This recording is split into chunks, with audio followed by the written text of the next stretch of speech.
Hey!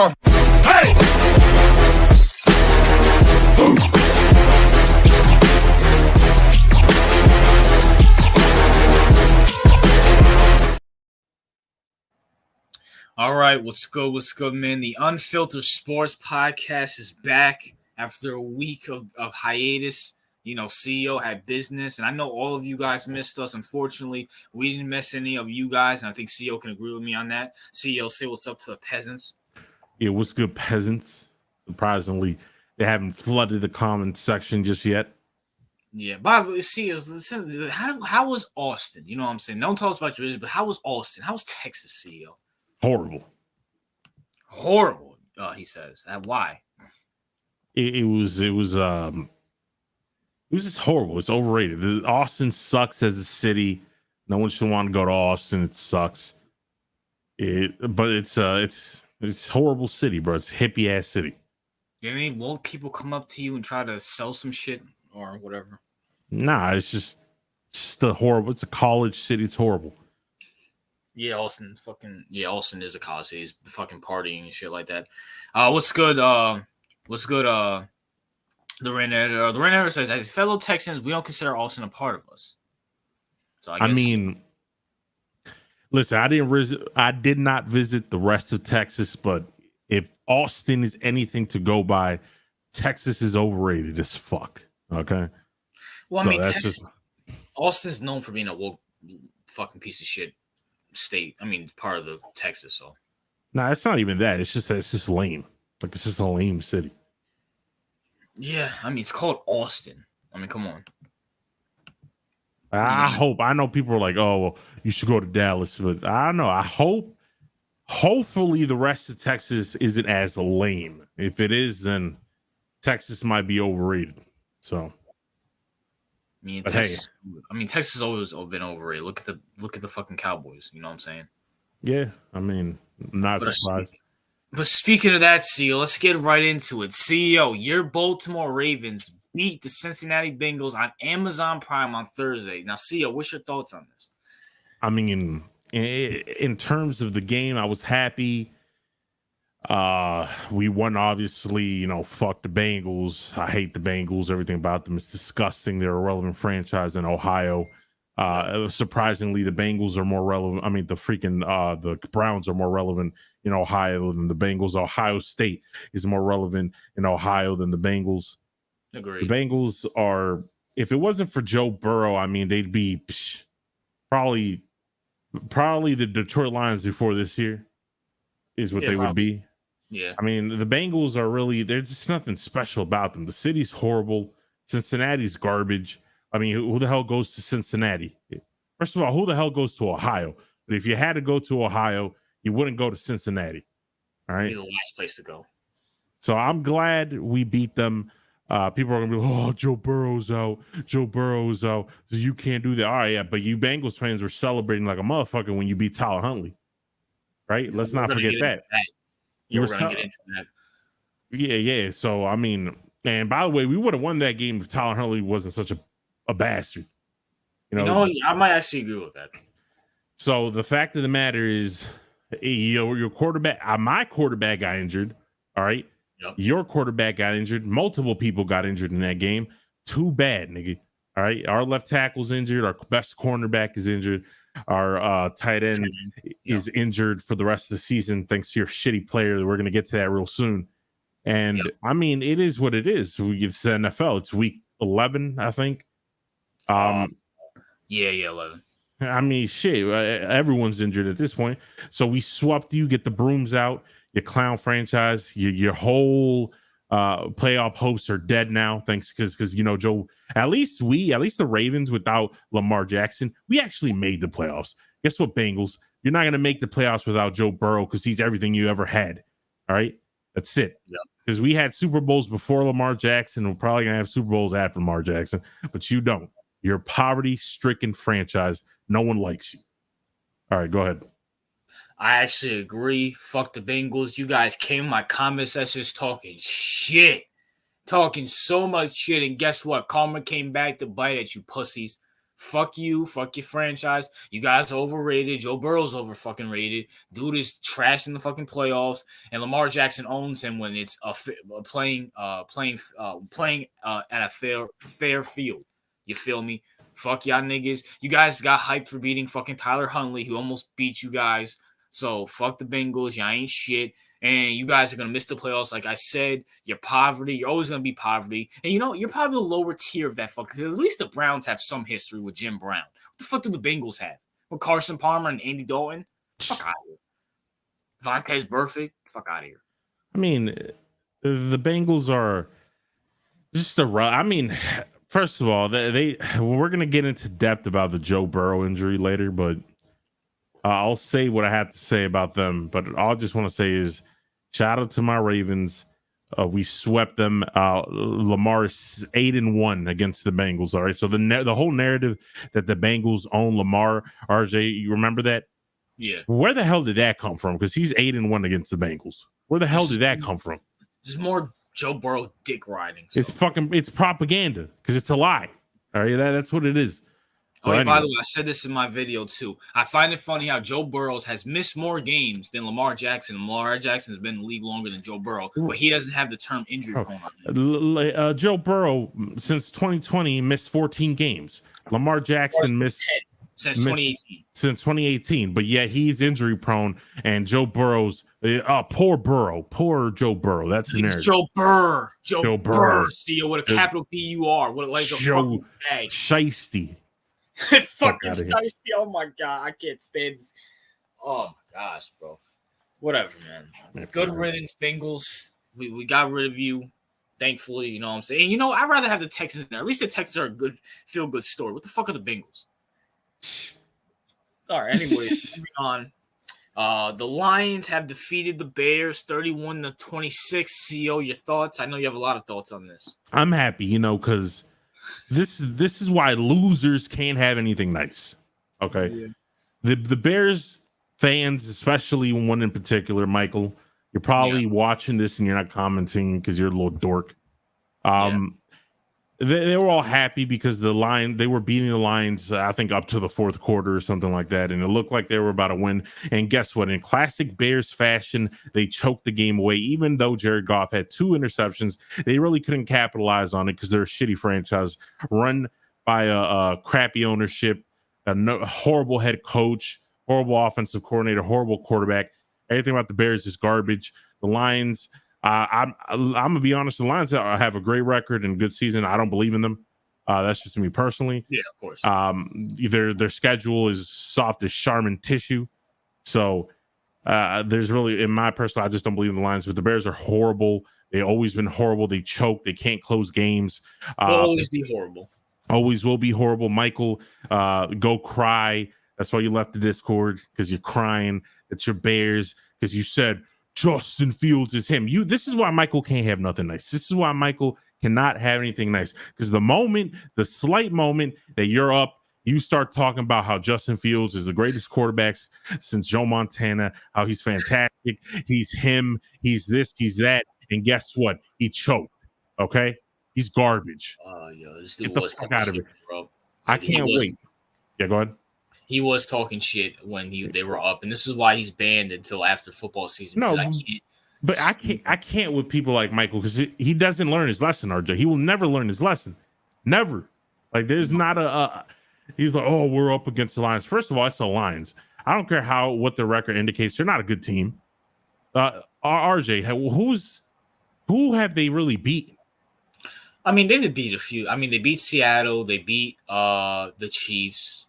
Oh, okay, the Chiefs are probably the only like great victory they had. And to be honest, bro, that was like opening the first game of the season. Yeah. The first game of the season, and we all know that first games of the season, like, random shit happens. Without Travis Kelce, by the way, too. Do you think if we put the Lions and the Chiefs now that the same outcome would happen? No. Nah. It was one of those things when you start off the season and it's like the first 3 to 4 weeks of the season, like, anything can happen. Yeah, we saw it. So I don't put much weight on that. The Lions, I mean, they're not going to do anything. It's a nice story. It's a nice story. Here's the definition of pretender: make the playoffs and get bounced in the first, second round. Like, come on. When it comes to the Bears, I mean, listen, the Bears ain't shit. Michael, you're a fat bitch. Michael, I kind of feel bad. Like, I'm not going to shit on the Bears. I feel bad for the Bears. They have Michael in their fan base. Michael's beyond the biggest dummy I ever met in my whole life. The dude's a loser in all shape, type, way, shape, or form, all right? You owe CO $200. You can't pay that, so you have to come on my hangout stream and embarrass yourself, emasculate yourself. I can't effeminize yourself because, Michael, you're not even worthy of being either other gender. You're just fucking Michael.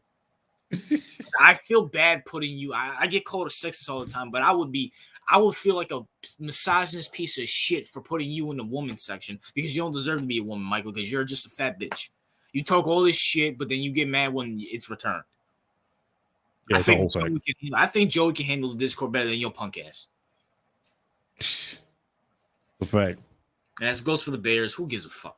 Who cares? Yeah, who cares? I kind of want the Bears to fucking stick with Fields so they can stay away from Caleb. So, it is what it is. So they can fucking have Marvin or take Drake, May or whatever. But Bears, you're always going to be trash. The Bears are just can we stop with this whole, they're a historic franchise, which means, who cares? The Bears have been irrelevant for years. No one gives a fuck about them winning titles back when slavery was around. Who gives a shit? Agreed. Like, no one cares about the Giants winning 4 titles before that. Everybody cares about them winning 4 Super Bowls. Same thing with the Packers. Same thing even the Redskins have 3. Even though they're called the Commanders now, which we're going to fucking get into. Because I have a whole lot to fucking say about this piece of shit team. But, even they won Super Bowls. The Bears have won 1. And that's because no one knew how to stop a 4-3 defense. Once niggas figured out to stop that shit, they haven't won shit. Yup. You guys should be called the fucking Cubs instead of the Bears. Or even that, the Cubs are more relevant than your punk ass, all right? Yeah. Fuck the Bears. Anyways, moving on. My Giants beat, and I'm not messing up my words right there. My Giants beat the Commanders. Now, CEO, what's your thoughts on this? I'm not surprised, honestly. I felt like if there was one team that the Giants could beat, even when they're, crippled and hobbled and just shit, like the Giants could be a local JV team, and like in Albany, right? They can be the worst team. Can you please pronounce it right? It's Albany, you dumb fuck. Yeah, whatever. That city. You can pick whichever JV team and you'll put them on the Giants and they're going to beat the Commanders because apparently the Giants have the same relationship with the Commanders that the Cowboys have with you guys. They're just going to whoop your ass every single time they see you, no matter what happens and no matter what the record is. The Giants will just whoop on the Commanders. The Cowboys will just whoop on the Giants. It is what it is. They lost to Danny DeVito, an irrelevant quarterback who apparently still lives with his mom or something like that. Listen, you lost to DeVito. Sam Howell was garbage. I always knew Sam Howell was garbage. I said he was garbage. He was drafted in what, the 5th round? He's not 4th round. 4th round. Like, he's not a gem. Like, Sam Howell was projected to be a 1st round pick, dropped all the way to the 4th round. Dude is garbage. He's not a starting quarterback. The Commanders are a horrible franchise. They fired their ex-owner, and then they hired a bunch of dumbasses to run the organization because I think Josh and I guess Magic Johnson has their fingers on the organization. Yeah, good luck with that. We see how Magic Johnson running the Lakers worked out. Let's see how he does that with the Commanders. It's going to be trash. This team is garbage. Ron Rivera is trash.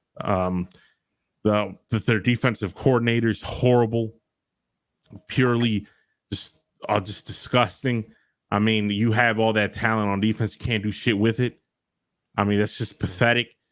This whole thing, you got to blow up everything. Everyone can go. They already got rid of Chase Young. They already got rid of Montez Sweat. Yep. It's over, bro. Everyone's for sale. You just might as well get Terry McLaurin out of town, get some draft picks for him. Just blow everything up.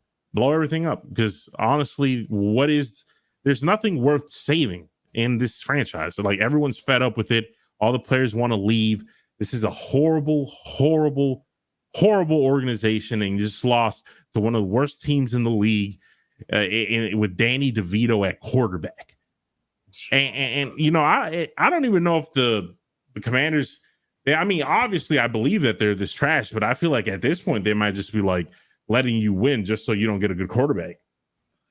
And you know, so you done? Yeah, I'm done. All right, you know, let's bring back a good segment called RJ Rants. Okay, you know, I would think that the New York Giants would, you know what? I don't know why I would think this, because the New York Giants are a dysfunctional franchise. These fuckers can't even make a cup of coffee without burning themselves. These guys, if they're making cereal, they put the milk in first before the cereal, CEO. That's how fucking pathetic this New York fucking football team is. Oh my gosh, you got hit. Shit. Anyways, moving on. We're clearly in tank mode, CEO. Everybody can fucking see. You saw it against the Cowboys. You saw it against the Bills. You saw it against every fucking team that we played. Yet, for some reason, we have our starters out there. Why? For fucking what? I understand if you want to put Kayvon in there, he's a rookie, whatever it is, what it is. But the rest of these fucking guys, why is Saquon out there? Hey, Saquon, here's my fucking question. You big bitch. You are the biggest bust in NFL fucking history, Saquon. I never wanted you. So let me get this straight, Saquon. When we have playoff expectations, when we have expectations, you want to fucking disappear. You want to get injured. But when it's a random bullshit game against Washington, now you look like Barry Sanders. Now you look like, quote unquote, and this is not my words, because Saquon's going to hell. We all fucking know, and I can't wait for him to go to fucking hell. He's touched by the hand of God, CEO. That's what Dave Gettleman told me. But some random fucking game against Washington, the asshole goes off. Where the fuck was this in the beginning of the season? Where the fuck was it? When we actually had a chance to go to the playoffs and actually win, this asshole was nowhere to be found. He got fucking injured. He injured his little fucking ankle for like the millionth fucking time. Now he wants to show up. Darius Slayton all of a sudden wants to fucking show up. This offensive line wants to fucking actually block. Danny DeVito was out there looking like fucking prime Tom Brady. All the fuck a sudden. For fucking what? Ruining our, and you know what, Giants fans, when we draft Riley Leonard or Drake May and they end up being a fucking bum, I don't want to fucking hear it. And we guys are, when fucking John Mara, and I said this before, I'm gonna say it again, CEO, when John Mara comes over to the Giants house and said, all right, here comes Drake May, I'm pulling down my pants to put it in the fucking bowl, and you're gonna eat it with no fuck. He's not even gonna give him a spoon, CEO. All the Giants fans are gonna pick it up with their fucking disgusting fat hands and eat the shit that John Mara gives us every fucking year. A generic white guy at quarterback who sucks because they want the Eli Manning fantasy. They want to be the underdog. See, you know what, CEO? Because CEO got me onto the Ravens. You know, Lamar Jackson might not be Mahomes, but you know what? CEO must feel great that he can just wake up on a random Sunday and say, you know what? I got Lamar Jackson. He's going to figure out the way to win. Not me, CEO. I had Daniel Jones for fucking 5 years. And then I had Eli Manning the last 10 years being a fucking bum. And then when we draft Drake May or Riley Leonard or fucking, what's the fucking LSU name?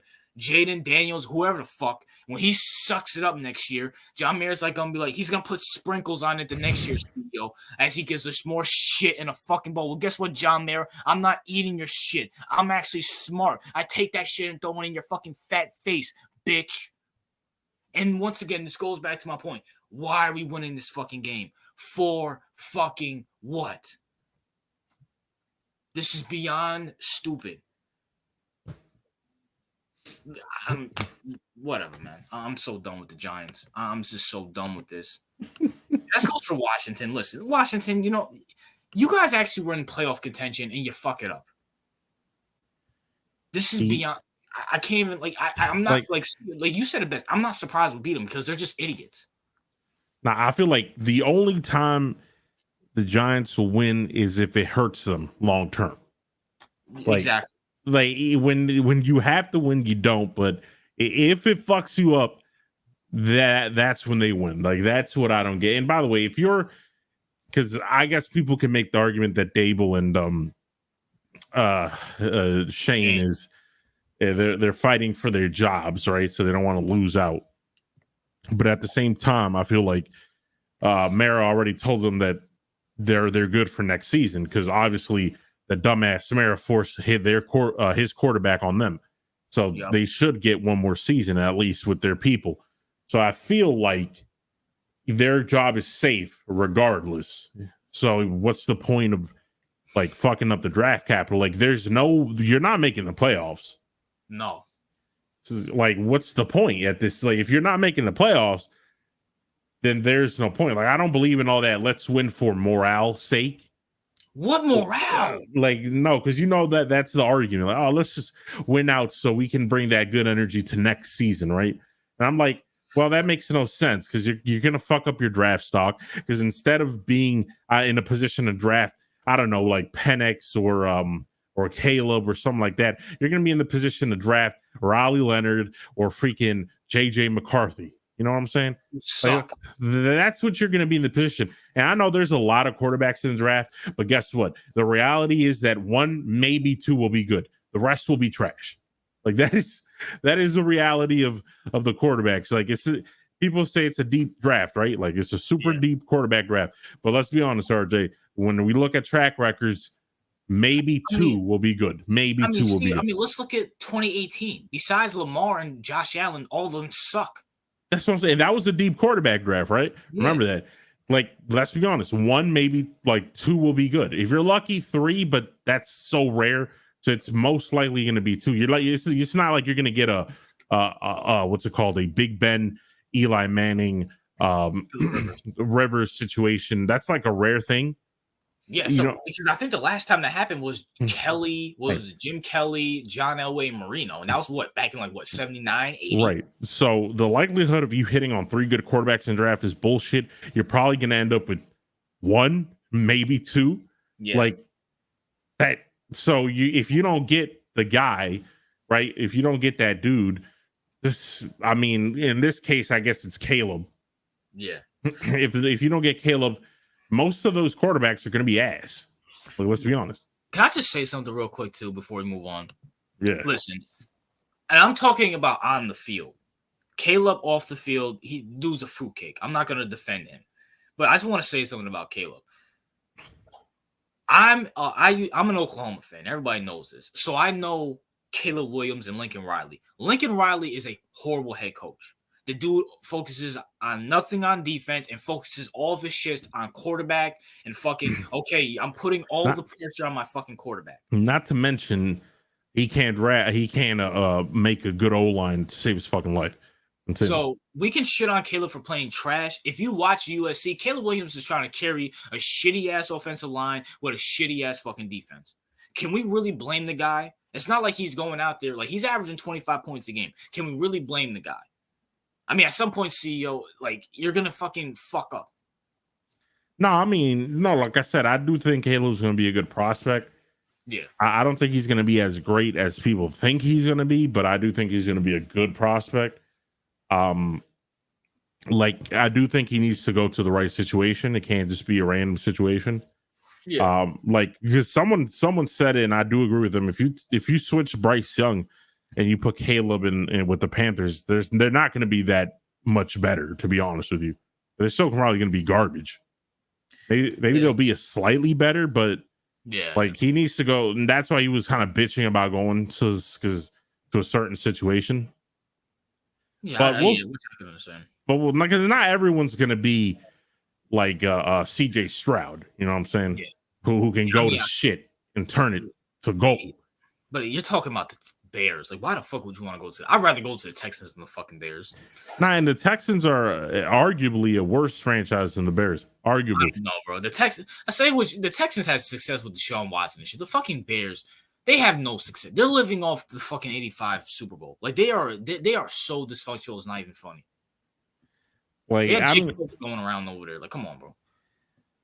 But if anybody cares, by the way, it's 3-0 Vikings. Sorry, go ahead, CEO. Yeah, but as I was saying, but either way, at the end of the day, we'll see what the Giants do. Fuck Washington. Yeah, Washington is just Washington. First of all, they don't have the 3 Super Bowls anymore. All right, you forfeited that when you gave up the name.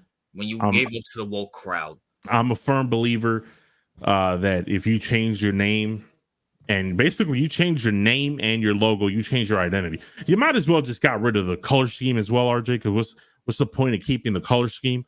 It really does nothing. You might as well change it to a different color. because why don't we just get rid of the team? What does Wash like?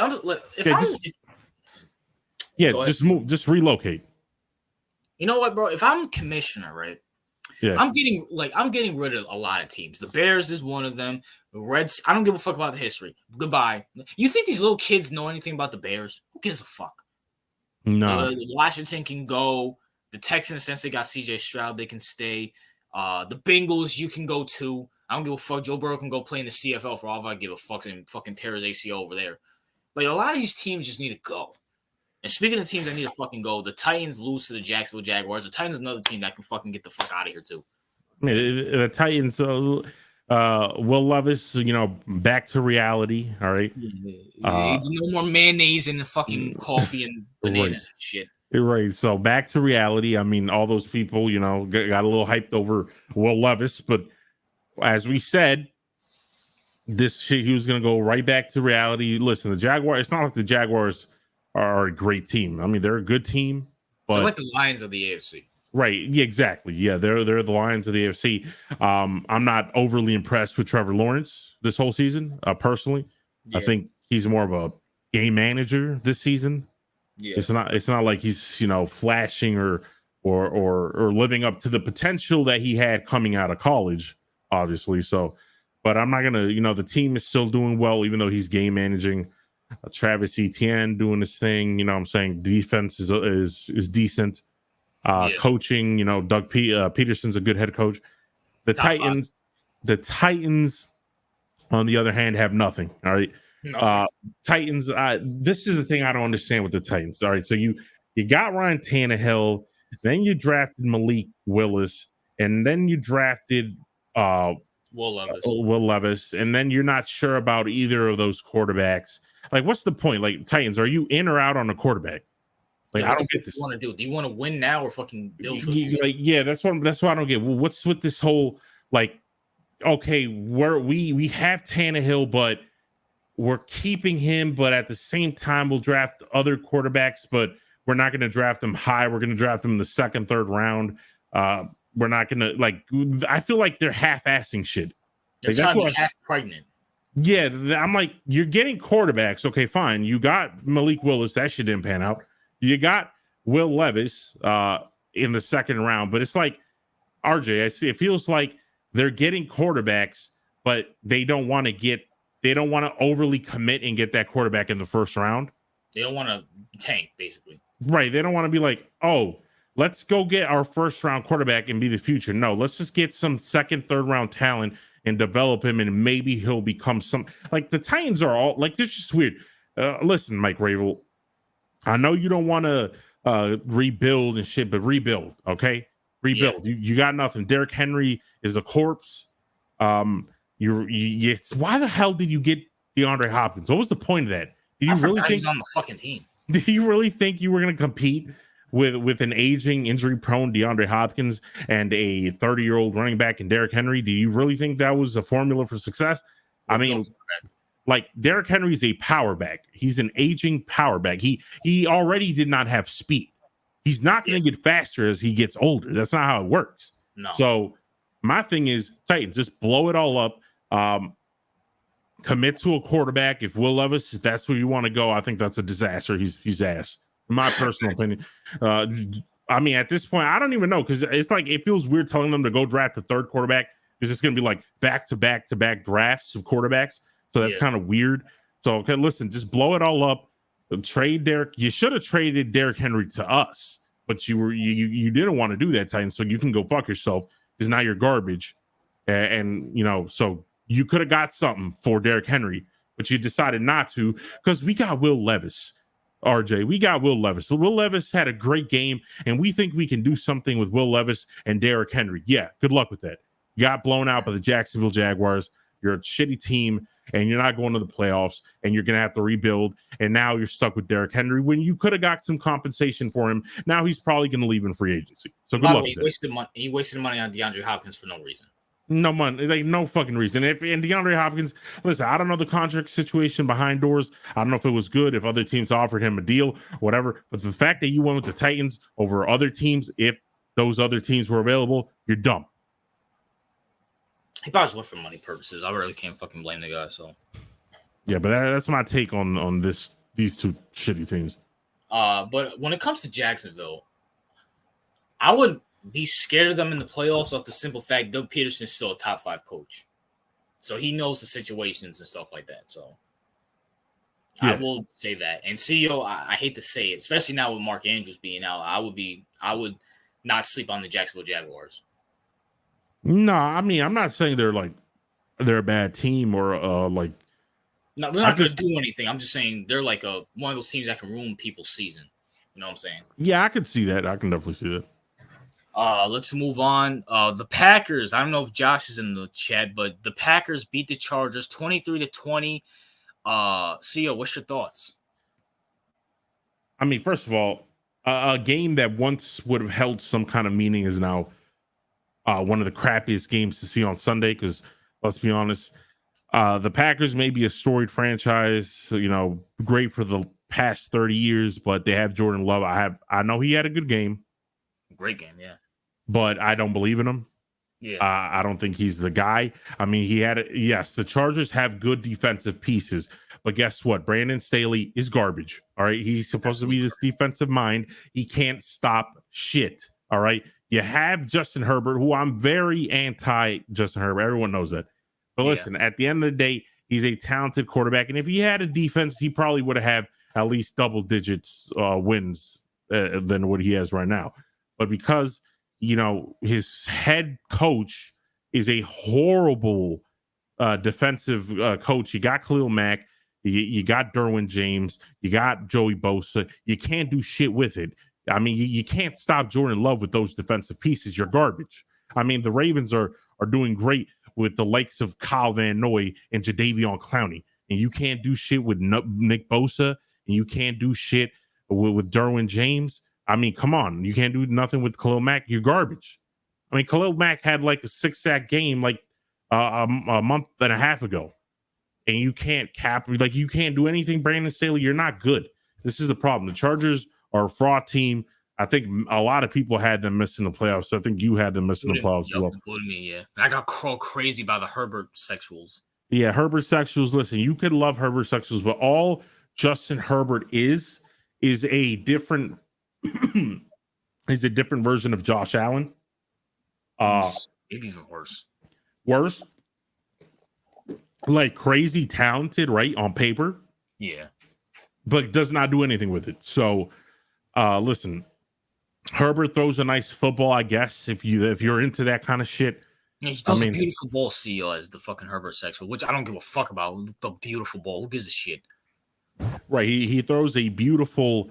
That's so gay to say to a beautiful ball. A ball, so that's nice. So but because Lamar Jackson doesn't really throw a beautiful ball. He kind of throws a weird ball, but gets the job done. I know Peyton Manning was notorious for throwing ugly ass balls, and it kind of worked out for him. So it wasn't that bad. I mean, he threw some ugly. Balls. I mean, later in his career, I get his arm was kind of shot and he threw like ugly ass ducks everywhere. But yeah. I mean, he wasn't the most beautiful ball thrower, if you know what I mean. So we stop talking about throwing beautiful balls. It sounds gay as fuck. This is what happens with Justin Herbert sexuals. They're fucking gay. Listen, Chargers, you have no fan base. All right, there's no fan base in LA, and you're the second team in LA. So listen, the Rams have no fans. You have less fans than them, and the Packers, you have a lot of fans. You're a great franchise and everything. Yeah, get rid of Jordan Love. If mid is the best you can do after 4 years of being in the NFL, you got to go. All right? You got to go. Jordan Love can be a good backup quarterback. All right? That's how I see him. I don't think he's anything. He's a stopgap. I mean, I guess his ceiling is prime Teddy Bridgewater, in my personal opinion. So he's not nice. That's my take on the Chargers and Packers. My take on the Chargers and Packers is fuck the Chargers, fuck all the Justin Herbert sexuals who come my comment section talking shit to me. I told you guys weren't going to make the playoffs. Justin Herbert is literally Phillip Rivers 2.0, an asshole who's quote-unquote talented but can't win shit. He's not top 5 at fucking all. I don't know why the fuck these fucking NFL scouts before, or these NFL quote-unquote experts had Justin Herbert as the top 5 quarterback. We didn't do shit. He ain't do shit. Why the fuck is he in the top 5?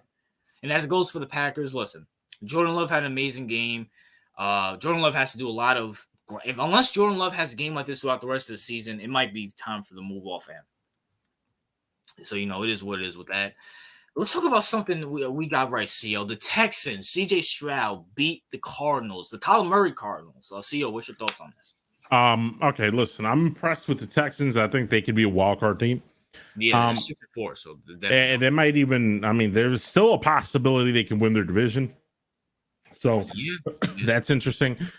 But I'm not impressed by this one only because the Cardinals are like the worst team the Cardinals are the worst team in the NFL at this point, right? You got rid of Josh Dobbs. Nah. Wait, who's the worst team? The Giants or the Bears. Or the Jets. The Jets are pretty fucking bad. The Bears, come on. The Cardinals have 1 win. They have 2. Oh, who did they? They beat the Cowboys. I forgot because they got Kyler Murray back. They got Murray back last week, and then they beat the Cowboys. Oh no, you're right. They got Murray back, right? Yeah. So I forgot about that. So they're not the worst team. I guess it's the Panthers then, right? Yeah, the Panthers. The Panthers. Yeah, the Panthers are the worst team. All right, listen. The Cardinals. I'm still not impressed. Kyler Murray's not impressive. He's coming off a torn ACL. Yep. C.J. Stroud having a MVP worthy season. Yeah. I'm very interested to see C.J. Stroud in year 2. Yeah, me too. Only because again, the whole element, nobody knew what he was, yada yada.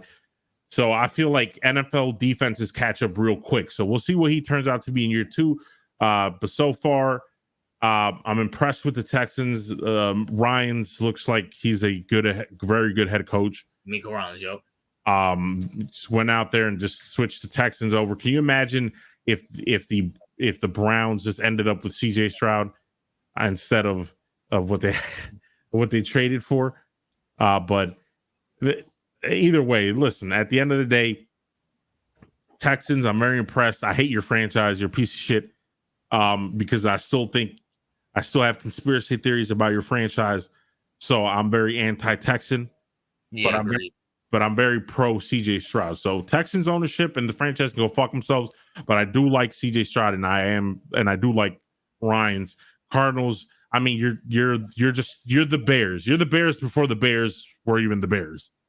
So, yeah, which is bad because remember they were the Chicago Cardinals. They were the Bears before the Bears were the Bears. So yeah. So that's my take on the game. Well, my take is shout out to CJ Stroud, man, for carrying and shit. You know what? And Giants fans, going back to Giants fans, this is what happens when you have the guy. Who the fuck is on the Texans besides CJ Stroud himself? Who the fuck are these? Like, you guys like, oh, you got this guy, you got that guy. Who? Did anybody give a fuck about anybody? Did anybody give a fuck about the Texans before CJ got there? Nope.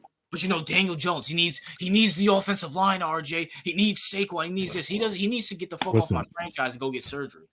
This is why I love CJ Stroud, because he will be, if he can, and I hope, like, I'm all pro CJ Stroud, anti-Texans, but all pro CJ Stroud. Kind of like what you are with the Eagles. Like, I hate the Eagles, but I like Jalen Hurts. Yeah. That's kind of the thing I have going with the Texans, because if he can have a good year 2 with the Texans, he will be our key evidence in destroying the Daniel Jones dick riders. Or hell, even Andrew Luck. If he turns out to be Andrew Luck, just healthy, then it's over. It's over. Because the guy can carry anything, and the Texans are shitty. Like, don't be just because they're 6-4, they're a shitty team. Listen, who? I don't want to hear. Listen, they drafted. I'm very impressed with Tank Dell. They drafted him in the 3rd round. Yeah, Tank Dell. He's kind of like Zay Flowers, but in the 3rd round. So that's kind of impressive to get that talent. Zay Flowers is like, he's good, but he's like nothing special. You know what I'm saying? No, who? Zay Flowers? Like that? Yeah.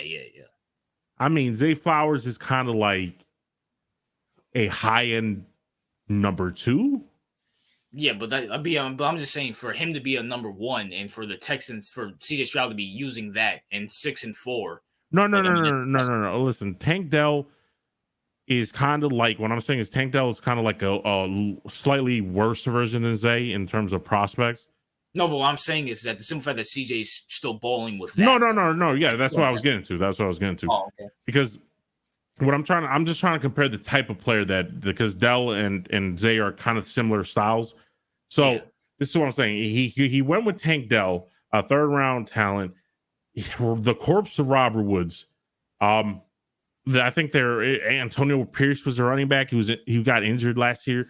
Their offensive line is atrocious. That's it. That's their whole, like, that's what they have. Like, there's nothing there. Like, this is what people don't understand. People are like, I'm impressed with Tank Dell, but again, do I think Tank Dell, if he was on the Ravens, would be as dominant? No. I mean, like, this is what I'm saying. This is why I say CJ Stroud is doing a lot with nothing. Yeah. Like, so this is why he is the key, RJ, because if he has a good year, like a good second year, Daniel Jones, Dick Riders will not have an excuse. There will be no excuse for Daniel Jones. Zero excuse. Even though we already have examples of quarterbacks who were successful without all the help that people needed. I mean, without the help that they needed. Yeah. This will be the most recent example that we can throw at these Dick Ride and Daniel Jones cult and show them, when you are that guy, when you are that talent, you do not need the Pro Bowl roster on your team. No. Fuck them. And you know what I'm saying? And speaking of that, the Dolphins beat the Raiders 20-13. I mean, do you have any thoughts on this, CEO? The Dolphins beat first of all, here's the thing. The Dolphins barely beat the Aiden O'Connell Raiders. Yeah. That's not impressive to me. I mean, the Dolphins beat up on shitty teams all the time. And they barely beat up on another shitty team that's clearly tanking. The Dolphins are they're a nice team. They look nice, but they got no substance. They're another example of the Lions. I wouldn't go that far, but they're pretenders, bro. Come on, bro. No, they're pretenders. Yeah, they're definitely pretenders. What I mean, like, they're like flat. They're all bells and whistles without like the core substance, right? Like, you're not gonna win in December and in January with flashy bootleg plays. No, you're not. Like, you got no defense, bro. No. I mean, like Tua's good. He's not great. He's not great. He's good. Tua's good, but he's not great. So, no. Listen, when it comes to this, who gives a fuck? If the Raiders are involved, I'm gonna say, who gives a fuck? Fuck them. And fuck this game too. I just find it funny how the Dolphins didn't put up 50 points on this fucking team. You know, it is what it is. The Cowboys whoop on the Panthers. Let's see. Do you have any thoughts on this? This is a horrible week. My gosh. Yeah, this is a bad week. In terms of the Cowboys and Panthers, this is what I have to say about this. Cowboys should whoop up on the Panthers. If this was close, I would have been more shocked. But this is a game that should have been the way it should be, 33-10. All I have to say is Dak is looking better throughout the late season. Yeah. So I'll give him credit for that. But I mean, he beat up on Danny DeVito and Bryce Young. Listen, we have to give Bryce Young at least another year. But if I had to put money on the dude's garbage, trash. So listen, the Panthers are the worst team. Cowboys, all the Cowboys are RJ is like a slightly better version of the Dolphins. You know, I was about to say that. You know what? Scratch what I just said. The Dolphins and the Cowboys, that's the equivalents. Right, they're a better version than the Dolphins, because at least the Cowboys have a somewhat of a defense. The Dolphins don't. So they are a slightly better version. Like, they'll beat up on these horrible teams, but when it comes to like real teams, they lose. Real teams. How about the Eagles and the 49ers? Yeah, they're not. So, I mean, Cowboys are, they're frauds. But hey, I mean, at least they're, I guess, good-looking frauds. I mean, or whatever that's worth. What the fuck that means? It's like, Oh man, whatever. It is. They did their job. It is what it is. The Steelers upset not the Steelers. The Browns upset the Steelers Okay. in the most interesting 13-10 win ever. CEO, what's your thoughts? Okay. Here's my thing. The Browns. Listen, let me put it like this. First of all, I'm happy the Browns won. I mean, yes, I hate both these teams, but the Steelers' record should be nowhere near what it is right now. Agreed. They are a horrible team with a good defense. Like their defense isn't even spectacular, but it's a good defense. Like they have JJ Watt, they have Cam Hayward who got injured. They have pieces, Minka Fitzpatrick. They have pieces, right? So, but they're like Mike Tomlin's a good head coach, but they have no offense. There is no offense. Kenny Pickett is a third string quarterback. Kenny Pickett is garbage. Kenny Pickett is not good. I've been preaching this since he got drafted. He's not a good quarterback. And no, I wasn't saying this because I'm a Ravens fan and I hate the Steelers. I know what a good quarterback is. I always gave Big Ben his credit. I always give any team who has a good quarterback. I even say Joe Burrow's a good, even though I hate him, he's good. But Kenny Pickett is garbage. And I tell Steelers fans, I'm like, Kenny Pickett is not a good, and I'm happy the mass with this win. They lost the Dorian Thompson. How do you lose to Thompson, bro? I mean, the dude, this dude sucked balls when we played against him because we played against Thompson, bro. The dude was horrible. You lost to that. I mean, Jesus Christ. Like the Browns are a Super Bowl team if they had a good quarterback. If Watson could stay fucking healthy. Yeah, we'll get to Watson in depth later. Yeah. But in terms of the Browns, Steelers, the Browns they have a super, like that defense is crazy good. Myles Garrett should definitely be in the MVP conversation. Like the defense is just crazy. That line is absurdly good. And the cornerbacks are decent as well. Like they have like Kevin Stefanski, like I'm not saying he's on Harbaugh's or on Mike Tomlin's level, but he's a good coach. Yeah, he's definitely good. Yeah, he's the best coach they had in over 20 years. Like that's how like that's how good Stefanski is for the Browns franchise. Now, special teams is fine. The Browns, I kind of like, I hate to say I feel bad for a divisional rival, but I do feel bad because they can't catch a break. No, yeah, I agree. I definitely feel bad for the Browns. So I'm like, this was the year. You have everything you need and just can't, it just broke in front of you. DTR is fine. DTR looked good, but he's not a starting quarterback. DTR is a backup. If everything goes right with his career, he's a backup. Kenny Pickett is a backup, okay? At best. The guy's horrible. There's no way this is not a franchise quarterback. Listen, people hate Matt Canada, and I'm like, okay, you can hate Matt Canada, but you can't ask a chef to cook like a steak, like a 5-star steak, and you give him a pile of horse shit to cook with. Like he's not gonna make it. Like the ingredients that Matt Canada has are horrible. They're disgusting. Like you can't ask. I can't. If I put Todd Monken with in Pittsburgh, they're gonna be ass. If I put Kyle Shanahan in Pittsburgh, they might be better, but the offense because Kenny Pickett is not that guy. He's not good. So listen, Browns deserve to win. Fuck the Steelers. You don't deserve to make the playoffs. I don't want you to make the playoffs. Because you don't deserve to be there. Because you got so many breaks. You got, first of all, Deshaun Watson's out. You lost this game. People had you win this game because Deshaun Watson was out. RJ, I would laugh my ass off if they lost to Jake Browning and the Bengals next week.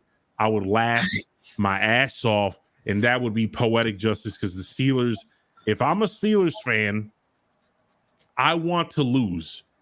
I want to lose because there's no future in it with Kenny Pickett. All the Kenny Pickett slurpers, mainly in the media and in the Steelers franchise, got the wake-up call they need.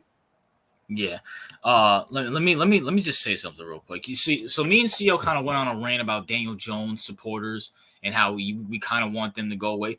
Kenny Pickett is the reason why people like Daniel Jones live, because people will look at Kenny Pickett. You see, he has success, and you just got to build a team around him. No, Kenny Pickett sucks dick. He's horrible. He's beyond trash. He's being carried. He sucks. Anybody who watches the Steelers, number one, will fall asleep, and number two, can see that this asshole is a bum. He should be fucking flipping McDonald's burgers instead of fucking being the quarterback for the Pittsburgh Steelers.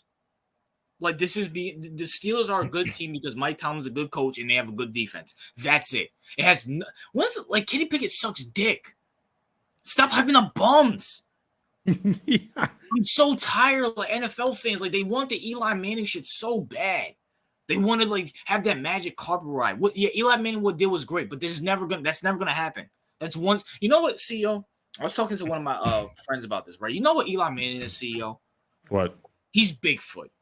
Like, you might have seen him, you might have seen him once, and you might have seen him, but you can't prove that he's real. Once again, I'm gonna say it before. Can you name me a quarterback who's average who won 2 Super Bowls? No, I can't think of one. It's apart from Eli Manning. And Phil Simms technically did not win. Jeff Hollister won. It was kind of like a Carson Wentz, Nick Foles type thing. So he was injured for the second Super Bowl. But Phil Simms was a top 10 quarterback when he played. Different era, people. Like, stop with this whole shit. People have been asking me to do Eli Manning syndrome video 2.0 because for some reason, like, average quarterbacks now get hyped the fuck up. I don't know why. Kenny Pickett sucks. Yeah, he sucks. Listen, people want to replicate, the Eli Manning. They also kind of want to replicate the whole Tom Brady thing, where it's kind of like we find take a quarterback with the last pick in the draft. That's never going to happen. Right. That's what I'm saying. Look at Brock Purdy. They wanted him to be Tom Brady and Joe Montana so bad. Yeah. And I'm like, he's not that. He's not that. Can we stop? He still sucks. I'm sorry. He's still trash. I'm not sold on Brock Purdy at all. Put makeup on a pig is still a pig. And watch Niner fans, young Dick Donk, and all you Niner fans who think you're going to do something with Brock Purdy, mark my words, you're not winning no Super Bowl. All right. Yeah, bro. It's beyond stop. Underdogs lose. You know, because everybody asks us for woman advice. You know what women don't like? They don't like guys drafted in the last round. They like the first round picks. They like the Peyton Mannings and the Cam Newtons and shit. No one wants to go out with the Brock Purdy's. Stop with the bullshit. That's why the Patrick Mahomes taking number 10 or 15, whatever. That's why those guys succeed, because they're actually expectations. Brock Purdy's are never going to succeed. Even if Brock Purdy somehow, some way goes to Super Bowl, he's losing to Patrick Mahomes or Lamar Jackson, whoever comes out of the AFC, because those guys don't cut it. Get over it, people. High quarterbacks go in the first round. I don't understand why people want to replicate. Can you name me a quarterback that was taken with the last pick in the draft be successful besides Tom Brady? Who's had the success of Brady? No one. No one. No one. I mean, Kurt Warner was undrafted, but can you name me another quarterback who was successful besides Kurt Warner who was undrafted? Maybe Tony Romo. But what the fuck did Tony Romo do? Go to the second round a few times? This is I hate this underdog mentality. Let's get the little engine that could. No, the little engine sucks. I want a fucking big train to run over all these motherfuckers. I want a Mahomes. I want to pay Manning. I'm so done with this underdog bullshit. Fuck underdogs. I'll kill all the fucking dogs my name is Michael Vick, and everybody knows I don't like dogs. But anyways, let's move on. Speaking of the fucking Brock Purdy, the 49ers beat the Buccaneers. Who gives a fuck? Yeah, I really don't give a fuck. I mean, people are like, because the Niners, who did the Niners beat last week? Jacksonville. Okay, when the Niners beat Jacksonville, you already know the Brock Purdy bandwagon was back in full force. Back in full effect. It's back on the station. Listen, beating Baker Mayfield, who's a backup. Backup, yeah. He's not even a bridge quarterback. He's a backup. Yep. He's that's not impressive. I'm sorry, it's not impressive. Niner fans, you should win this game. Congratulations. I mean, listen, Kyle Shanahan to me is looking like a regular season head coach. Yeah. Like he'll beat up. Like I have no faith in Kyle Shanahan. I already told people he's a fraud. Niners are nice. They look nice, but they're not going to win the big game. Not with any AFC team coming out. If they make the Super Bowl, I don't see them beating the Eagles. But if they make the Super Bowl, they're not beating whoever comes out the AFC. I'll say that much. So, listen, Niner fans, enjoy your regular season, victories, because I just don't see it. Can I just say something about Kyle Shanahan? Yeah. He just kind of reminds me of Andy Reid. He's a great coach. It's just he needs the quarterback. But here's my fucking thing, Kyle. Why don't you draft the guy? Because here's the difference. Andy Reid, he was successful. He was very successful, but he never tried not to get the guy. It was just it never happened. No, Kyle Shanahan actively doesn't want to do it because that's why I don't like Kyle Shanahan, because he actively thinks his genius. He kind of suffers from the Bill Belichick mindset, where it's kind of like my genius will overcome everything. No, it's not. Well, clearly it's not, because you lost in multiple AFC championship games. Like the Jimmy Garoppolos and Brock Purdy's are not going to work. No, Andy Reid's vision, like this is the difference. Like Andy Reid is like he knew what Patrick Mahomes was and he wanted to take him, but he wants a superstar quarterback. Whereas Kyle Shanahan's like, nah, I'm Bill Belichick. I can win with anything, even though we already know that narrative is bullshit. Tom Brady carried that motherfucker. But even though that, even the media will still hang on to that shit narrative. But Kyle Shanahan has that same mentality as Bill Belichick. Like, I am Kyle Shanahan. He's probably thinking my daddy won Super Bowls, so I'm destined to win Super Bowls too. I'm the biggest offensive genius in the game. I can put whoever Brock Purdy's perfect. He may not be special. He may not have the biggest arm. He may not be the most accurate. He may not be a superstar level talent, but he follows directions and he listens to what I need him to do.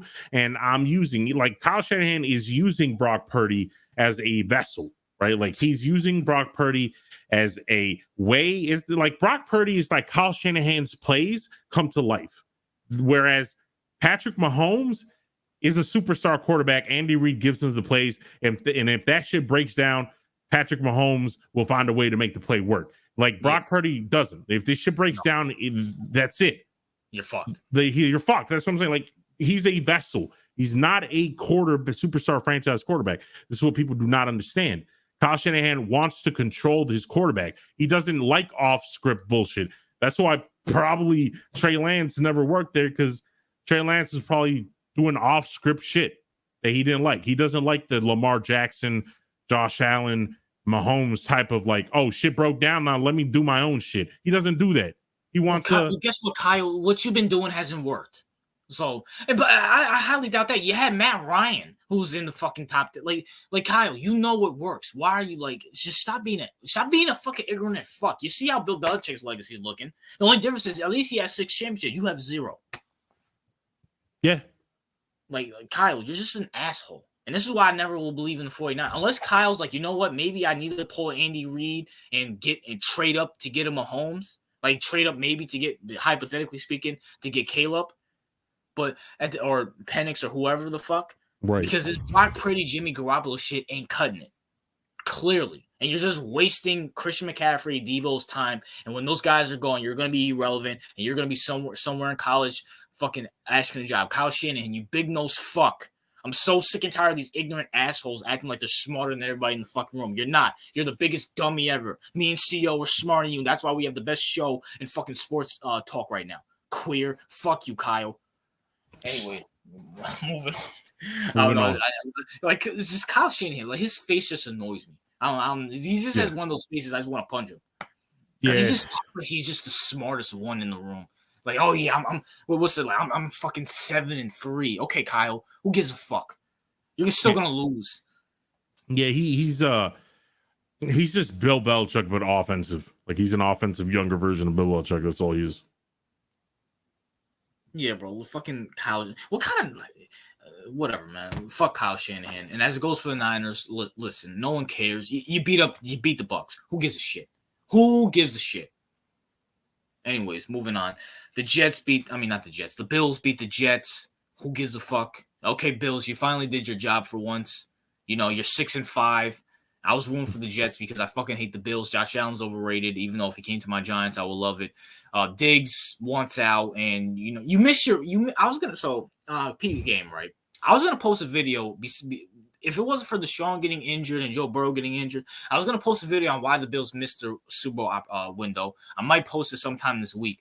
But they missed their Super Bowl window. You can't even beat shitty ass fucking teams. You guys are beyond fucking. You lost to the Broncos at home.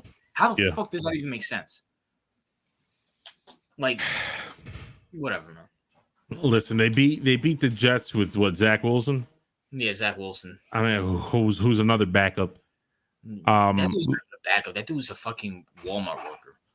Listen, Bills are up and down. I mean, 32-6. Okay. I mean, I'm not impressed. Bills are not. I don't like. They're a playoff team, but they have regressed significantly. Oh, absolutely. And the relationship, we're going to talk about the Stefon Diggs thing later on, but just about this game in particular, I'm not impressed. Jets gave up. It is what it is. Yeah, fuck them. The Rams upset Seattle 17-16. Fuck Seattle, fuck Geno Smith, fuck all you dirty fans who came in my comment section. I'll see you. What's your thoughts? Seattle's, again, they're kind of like they're not as good, but they're kind of like the NFC version of the Browns. Yeah. In that they have the roster, they have the pieces, they have the coach, they just don't have the quarterback. Yeah, and Geno sucks. Geno sucks. I'll give him this. He's probably the best backup in the league. Yeah. Maybe. I mean, he's up there. That's where I'd put him. Starting. I mean, bro, at what point, bro? You have DK Metcalf. You have Tyler Lockett. You have Jackson Smith and Jigman that you drafted in the first round. You have Kenneth Walker. And you put up 16 points. Yeah. I mean, your defense, you got Jamal, Devin Witherspoon, who you drafted in the first round as well. You have a decent defensive line. You have Bobby Wagner. You can't do nothing with it. You don't have the quarterback. This is why we keep harping on the importance of having a good quarterback.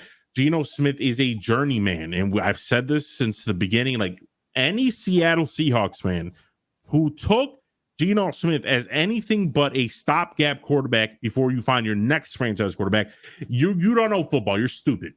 If you think journeyman Geno, who was drafted by the Jets, stunk it up, who went to the Giants, stunk it up, and he just automatically turned his career around and just automatically, RJ, after like a decade in the league, just automatically became a franchise quarterback. Like, you're on crack. That's not how things work.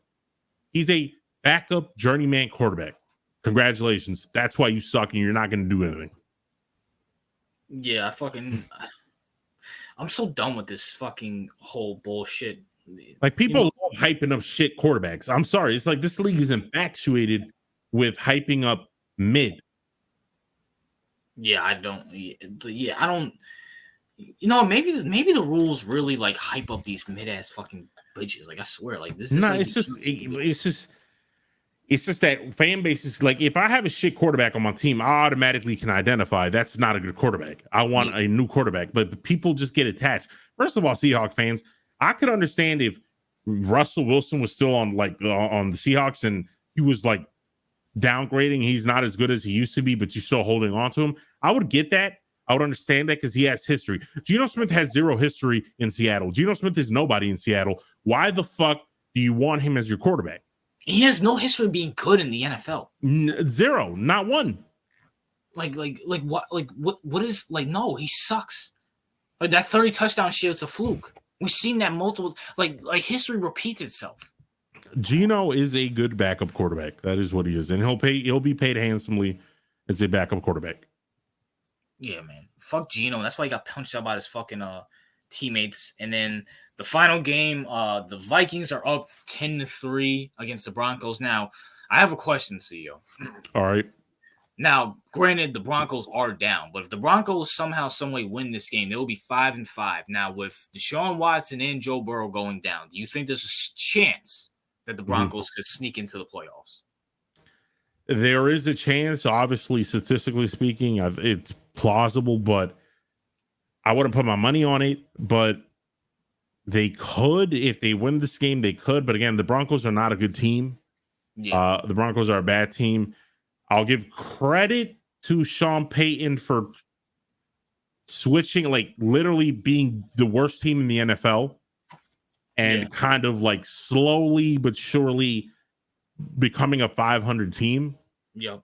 Or getting close to it. Like, I'll give him credit. Now, that's what a good head coach does. So I'll give him credit because he kind of figured it out. And we didn't give him like 2-3 seasons. He this is his first year. And he had to kind of turn shit into something stable. So Sean Payton, I'll give him credit for that. Now, Russell Wilson, he's washed. Like he's not doing better than last year. I'll say that. But he's washed. He's not what he used to be. Like he for Russell Wilson standards, dude is washed.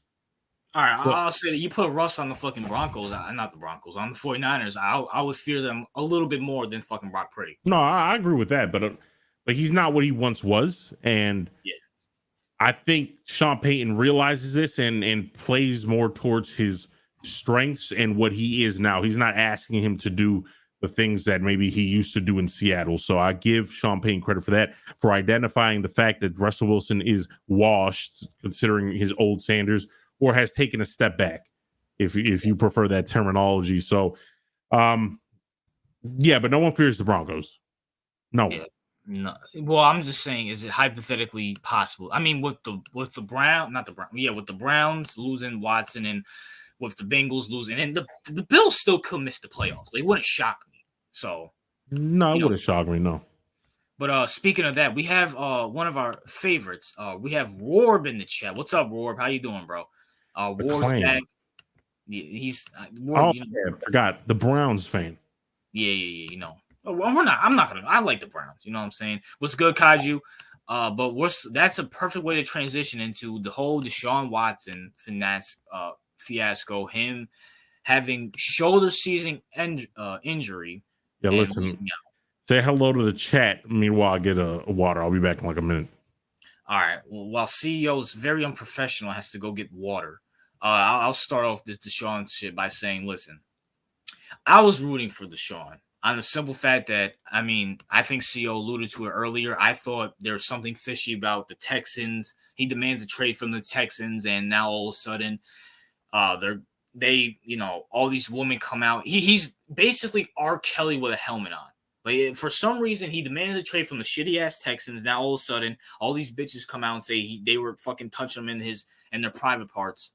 Now, like, I found it very fishy, but I kind of wanted the Browns and Deshaun Watson to work out, in which they were. Deshaun Watson, his last 3 games, he started from start to finish. Dude had over 200 yards. Dude was balling. Beat the Titans, beat the Cardinals, beat the Ravens in Baltimore.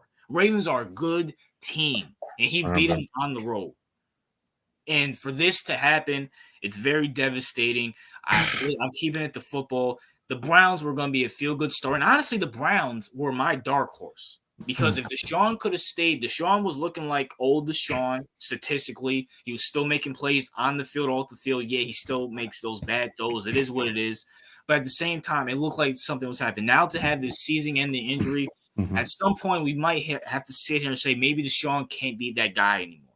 If he has to take games off here and there when he's balling, guess what? You can't be that fucking guy. What makes you that guy is consistency. That's why we like the Mahomes and the Jalen Hurts and the Lamar Jacksons and the Josh Allens and the Joe Burrows. And even with Joe Burrow, he's getting injured on multiple occasions. Right. Here's what I think of. This situation is complex for multiple reasons. Yeah. Like a whole shit ton of reasons. Like listen, I'm a Ravens fan, so the fact that Deshaun Watson is out is good for my team. Yep. I'll just keep it honest. But here's the thing. The reason I don't hate the Browns, apart from the fact that they sucked for a century, so there's really no hate for me to give to them. Yeah. And also the fact that I honestly do think, and I know RJ's sticking to football, but I'm gonna creep into that realm a little bit. the fact that so many people automatically put the guilty tag on him, regardless. I talked about that when you left. Oh, you did? Okay. Yeah. Well, I'm just gonna say this in terms of why I don't hate the Browns, and I kind of am okay with the success, was because I hated the narrative like placed on him. I hate that people are inconsistent with it, because we had Big Ben in my friend, like in our division, and he had similar instances, and bro didn't go to jail, none of that. And no one, like, there was no instance, RJ, where people talked about the Big Ben incident every time they needed to talk about Deshaun, about his play, right? So if you're on air and you're listening to ESPN, even other content creators, it doesn't have to be big mainstream media. It could be just people. People will be like, I don't like Deshaun Watson as a person, but he's playing well. And I'm like, why are you doing that? Like, we never did that for Big Ben. No one's like, I don't like Big Ben as a person. No one has done that for Ray Lewis. Ray Lewis had an attempted first-degree murder charge. Yeah. People don't say, I don't like Ray Lewis as a person, but I think no one does that. Why are we doing that for Deshaun Watson? Like, no one is doing that. Like, it's such a weird thing. People want to be on their moral high horse. I'm like, you're being inconsistent as a whole, as just like a fan base, as a media people, as content creators. You're just being inconsistent and unfair. The fact of the matter is, the reason I am upset that Deshaun Watson got injured is because even though I am a Ravens fan and I want to beat the shit out of his team, and I am upset that we lost them, I kind of wanted him to beat out that narrative. Yeah. And I wanted his play to like silence the bullshit like narrative that they put on him without there being 100% factual evidence that he ever committed those crimes. Obviously, he never went to jail. He's still allowed to play in the league. So that's just the issue I have with that. In terms of Deshaun Watson's injury, listen, the Browns are out of it. They had a Super Bowl team, like we said before. Their defense is great. The running game is great, even without Nick Chubb. And I feel bad because if they had Nick Chubb, this shit would be, I mean, this would be hard because Nick Chubb is a number one back in the league when he's healthy. Yeah. Like, he's better than most back. There's really not a back I can think of that's better than him when he's healthy. Maybe McCaffrey, but he's on that level. Yeah. So the fact that they lost him and still can do well with Jerome Ford, can still do well with Kareem Hunt, who by the way lost a step. Kareem Hunt is not very, like, he doesn't have that oomph. So I can see why they let go of him before, because he doesn't really have that like push to him. But Jerome Ford looks very well, and I would have loved to see more Nick Chubb, Jerome Ford action. That, like, two of them, I think that would have been electric. Deshaun Watson was picking up steam because you got to understand the dude was rusty. He kind of shook off the rust. He was still dealing with injury. And by the way, here I want to talk about this real quick, RJ. The media, Deshaun Watson was injured. He was injured. Yeah. He was injured for multiple weeks in the media. What was the media narrative? Oh, he's lazy. Oh, he's not a team player. That's a fact. Right. You remember that, right? He was actually injured. He was actually injured, and this proved the point. In those multiple weeks, the media was like, the teammates are mad with Deshaun Watson because like they paid him all this money. He's not playing. He's not doing this. He was injured, and guess what happened? Now that he played Baltimore Ravens, who are a tough physical team, they fucked up whatever remained. First of all, that shit was hanging on by a thread. Like, that shit was already injured. The Ravens just pushed them, and that shit snapped. So. Yeah. He was already injured. He was not bullshitting. Deshaun Watson's not going to sit out. Like, this is why I'm so pissed, because the narrative on Deshaun Watson is that he's a predator. He's a lazy SOB. He's a horrible person. And that narrative is like 90% of that narrative is bullshit. Deshaun Watson, when he was playing with the Houston Texans, was playing with like a broken lung. Okay. He was out there playing with he beat the Ravens. He beat my team with a broken shoulder, basically. Like, what the fuck is it? Like, he was playing through that pain, injury. But people don't understand. He was actually injured. He was not sitting down. He was not being lazy. He was not betraying the team. That was the narrative, because, again, people don't like Watson. Like, this is what pisses me off. And this is why it's hard to root against him, even when I'm a Ravens fan. Now, Deshaun Watson, great. It has elite potential. He has top 5 potential. You already stated that the reason we can't put him in top 5 is because of his injuries, and that's true. You know what he is, CEO? I got a comparison. Deshaun Watson is like Anthony Davis. Like, he has the talent. It's just injuries fuck him over. Honestly. The Anthony Davis of the NFL, obviously. Right. Now, I just, come on. Now, listen. This sucks because I did want to see Deshaun Watson succeed, not at the expense of my team, obviously, but I did want to see him succeed. He does have the talent. The Browns are looking, I guess, stupid for trading for him. But again, this is hindsight. Let's be honest, RJ. When the Browns traded for Deshaun Watson, the Browns were in shambles. Baker was a fucking mess. And on top of that, who the hell is going to willingly go to Cleveland? Like, this is no disrespect to Cleveland, but who the hell is going to willingly go to what many consider to be the worst franchise in NFL history? No one. Like, you had to guarantee him his money. They had to guarantee him his money. They had to give a draft pick. RJ, you saw the team. You saw the defense. You saw the coaching. That's a Super Bowl caliber team right there.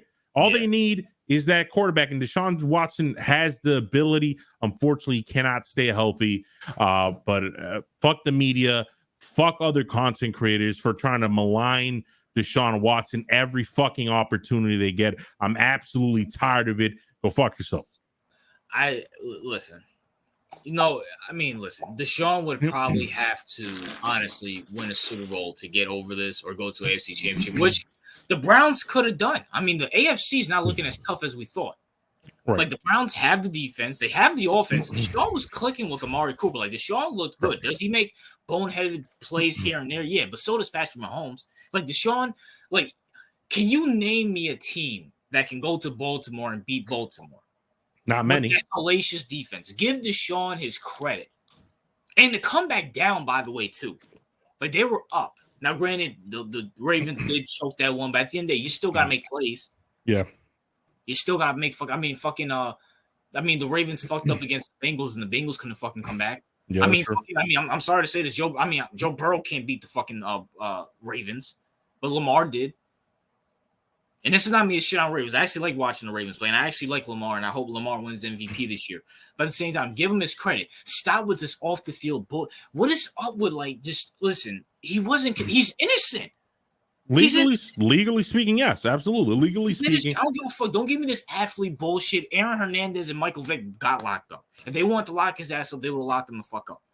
Now, it's like if I have to hear another content creator or another person in the media say, I have to, every time they want to praise our Deshaun Watson, RJ, we can't just say, oh, well, Deshaun Watson had a good game. Like, he's looking like he is old. So, no, we have to say, listen, I don't like Deshaun Watson as a person. I don't like his actions. But, can we stop doing that? Can we stop? Honestly, in one of my videos, I said I got sick and tired of saying I'm leaving the fucking video to football, because you can't go you can't say where is this shit for Big Ben? Like Big Ben, you know why, CEO? Because he found God, and he loves his family. He stopped watching porn. That's why everybody loves him now. Who cares? This is beyond. I'm so done with it. I actually kind of feel bad for Deshaun, because I don't think Deshaun's a bad guy. If you actually I feel like he just did something very irresponsible and stupid. I don't think he actually raped little girls. I'm sorry. Listen, bro, this is my speculation, right? Yeah. I think this is me. I'm not saying this is a fact. This is what I theorize. I think that Deshaun Watson's a weirdo and he has some kind of fetish. Yeah. And he called up Instagram hoes to give him massages. Okay. They agreed to it. They did what he wanted to. And then when he automatically when he wanted to leave Houston and he was demanding to leave, automatically all these same Instagram persons, all these same Instagram females just automatically all at the same time said he did this. Yeah. That to me is, I'm just saying, it smells, it reeks. Either way, there's no evidence. Well, I haven't seen any hardcore evidence. He's not in jail. He hasn't served any time. At the end of the day, I'm not responsible for whatever the fuck Deshaun Watson is doing. Neither is RJ. Neither is no one. You don't have to say, I don't like him. You can praise him. I can be like, he's a good football player. That's you. I don't have to say, I don't, because if RJ, if I'm doing that we have to do that for everyone then.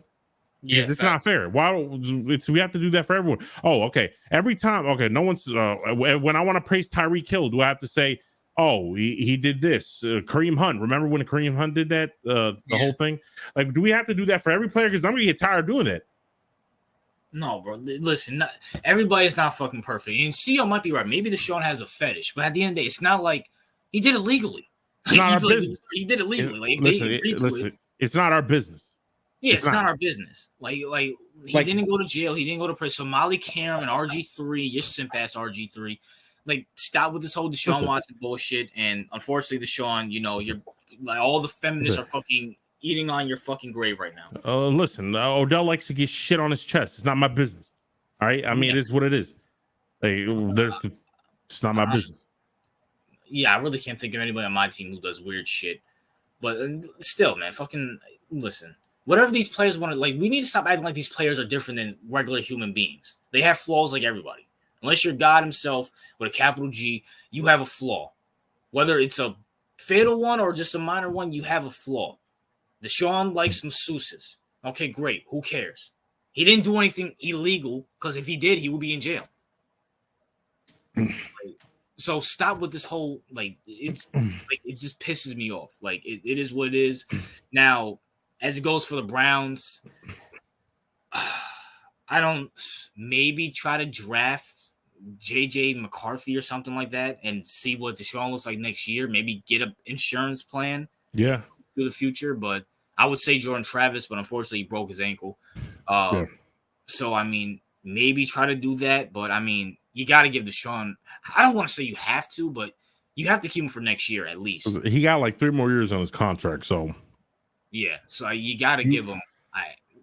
They're not getting rid of him. They're not getting rid of him. One, I think the owner wants to get something out of him, so he doesn't feel like he was robbed. So he wants to get something. So I don't think, like, honestly, RJ, I don't think they're getting an insurance policy like this year. They might do it next year.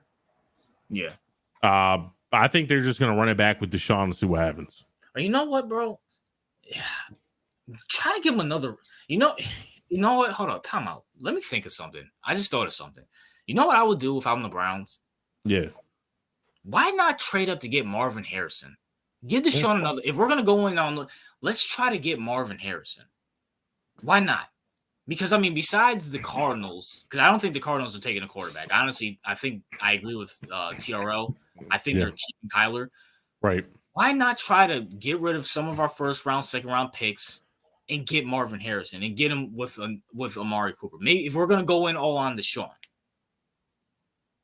You feel me? I would prefer they not do that, but I do understand. Well, let me talk because I'm not the Ravens fan in here, but or like try to get I'll have no problem trading it. Well, I mean Nick Chubb's gonna come back next year, but I'm saying maybe get like a big trade or something like that. If we're gonna go all in on Deshaun, you know what? Maybe this is a blessing in disguise. Maybe Deshaun being out for the rest of this year and even the offseason, I will give him some rest.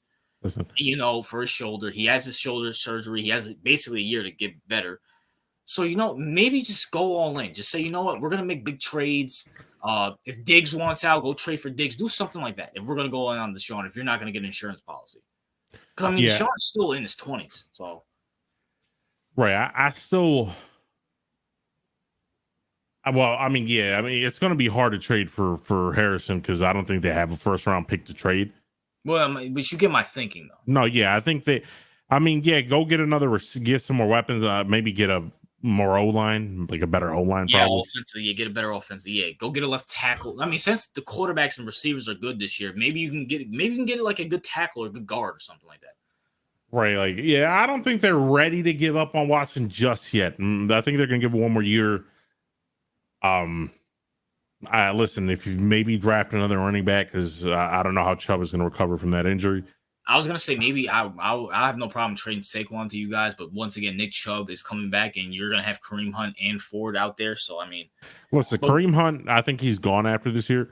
What I would do is keep Ford, see what Chubb has, and probably draft another running back in like the 4th round. Yeah.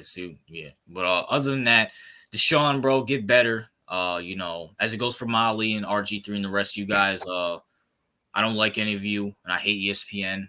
But we're gonna move on to the next topic, and let's talk about another injury. Joe Burrow, CEO, is out with a what's the name? With a hand injury. I think it's he sprained, like he tore the ligaments in his wrist or something. Yeah, Joe Burrow, as people call him, Joe Shiesty, CEO, the second best quarterback in the league. Right. Is out, CEO. Now, what's your thoughts on the CEO? I mean, listen, apart from saying the obvious, because when people roast him, listen, no one wants Joe Shiesty to get injured, all right? Like, let's just put that out there, clear that in the air. That's like no one can, like, I'm not like all praying at night that Joe Burrow fucks up his left hand or something. Listen, Joe has a shit ton of injury. First, it was his calf. I think he tore his ACL before. Now it's his wrist. Listen, the Bengals, this is the Bengals' fault, right? Because the Bengals are trying to, and I understand, bro, you paid him a shit ton of money. Like, I understand you paid him a shit ton of money and you want him to produce. But here's what you can't do, because Joe Burrow's like 27. What you can't do is put out your quarterback, your next quarterback that's going to be the head of the face of your franchise for like the next decade. What you can't do is force him on the field when his calf is fucked up. You should have rested him those 3 games. They forced him on the field. You lost those games anyway, so it was a waste of fucking time. It was obvious his calf was fucked up. You forced the issue. This game coming up, you hid his injury because his hand was injured. That wasn't on the injury report, by the way. You were hiding an injury. You're forcing. I understand all players are injured, but this is the same problem I had with the Browns and Deshaun Watson. If you know your franchise quarterback is on the brink of just season-ending bullshit, just why are you playing him? You know Joe Burrow is out there fucked up. You're playing against the Ravens. You're in the AFC North. You know damn well that these motherfuckers are not going to last. Like, why are you forcing this? Why are you forcing the issue now? Because here's the thing, RJ. If you don't let these motherfuckers properly rest, you're going to derail their career. Because what's going to happen to Joe Burrow is what's going to happen to somebody like, remember Sam Bradford? Yep. Like Sam Bradford, for all those people who don't know, was balling. He was a baller until he kept repeatedly getting injured. He kept getting injured, and injuries. Andrew Luck. Injuries derail your career, and this is what people don't understand. Why? Listen, we all know the Bengals offensive line is garbage. It's been garbage ever since Joe Burrow was there. Okay? Yep. It's been trash. You never addressed that issue. You tried and you fucking failed. You gave Orlando Brown a shit ton of money and he sucks balls. Okay? I mean, you're failing Joe Burrow, okay? And I think this was what RJ was trying to explain to me about why shitty franchises shouldn't be able to draft good players and all that shit. Yeah. Like, because you fuck them up. I get it. You fuck up. You really do fuck them up. Joe Burrow is one injury away from the Bengals seriously considering, like, if he let's just say, RJ, he tears his ACL next year for like in the middle of the season. Again. Then you have to consider maybe drafting a new quarterback. Yeah. Like, do you really it's mind blowing to think that the Bengals that Joe Burrow and the Bengals are one serious injury away from having to even consider actually having to draft another quarterback. I mean, they were just in the Super Bowl. They were just in the AFC Championship last year.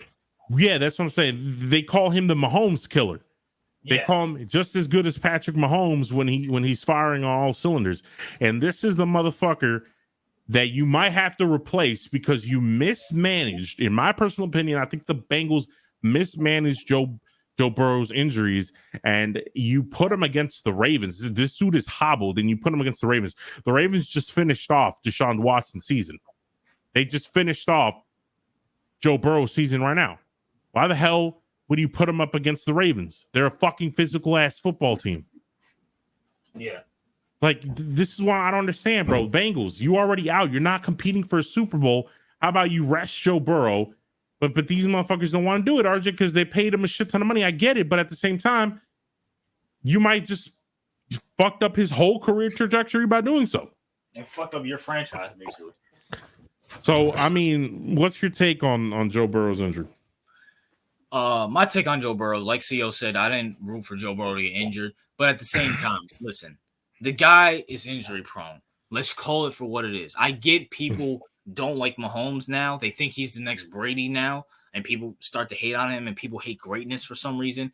But just because Joe Burrow beat Mahomes a few times, let's not ignore the fact he tore his ACL his rookie year.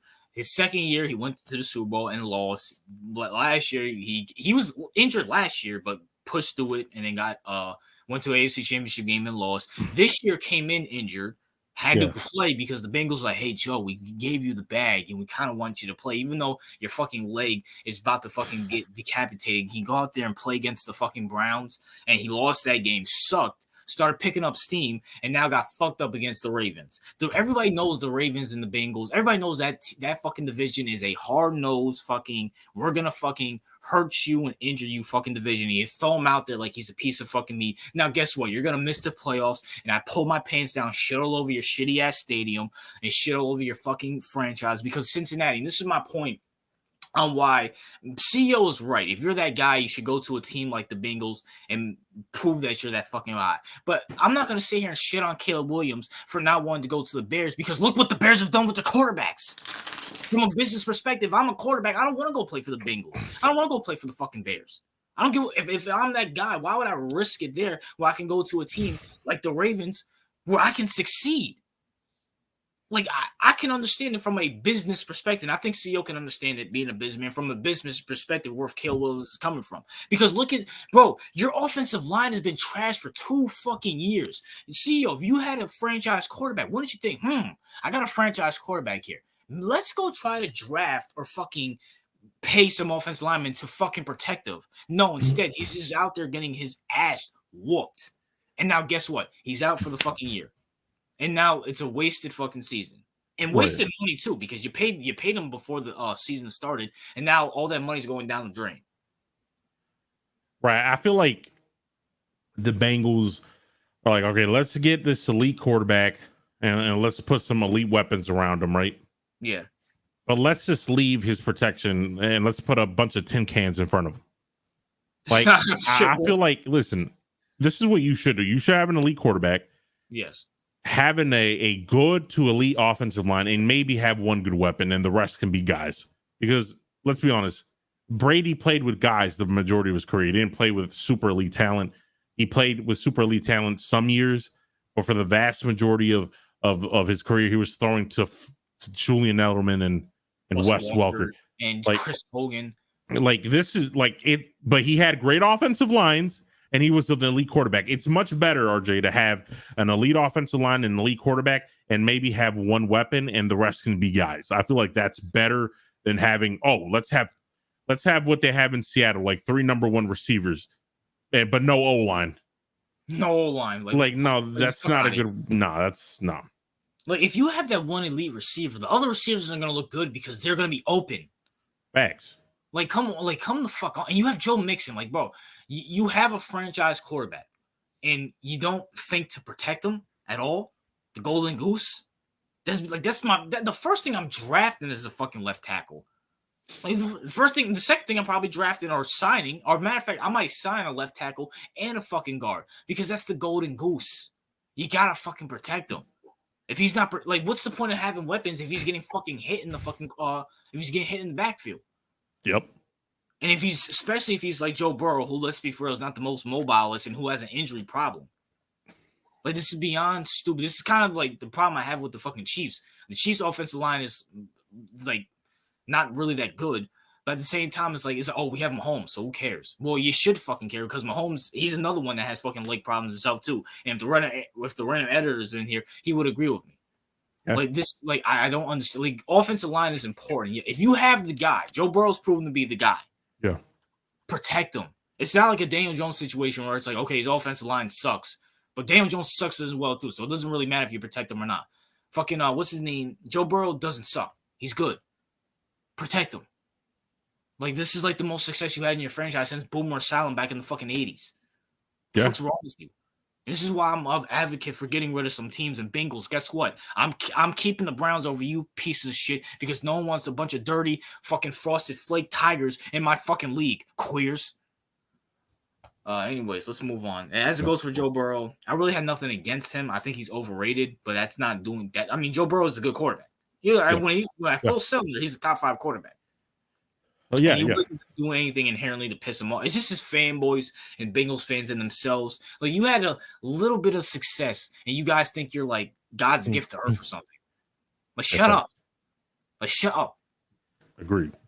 And speaking of the Bengals, let's talk about a certain individual on the Bengals who deserves the electric chair. And I think CEO would agree with me. He deserves the electric chair.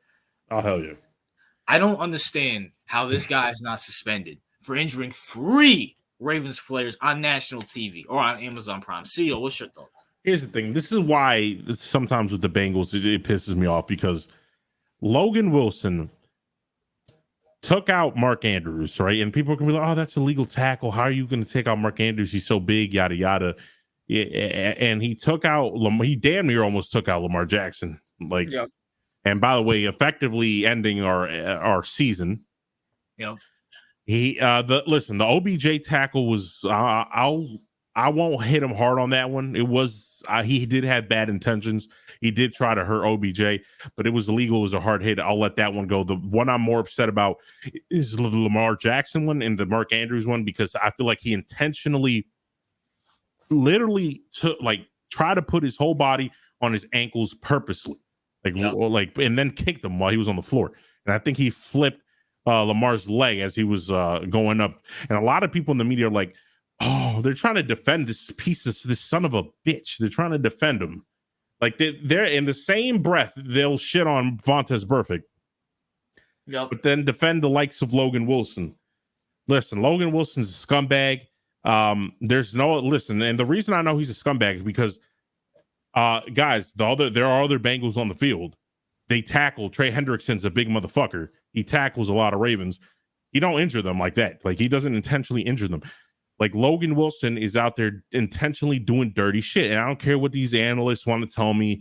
Like, all of a sudden, these crybabies in the media who want to get everything banned, all of a sudden, when it comes to Logan Wilson, oh, that's not a big deal. He was trying to make a tackle. Like, they're the same ones preaching for more legislation in football while simultaneously trying to cover for this piece of shit on the screen. Like, I don't get it, RJ, because honestly, Logan Wilson took out Mark Andrews. He wanted to take out Lamar. He wanted to take out OBJ, but failed to do. I mean, he actually did take him out. Thank God OBJ is not like long-term injured. Only person who's long-term injured is Mark Andrews, who's our best tight end, arguably top 2 tight end in the league. Yeah. And you injured our best weapon. And by the way, you got karma because your best you're literally your franchise player is injured. Yep. So this dirtbag piece of garbage, not only did he hurt my Ravens, not only did he injure them, not only did he do it intentionally, this asshole is also making the game worse, RJ. And you know why? Because now we're having a discussion about the hip drop tackle, as they call it. Yeah. And whether it should be banned and whether we should have another tackle on the list. And I can understand when people are like, oh my God.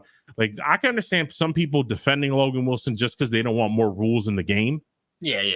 I understand that perspective. And by the way, I'm not arguing to get this shit banned. Like, that's not what I'm saying. I'm saying that this shit's been around forever. And this shit has been around forever, RJ. And all of a sudden, this motherfucker's abusing it. That's what I'm trying to say. Like, we don't get injuries like this. What happened to Mark Andrews often. It doesn't happen often. Like, I don't care what the statistics say about how, you're 25% more likely to get injured with doing the hip drop. I don't care about all that. But the fact of the matter is, RJ, most players don't get injured when they do that tackle. No. But the manner in which he did it, the manner in which he adjusts his body to fall on his legs is what caused the injury. So now they're going to try to legislate more tackles. They're going to try to get more people. They're going to try to get more rules implemented so they can take away more tackles in the game, make the product even worse, make it even worse. Thanks to this asshole. And they're all going to point to the Logan Wilson and Mark Andrews situation because this clown is going to make the game a lot worse. Okay. Yeah. Because let's be honest, RJ, that tackle's been around forever. Yeah. You don't see people getting injured left to right.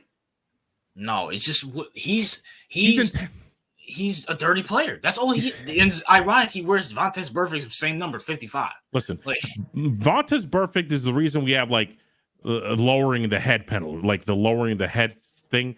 Like Vontaze Burfict, like people don't understand. Like it was never that big of an issue until Vontaze Burfict was a dirty player and made it an issue. The hip drop tackle is not an issue until Logan Wilson showed he did this shit on prime time, bro. When everyone's watching, he did this shit in national primetime media. He showed everyone in the world why this shit should get banned, why this tackle should get banned. And this is what frustrates me. I'm like, not only are you trying to intentionally hurt my team, but you're also trying to fuck up other defenders because other defenders are pissed because they're going to be like, how the fuck are we going to tackle motherfuckers? Like, we can't hit them up high. We can't hit them down low. We can't grab their waist. We can't pull down. How the fuck are we supposed to get these niggas down? You know what, CEO? Fuck it. Let's just go to flag football at this point. Who gives a fuck? Like, no, I mean, listen, RJ. Because this is bigger than Logan Wilson. Well, if we're talking about Logan Wilson is a piece of shit. He deserves nothing. But like, me and CEO this has to be like the third or fourth time we came on here and said the NFL is dead. Like we're you can't tackle in the game anymore. You can't. This game is beyond horrible. I'm sick of watching it. Fuck it. Who gives a fuck, man? RJ, you know how people used to stop, and we don't need all these legislations. We don't need, you did a hip drop tackle. You did horse collar, 5-yard penalty or 10-yard penalty. That doesn't solve anything, RJ. No, it really doesn't. Like, you just make the game worse. You know how people used to solve it? Oh, you did? Oh, okay. I see you, bro. All right. You know what? Okay. Next play. Receiver comes across during a cross route and levels the fuck out of Logan Wilson. That's how people used to. Guess what? Vontaze Burfict. Remember how he hit Antonio Brown? Yeah, Juju Smith used to beat the shit out of him. And that's how you check players. That's how you check people. And defensive players, guess what? They're just as helpless as offensive player because when the receiver comes down the field and that motherfucker's not looking, he can level his ass, bro. And this is what I'm telling. Like, this is how players used to self-regulate. You know what, CEO? This is how society is because now women or fags are in NFL and they're soft. So let's be for real, CEO. When we saw Juju lay out Burfict, we're like, yeah, that's revenge for Antonio Brown. If a woman sees that, it's like, oh my gosh, toxic masculinity, throw him in the fucking chair. Mm-hmm. Like that's how queers and women see it now, and that's what the NFL wants to see. Like, can you imagine female refs back in the 80s and 90s? Like, this is how shit is now. No, I understand it, but my only thing is... And plus, I still think they want to put a woman in the NFL. My only thing is... that, mentality, but go ahead. Right, it's simple, bro. When the fines, $15,000, $50,000 fines, and the 10-yard penalty does not solve the... Okay, let's say they made this play illegal, RJ, right? Yeah. He did the hip drop tackle. It's already illegal. All right, flag on the play. Half of the distance to the goal line and a $50,000 penalty that the Bengals are probably going to pay Logan Wilson. Guess what? Who cares? Okay, we got half to the goal line. Guess what? We lost our best tight end. Yeah. That doesn't solve anything. We lost them. It doesn't matter if it's legal or illegal. We lost them. Yep. Half the distance to the goal line does not solve the problem. Yeah, this is like this. You know what solves the problem? Telling people like Logan Wilson, all right, you want to fuck up our players, you want to injure our players? Okay, we're gonna fuck you up.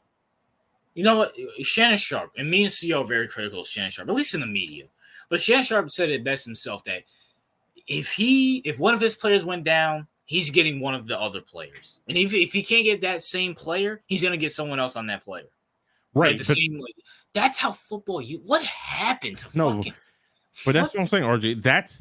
That is the best way to prevent this shit, RJ. That's what people don't understand. It's like, okay, Logan Wilson, no one's gonna attack you, but you can injure people. Okay, I'll injure him. I'll injure this. I'll get a fine. The team's gonna pay for it. I'm not gonna even. It's not gonna come out of my pocket anymore. The team's probably gonna pay for it. And I just injured your best player. And guess what? The coach and all of them are probably like, you know what? Good job, bro. Good job. You got him out. Like, Like, no, nigga, like if you want to injure our player, guess what? We're gonna come out the edge. You want to injure Lamar? Okay. Guess what? Justin Madden is gonna come right in, is gonna level the fuck out of Joe Burrow, and we're gonna see how you like that shit. That's how you regulate. That's how you people don't want to hear that because they're gonna be like, oh my god, that's violent, that's too rough. But that's how you self-regulate. So pieces of shit like Logan Wilson think twice before he tries to purposely injure other players, and thinks twice because his players, Joe Burrow, and his star players might get fucked up. Yeah. So, I mean, when it comes to Logan Wilson, fuck you, bro. You're a dirty player. You ain't shit. Your Bengals really ain't shit either, and that's why this is karma. Joe Burrow, you should blame this cocksucker on the fucking screen for you being injured. You feel me? You know what I'm saying? Bro, we'll look at these prices for this clown's jersey. What the fuck? I ain't no paying no $100 for no Logan Wilson jersey. Who the fuck wants to pay for that shit, my nigga? Bro, $100 for Logan Wilson jersey, bro. Get the fuck out of here. Does anybody know who this cocksucker is? Nah, bro. Do even Bengals fans know who the fuck he is? Bro, Bengals fans, like if you see the stadium is full of number 9 Burrow jerseys, and maybe number 1 Burrow jerseys, and maybe you'll see some Jamar Chase sprinkled in, but you're not gonna see Logan Wilson jerseys. I think I seen more Joe Mixon jerseys. Yeah, you're probably gonna see more Joe Mixon jerseys too. Or T. Higgins, but who the fuck gives a fuck about Wilson? Who the fuck? Out of here. If you paid money for this, you deserve the golden lecture of Wilson. But let's talk about Bill Belichick, CEO. And the whole controversy that Bill Belichick might get fired after this year. Bill Belichick's a bum, and Bill Belichick might go to the Chargers, Giants, or Commanders. Now, CEO, what's your thoughts on this? And do you think the rumors have any credence? I do. Here's the thing, right? Yeah. We already discussed, and the audience probably already knows what we think of Bill Belichick. Yep. He ain't shit without Brady. That's the summary of what we think. Yeah. Listen, Commander fans, Giant fans, Charger fans, when they hear the rumors about Bill Belichick, possibly, the greatest head coach in NFL history, possibly going to their team, it should be joy, RJ, right? Like happiness, right? We're about to get the best head coach in NFL history. But what I hear from Commanders, Giants, and Charger fans is hell no. I do not want this nigga on my team. And the reason people do not want Bill Belichick on the team is because everyone knows ever since Tom Brady won the chip with the Bucs, and people saw how horrible he was before and after Tom Brady, this dude is ass. RJ, he sucks.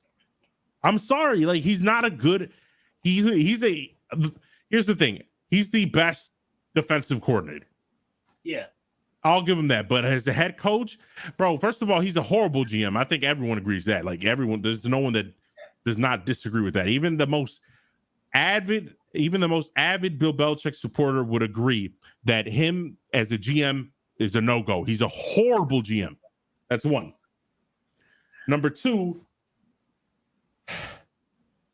Bill Belichick, no one likes him, bro. He's a frumpy, grumpy bastard. Can we be honest? Like, why? This is how I know no one likes him, because Kraft said it himself. He said himself, he has no problem moving on from Bill Belichick if he doesn't produce. Yeah. If you have a coach, look at Mike Tomlin with the Steelers. Look at Harbaugh with the Baltimore Ravens. And they only won one Super Bowl. Just one. Only one. The owners are very lenient with them in terms of, okay, you didn't go to the playoffs or you didn't do this. Okay, that's fine. We're going to be more lenient with you. But with Bill Belichick, he won 6 Super Bowls, RJ. He should have at least a decade to fuck up. Yeah. But the head Robert Kraft does not like him. This is what people don't understand. No one, players, media, coaching staff, ownership, no one likes Bill Belichick. He's a frumpy, grumpy ass nigga. No one likes him. If I'm a player, bro, I don't want to go play for this. Yeah. I don't want to play for him. The only reason players went to New England and took a discount was because number 12 was there. Not because Bill Belichick. Bill Belichick is an asshole. No one wants to play for that. He's a horrible person, bro. He goes to the media. Like, who wants to play for this asshole? Like, no one likes this dude.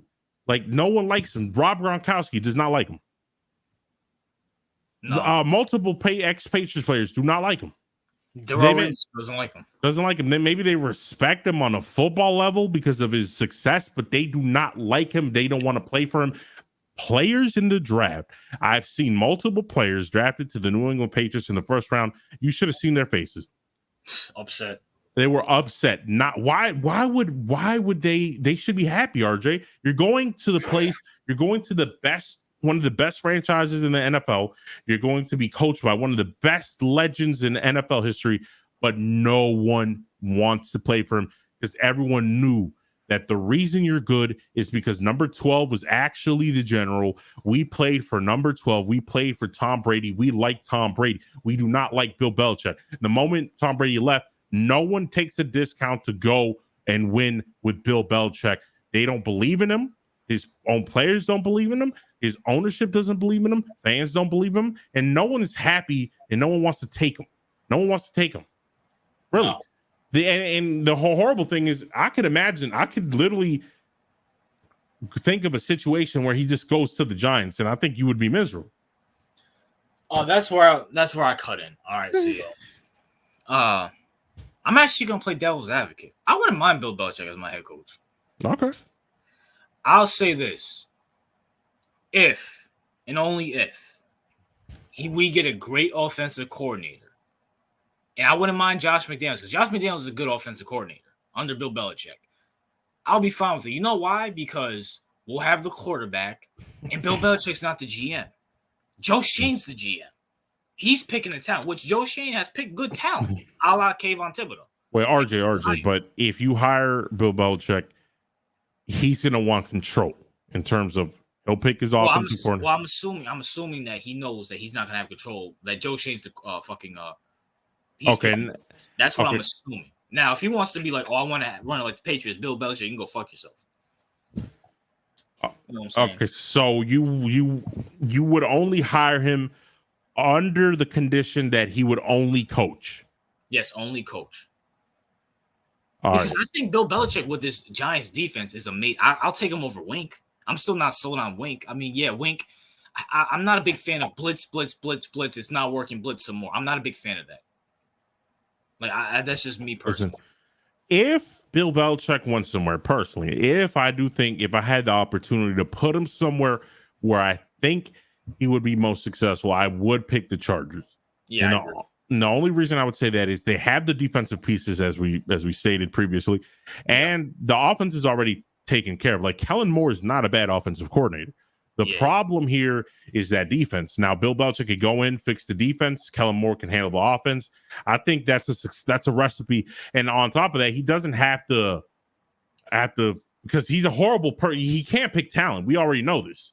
Like, he can't pick talent.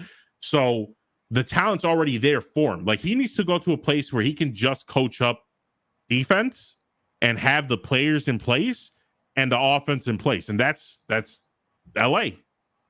Yeah, I think so. Yeah, because let's be honest, I wouldn't want him if I'm a Giants fan. I wouldn't want him on the Giants simply because the offense is fucked up. There's the Giants have no offense. They have to fix that part.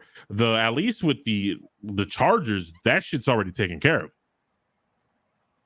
Yeah, so I mean, but that was my thinking. Like, Bill Belichick, the GM, is horrible. He should never be a GM ever. But as a head coach, I mean, maybe feasible with the Chargers. The Commanders, you can float that shit. The Commanders are horrible offensively.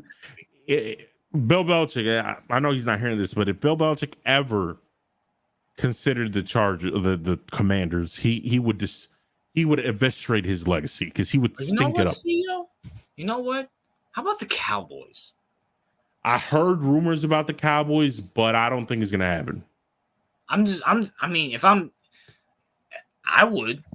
the defense is amazing. Well, we know the defense is amazing. Maybe they just need that maybe they need. Now, I do think. I mean, I don't know who their offensive coordinator is, but maybe if they bring in, Josh McDaniels is a good offensive coordinator. I mean, Mac Jones had his best year with Josh McDaniels. Josh McDaniels, he's a shitty head coach, but as an offensive coordinator, if you can make Mac Jones work, you're a pretty good coordinator. Maybe you get Dak with Josh McDaniels, a fucking what's his name? You get Belichick with that defense. Maybe. Now, granted, Bill Belichick versus Jerry Jones, that's probably never going to happen. No, that's not going to happen. No. I mean, somewhere like that. And if Bill Belichick wants to pass Shula and get that ring, then he's gonna have to swallow his pride at some point. Yeah, he is. But here's the thing, RJ. When you think about it, right? If we take Bill Belichick and we put him in the Commanders, right? Yeah. Everything needs to be rebuilt. We know that shit won't work. No. Like, he has to go to a place where there's like they have everything but the head coach, right? Yeah, yeah. So how good of a coach is he really? Because I feel like if you put like an Andy Reid with the Commanders, I feel like he'll flip that around in like 2 years. Yeah, I agree. Like if I put Mike Tomlin somewhere, I feel like he'll flip it around in like 2 years. Yeah, yeah. But am I sure that if I put Bill Belichick in the Commanders, I think he'll flip it around in like 2 years? No. So how good of a head coach is he really? That's my. I need to take a step further. I mean, even like we shit on Kyle Shanahan. He flipped it over the 49ers after Jim Harbaugh left. Yeah. So I give him credit for that. But like Bill Belichick, he doesn't come up. First of all, the guy's like fucking 75 years old. Like, how much longer does he have in the fucking league, bro? Honestly, he should retire, in my opinion.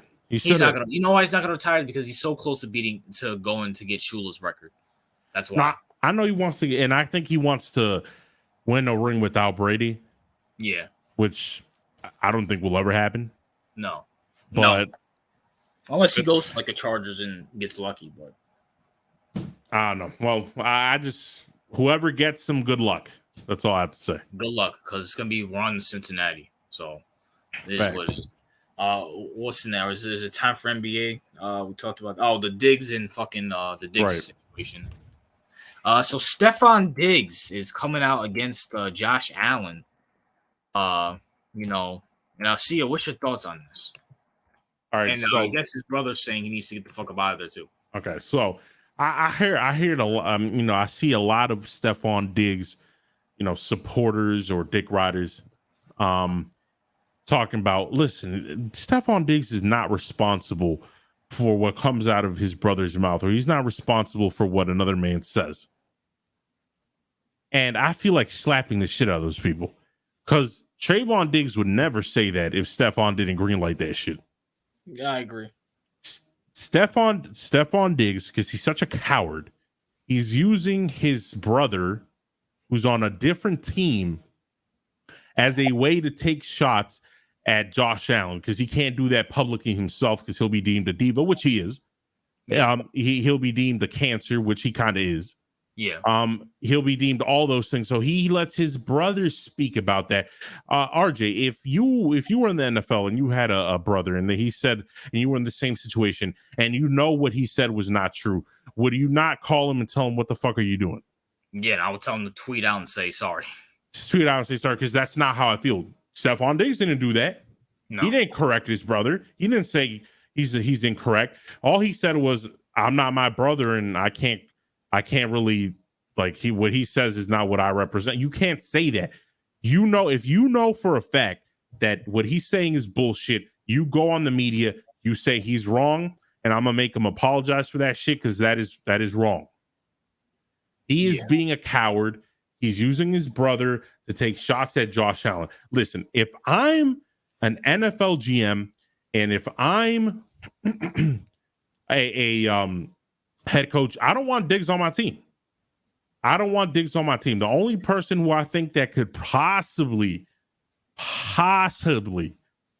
get him under control, or not even under control, just satisfy him, would be if he went to Kansas City. And maybe if he went to Kansas City, and that's only because that's the only place where I can see him winning a ring and actually shutting the fuck up. Or Dallas, because he'll be with his brother. Aren't they from Dallas? I have no idea, but no, they're not. But they grew up Cowboys. But he'll be with his brother. So, but if he's not with his brother, or he's not with the Eagles, or he's not with the Chiefs, Yeah. I don't want him because honestly, he left. He was bitching when he was with the Vikings. He wanted to be gone because he didn't like Kirk. He didn't like this, so he left. He was paired up with Josh Allen. Magic happened. He had a great season, one of the best receivers in the NFL. Because let's be honest, Diggs wasn't as good. He wasn't as good with the Bills. I mean, with the Vikings as he is with the Bills. So people are like, okay, he elevated Josh Allen's game, which I agree with. But not only that, I think Josh Allen also elevated Stefon Diggs because he force feeds him balls. And because he force feeds him balls, his numbers and stats go up. So they both benefited from each other in that situation. The only thing I would say is if I'm a GM, I'm done with this thing. First of all, you're not young anymore. You're like 30. He is 30, yep. You're not going to, in 1 or 2 years, you're not going to be worth the headache. Like, why would I want you on the team? Like, let's be honest, you have maybe 1 or 2 years before you decline heavily into being a number 2 receiver at best. Why am I going to, you know how much great receivers are in the league, RJ? You know how easy it is to draft receivers nowadays? They're like growing on trees. There's like there's so many good receivers nowadays. Listen. Why would I ever deal with this? Now, I do agree. Here's my thing. Is Diggs a diva? Yes. But all receivers are divas. Besides maybe a Fitzgerald and a Jerry Rice, even T.O. and Randy Moss, Antonio Brown, Odell Beckham in his prime, even Julio had his hiccups here. Even DeAndre Hopkins, who's quiet, had his hiccups here and there. Steve. So there's a little, like, when it comes to receivers, there's always going to be divas. But I will say this. I mean, Diggs before he went to Diggs was still a 1,000-yard receiver before he went to Josh Allen. Diggs was still going to the Pro Bowl without Josh Allen. This is back when he had Teddy Bridgewater and fucking Sam Bradford as his fucking quarterback. So there's no doubt in my mind, wherever Diggs goes, production is going to go. If we trade Diggs, who the fuck are we going to get for him? You're not getting, unless you get like a Justin Jefferson or someone in that ilk tier, who you're not going to get because they're young. And why the fuck would they want to trim to the Bills? You're really going to take a chance on a wide receiver in the draft. Unless you're going to get Marvin Harrison, who the fuck are you going to get in the draft? Right, but but here's the thing. You can't keep this kind of energy around. That's my thing. I understand that, CEO, but here's my thing, though. If you're the Bills, like, you're fucked. Like I said it before, you're fucked. Because I'm sorry, like, all these, unless you get Marvin Harrison, and Marvin Harrison is still, I do think Marvin Harrison is going to be a great receiver, but he's still a question mark. You're not going to get someone in the draft better than Diggs. Listen, RJ, here's the thing. You have Josh Allen for the next 10 years. Yeah. The same thing cannot be said about Diggs. His prime is 1 or 2 years. I understand that, but at the end of the day, Josh Allen, if I'm Buffalo, you blow it up. You blow it up because you have a franchise quarterback. You have exactly, but here's the thing: you have your franchise quarterback. This recipe, the head coach with the receivers, this relationship isn't working. You still have time. You still can build around Josh Allen because you got like another 10 years with him. You're still good on that. But this whole Josh Allen, Stefon Diggs shit is not working. Not because I don't think it can work. It's because Stefon Diggs does not want it to work. That's my issue with it. It's like, how am I supposed to make this happy? Why should I have to worry about, instead of winning games, why do I have to worry about making this nigga happy? Okay, but I understand. But let's not act like Josh Allen's out here like Mahomes and making plays. No, he's not. He's not. But if you want to win, this behavior, this just not conducive to winning. I mean, right, let me ask you a question. What have the Pittsburgh Steelers done ever since they got rid of Antonio Brown? Not much. They have not much because Big Ben. That's more of a quarterback issue than it is a receiver issue, though. No, I'm talking about when they had Big Ben. I'm talking about like when they got rid of him and they thought Juju was the guy. They missed the playoffs. Right. They had that 11-5 fluke season. Right, but the thing is, the next year after that, Big Ben was in the back end of his career, bro. He was like. But Antonio, but let's not act like Big Ben wasn't like in MVP conversations when Antonio Brown was out there. He was, but Big Ben was there. When prime Big Ben was there and you had prime Antonio Brown, that was a good combination. But no. I thought Big Ben was out of his prime back in like 2013, 2014. I thought Antonio Brown was carrying that guy. Okay. I thought Antonio, as soon as this guy left, the dude didn't do shit.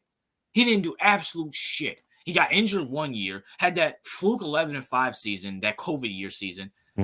Fuck, I said COVID. You think YouTube? I don't think YouTube's gonna do anything for me doing that. And then fucking and then he sucked the next year after that. Antonio Brown made Big Ben's last few years seasonable. Antonio Brown's a diva, but at the same time, if you take Diggs off the team and try with another receiver, are we sure Josh Allen's not going to go back to his rookie year? I mean, we don't know. He throws these niggas now. We don't know, but I'm not harping my boat on this nigga. I'm not this. My whole point is that the Bills are fucked. they're fucked. No. They are fucked. Don't get me wrong. I mean, but I think this is more of an issue of like losing Dable was a big thing. I think that's like if Dable was still with them, I would have more. It'd be easier to get rid of this guy. Yeah, I agree with that.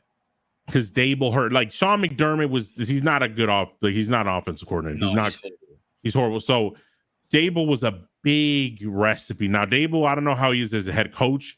That's still a question mark. Yeah. But he had one great season, one bad season, one horrible season. So we don't know where he's at. But as a coordinator, as an offensive coordinator, he's one of the best.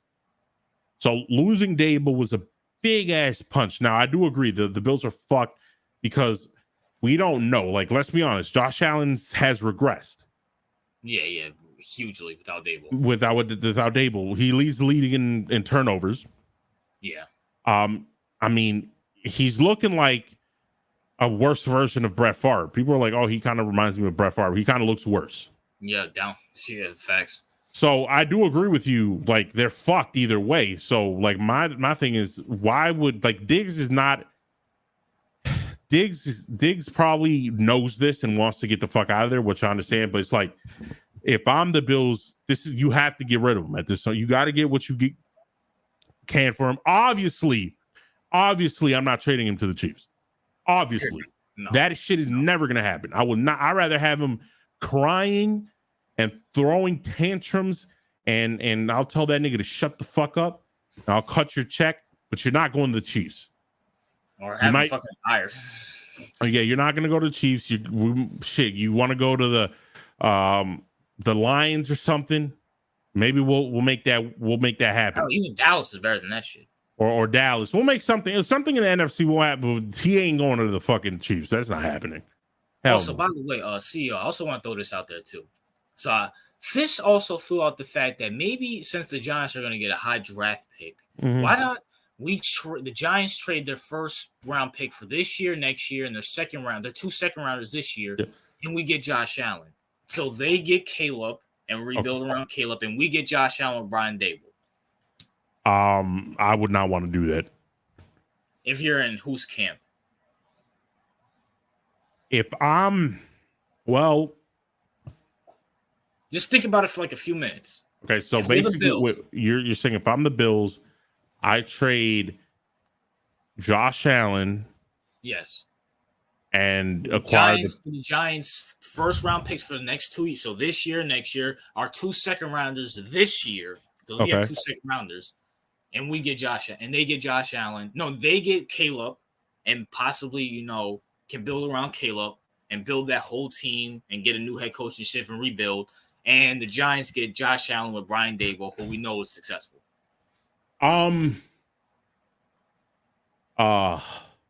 mean, listen, Dable would want to do that 100%. Yeah. Like, he'll be like, yes, I'll take a proven commodity in Josh Allen. He's still young. I worked with him before. I know I can be successful. He'll do that in heartbeat. The Bills, on the other hand, I don't think they want to do it just because he's a big brand over there in Buffalo. But if I ran the Bills organization, I wouldn't have an issue doing it. Yeah. Just because I'll get Caleb, I'll start fresh, I'll blow everything up, and I'll let the Giants deal with Josh Allen because I don't think he's the guy, and I think I'll rather bet on Caleb over Allen at this point. So, yeah, like if I'm the Bill, I don't think they would ever do it. I don't think the Bills would ever do that shit ever. But I think if I'm a Giants fan, would I want that to happen? No. I don't think so. I mean, hold on, time out. We know Josh Allen went to an AFC Championship game and went toe to toe with Mahomes with Brian Daboll at center. So bro, Fish said it best himself. If you put Josh Allen with the Giants, with Brian Daboll, besides Jalen Hurts, who's a better quarterback him in the NFC?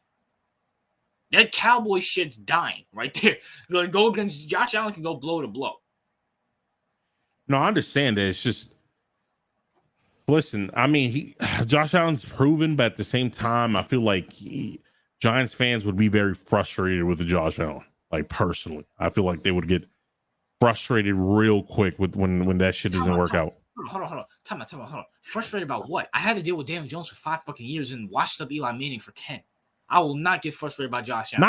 Not you. I mean, ironically speaking, I feel like Giant fans who were pro Daniel Jones would be more harsh on an acquisition with Josh Allen and would be more harder on him than they were with Daniel Jones. Like, personally, I feel like that would happen. Like, when Fisk dropped that video, that's actually because everybody's like, oh, Josh Allen doesn't look the same with Brian Daboll. Why don't you get him with Brian Daboll and a fresh new start? Like, why not? Because when it comes to, because let's be for real, CEO, the Giants defense is elite. Like, you watch, like, that Giants defense is elite, and we have young players, a la Hawks, and fucking Kayvon and stuff, and Dexter Lawrence. Why waste it on Caleb, who we have to rebuild around, when we can just get Josh Allen, who is good with figuring out shit behind a shitty offensive line, and we have deep threats he can actually hit. I don't know. I mean, Brian Daboll, who knows how to work it. Listen, like I said, if I'm the Giants, I think Daboll would do that every single day of the week. I think Shane would do it too, because Shane's from Buffalo too. But I don't think the Buffalo would ever do that. Why not? So bro, you get Caleb Williams and you get to rebuild it. It's a fresh new start. Here's the reason I don't think that, because you know how everyone and their mothers, apart from like small people like us, think that Josh Allen is like top 3 quarterback. Are we sure about that? No, but I'm talking about that's the narrative, right? I don't know. A lot of people been shit on Allen. So I feel like at worst top 5.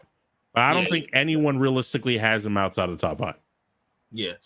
So when you're the Bills, you're like, okay, I have a top 5 quarterback. He's still young. I think he's 27, 28. Yeah, around there. He's still young. I can have him for the next 10 years. Yeah. Why the hell would I trade him to the Giants? Why would I give him a top 5 because quarterback? Because you get Caleb Williams and you can have him for the next 17 years. But I don't know if he's good. I mean, if you're looking at the media standpoint, they think he's the next fucking Mahomes. So but I don't think they're willing to take that risk. I just don't. I don't. Bro, if they get Caleb Williams, like if they get Caleb Williams, who the media loves, I think it's like, okay, you got rid of Josh Allen, but you got Caleb, who's younger than fucking Allen, and let's be for real, they think, and I think Caleb's a little bit more polished than Allen. The media narrative on Caleb was like, okay, we'll draft him. Any quarterback, we'll have Caleb, and I heard this like a week ago or so. I would have Caleb Williams over any quarterback that's not Mahomes, Allen, or Burrow. Yeah, that was the narrative. Like that was if that was so the Allen's included in that list, I don't think they would want to give him up. Yeah. Like because Caleb, as hyped as he may be, I don't think he's.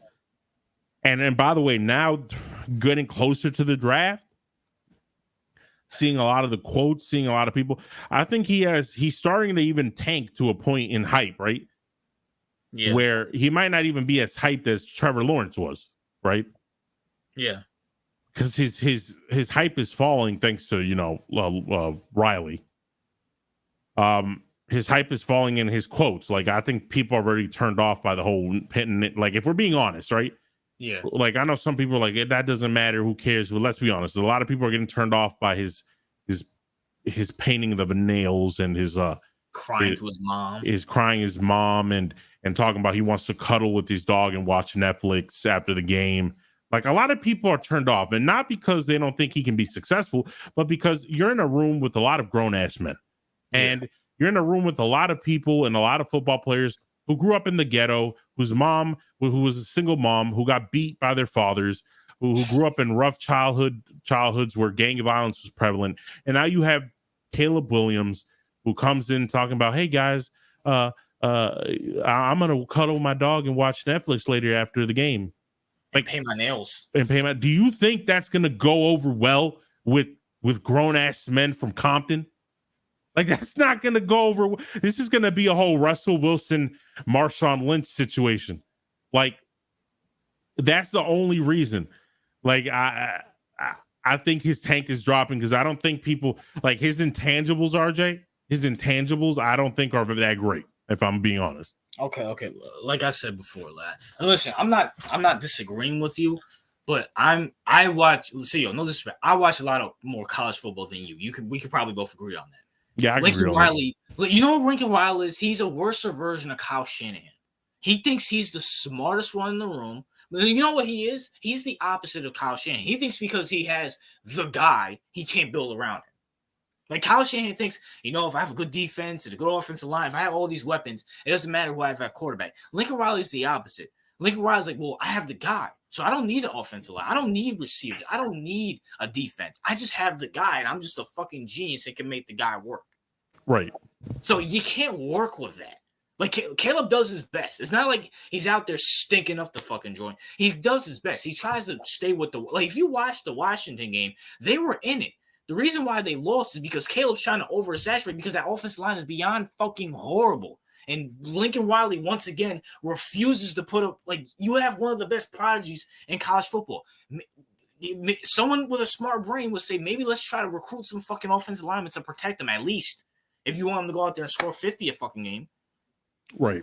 So when it comes to, is Caleb turning the ball over and he's not coming up clutching? Yeah, but at the same time, let's not act like USC is like the fucking 2001 Miami Hurricanes or some shit. No, I don't think people, I don't question Caleb's talent. I don't think people question his talent per se. I think people are, like I said, it's more of the intangibles. You feel me? Like, no one questions Kyler Murray's talent. Yeah. But his intangibles are shit.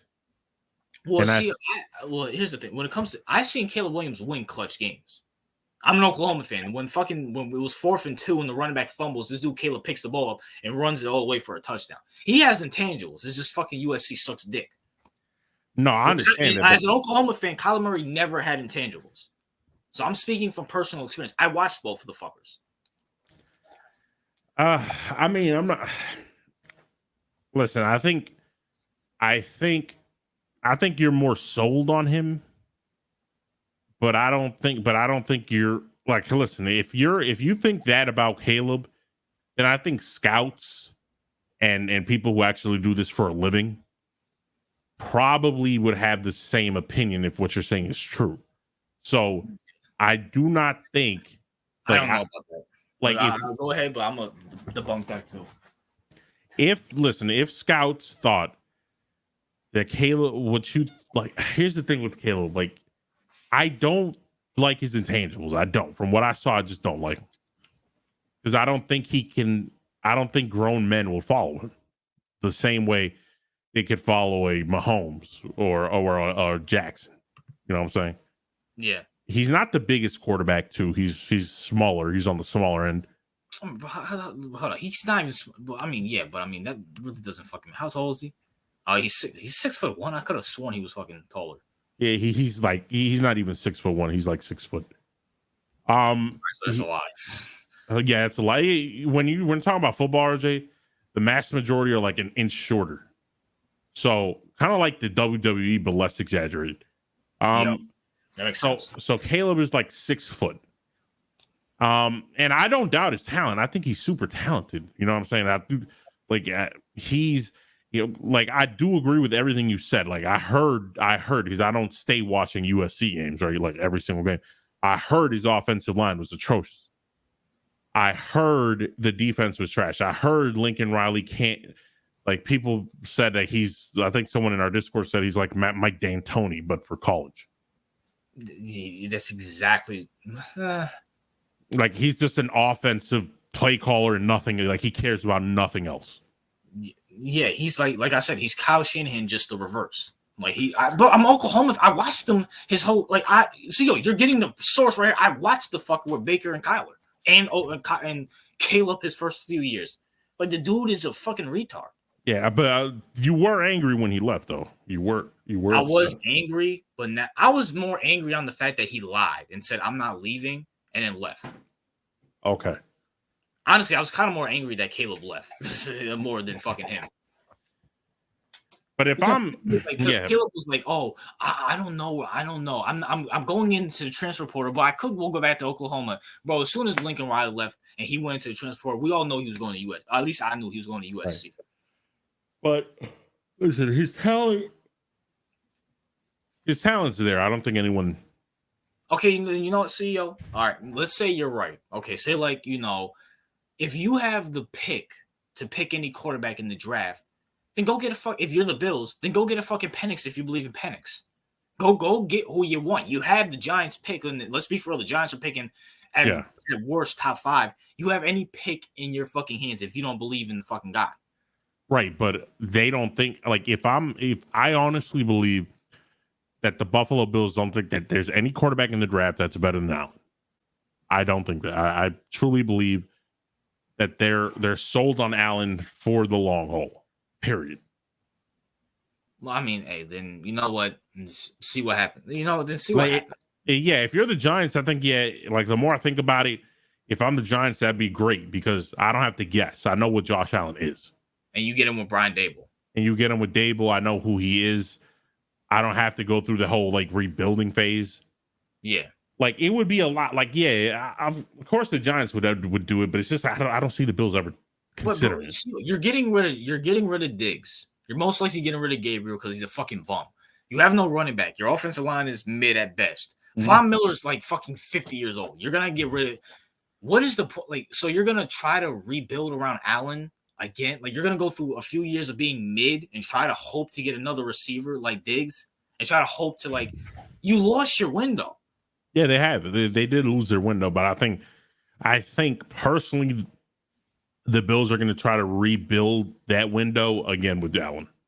You know what this is going to be like, CEO? It's going to be those years of Rodgers, where they will have Rodgers, right? But not put anything around him, and he will carry them to the playoffs and get bounced in the first. That's what it's going to be like with Buffalo. The only difference is at least the Packers got a ring with Rodgers. Right, and I don't think Allen's good enough to carry them to NFC Championship games Rodgers. And Allen is nowhere near better than prime Rodgers as well. So that's what it's going to be like. You're just going to go to the first round and lose every fucking year. So what is the point? What is the point? Or you know what? See, here's the part because since he's on he's like Russell Wilson after fucking the Legion of Boom retired. And fucking Doug Williams, not Doug Williams, what's his asshole's name? Doug Baldwin retired. Okay, he's still talented. He still gets you to the playoffs here and there. But you're not doing anything because the offensive line is shit, the defense is shit. Right. And Pete Carroll and Sean McDermott is nowhere near Pete Carroll. So what is the point? If you get rebuild, it's okay, I have a few years to rebuild and do something good. Josh Allen, you're not going anywhere. He's talented, top 5 quarterback, yeah. But I'm sorry, I don't see him elevating the team like a Mahomes or even a Hurts or Lamar where it's we can even fucking Lamar hasn't made an AFC Championship game, but elevating, saying, okay, we can still do something. We can still make a run. No, you're not doing shit. And with Diggs going and with Von Miller leaving soon, because Von Miller, I'm sorry, what's the point of keeping him? He's fucking 35 years old. He's at least 35 years old. How much time does he have left? And he's already injury prone too. Nah, Von Miller needs to go to the Ravens, a win now, a win now team. He's not. Yeah, it's over for bro. But he went to the Bills thinking that's what they were. By the way, and they were, but they lost their window. So. But I'm just thinking, listen, people forget. The Bills are a poverty franchise. All right. Yeah. Don't they make bad decisions. Just because they win to 4 Super Bowls, who goes to 4 Super Bowls and wins none of them? Loses all. That's the baddest luck ever. That's worse to me. Going to 4 Super Bowls and not winning none is worse than going to no Super Bowls. My God, that is beyond because that's beyond choking. That's if you're And yeah, that's at least one of those. And that's like the only that's technically the only real New York team, right? Yeah, technically, yeah. Yeah, that must suck. Yeah, I mean, shit, not for me. I'm a fucking Giants fan. That might suck even more, but still. But I think for the Giants, it's a win because you have Shane and Dable who know how to control Allen and deal with Allen. But I mean, for the Bills, is like what if you're gonna get rid of Diggs? We know that, and I'm not opposed of getting rid of Diggs because Diggs doesn't want to be there, and probably the Bills don't want him there either. Fine, cool.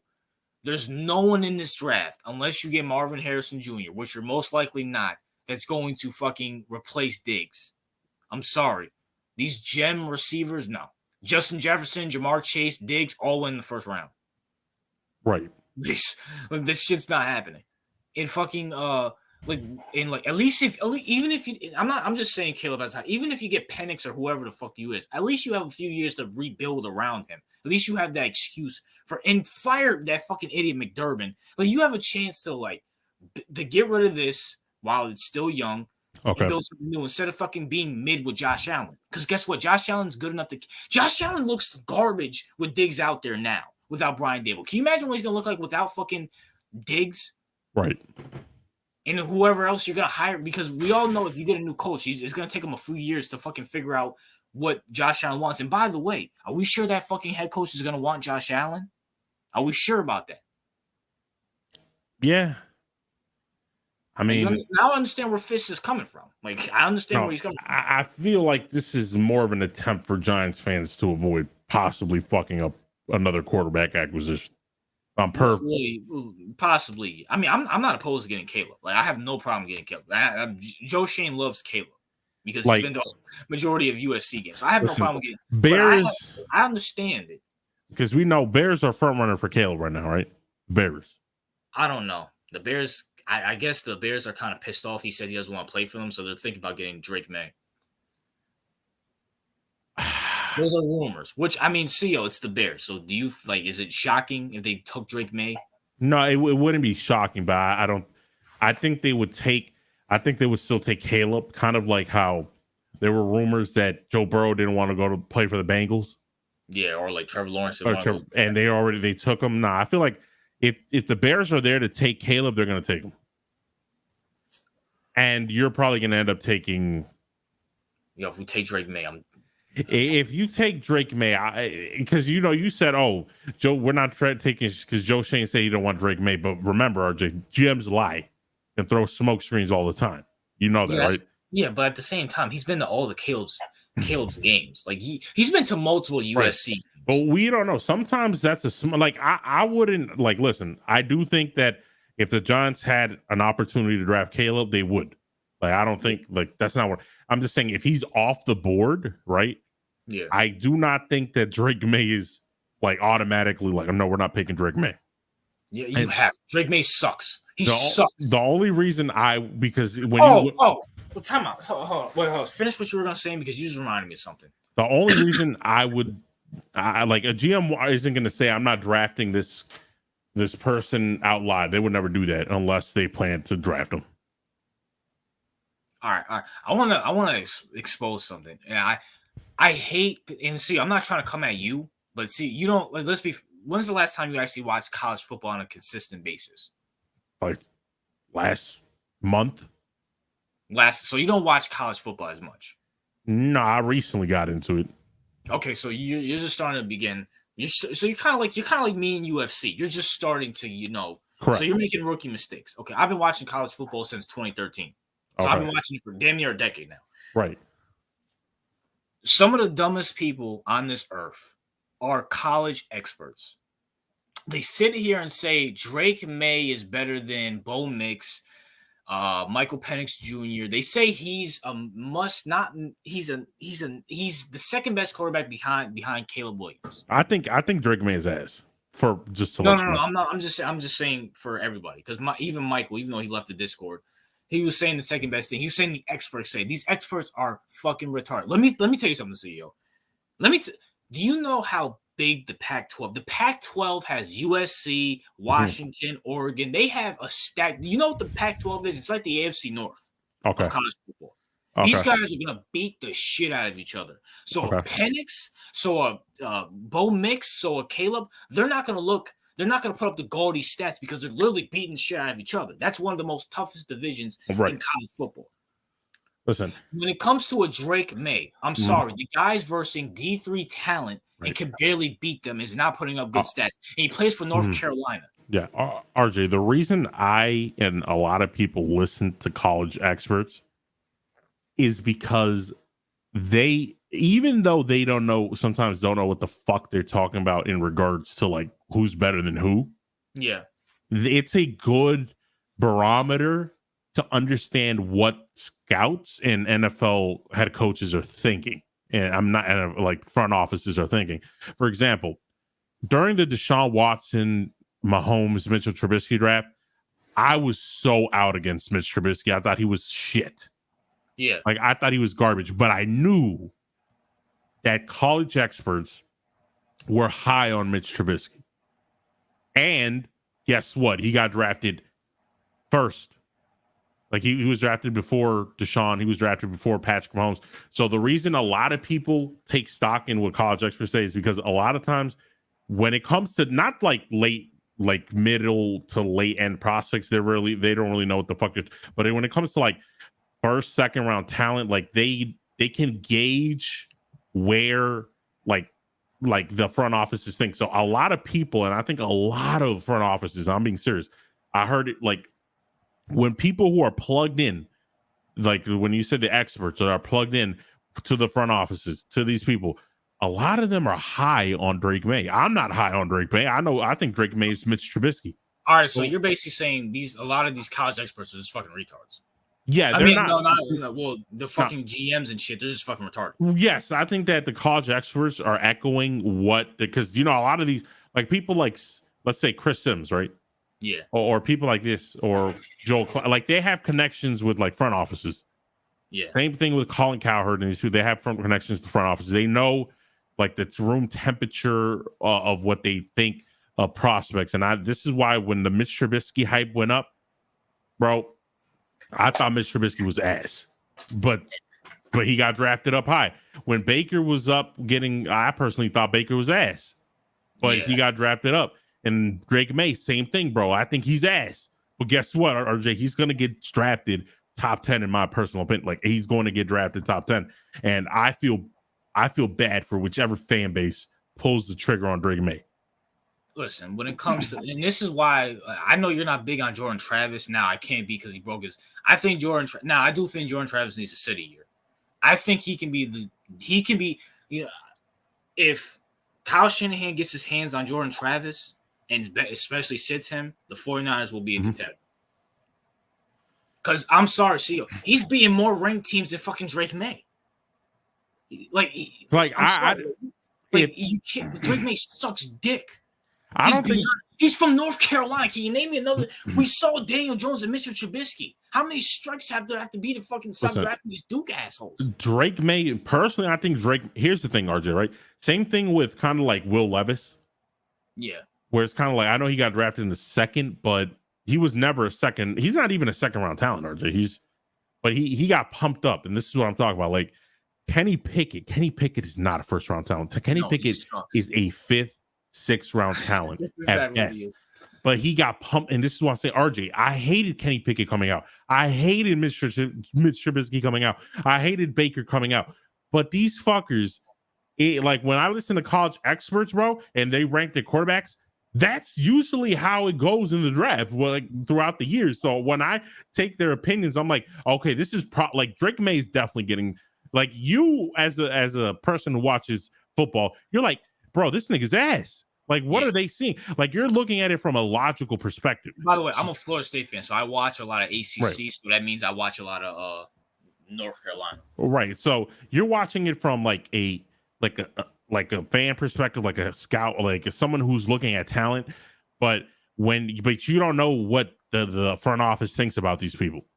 But the college experts, the reason they have that Drake May ranked so high is because they think a lot of people, like there's been a lot of people or quote unquote college experts that have said that there are GMs out there that would definitely consider taking Drake May over Caleb Williams. Good luck with that. And say what you want about Caleb. Caleb blows fucking Drake Oh May. no, it's not even a question. I Joe think Mix, Michael Penix, all Jaden Dane, they all, and I'm someone who watches them. Now I'm kind of biased against Jordan. Dylan Gabriel for Oklahoma blows Drake May. The dude plays no competition. He plays for. Can you name? Oh, let's go through it. Hold on, time. Let me prove my fucking point. I keep talking to you.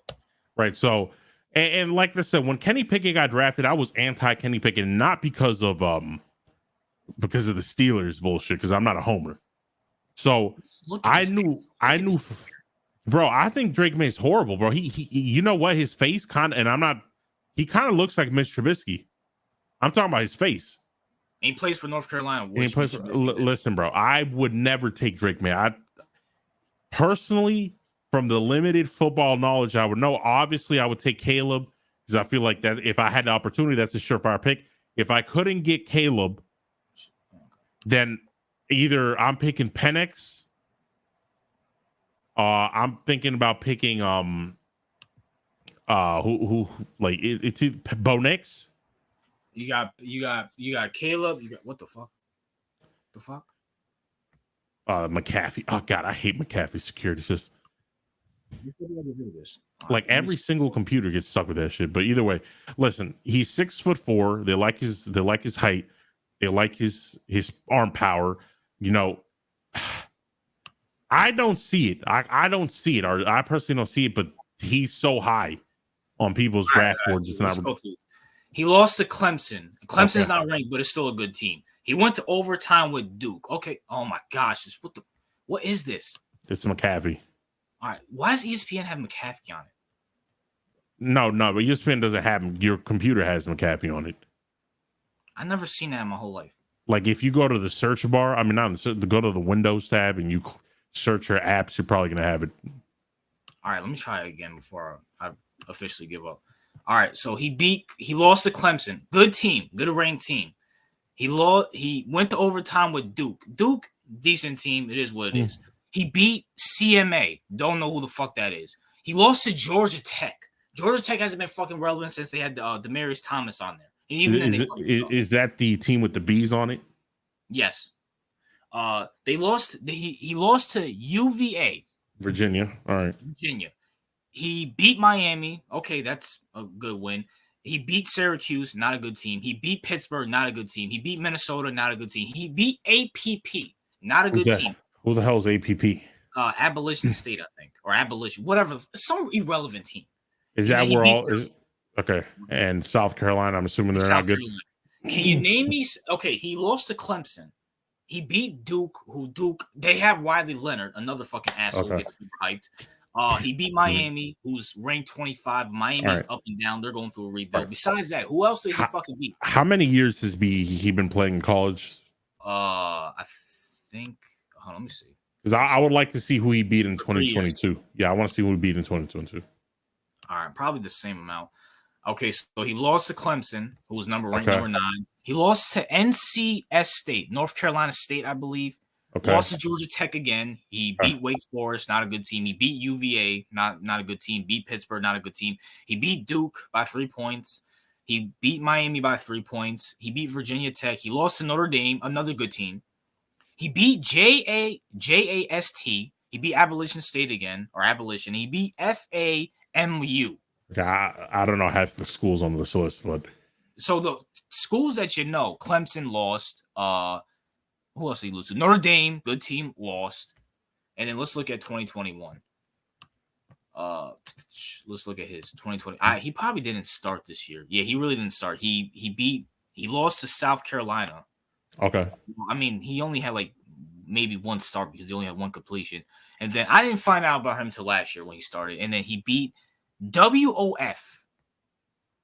Whoever the fuck that is. Although Wolford Terry's. I have no idea what that is. So the scouts or these GMs who think this asshole is fucking good when he looks like the product of incest, he's not. This is like, see, if we're gonna go off your theory, that just shows me that these GMs and these like NFL scouts are just fucking retarded, and me and you need to be fucking hired instead of these fucking queers. Yeah, I mean, he's definitely gonna get drafted high. I would not As long draft. as it's not to my Giants, I really don't give a fuck. I'd rather take Bo Nix. I mean, if he does get drafted to the Giants, I mean, at that point, the Giants no one can deny it. The Giants said we don't want flashy, we want Eli Manning 2.0. Because this is just Daniel Jones all over again. Because isn't Duke in North Carolina both in fucking North Carolina? I think so. So at this point, we're just saying we don't want, like, we know the league is going towards the Patrick Mahomes, the Lamar Jacksons, and the Joe Burrows and Josh Allen's guys who are mobile and flashy, but we want the Eli Manning. We want the underdog story. We want the generic white guy to overcome. That's not how shit works anymore. Even Joe Burrow has a little bit of swag to him. And even Josh Allen, like, we've been taking, shots at Allen. He has a little swag to him. This queer deserves nothing. He sucks. I mean, listen, I'm just happy we got our quarterback. I don't got to get thrown into this lottery of drafting quarterbacks, because I know the Ravens would never be number 1 overall ever. So yeah, I know. So we would get stuck with someone like JJ McCarthy or like who sucks. Like Riley Leonard. Yeah, someone that would suck balls. Okay, besides maybe Riley, I'm gonna keep it real with you. Besides maybe Riley Leonard, I would probably take any other. I would take JJ. Of course, I would take Travis. I'll take fucking Jaden Daniels, who I'm not sold on any of these quarterbacks, but at least CEO. At least as someone who watches college football. JJ McCarthy beat Ohio State. He beats Michigan State. He beats Penn State. The Big Ten is actually good competition. JJ Daniels, he beats fucking Alabama and shit like that. He goes up against these guys. This queer can barely beat Duke. Riley Leonard. I mean, I'm trying to find, like, what do people see in him? Because I'm trying to find. He's just a white guy who throws a beautiful ball. That's really it. That's all that comes down to.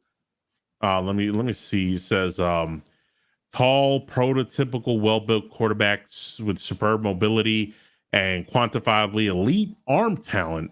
Oh my gosh. Generates high-level velocity with effortless ease.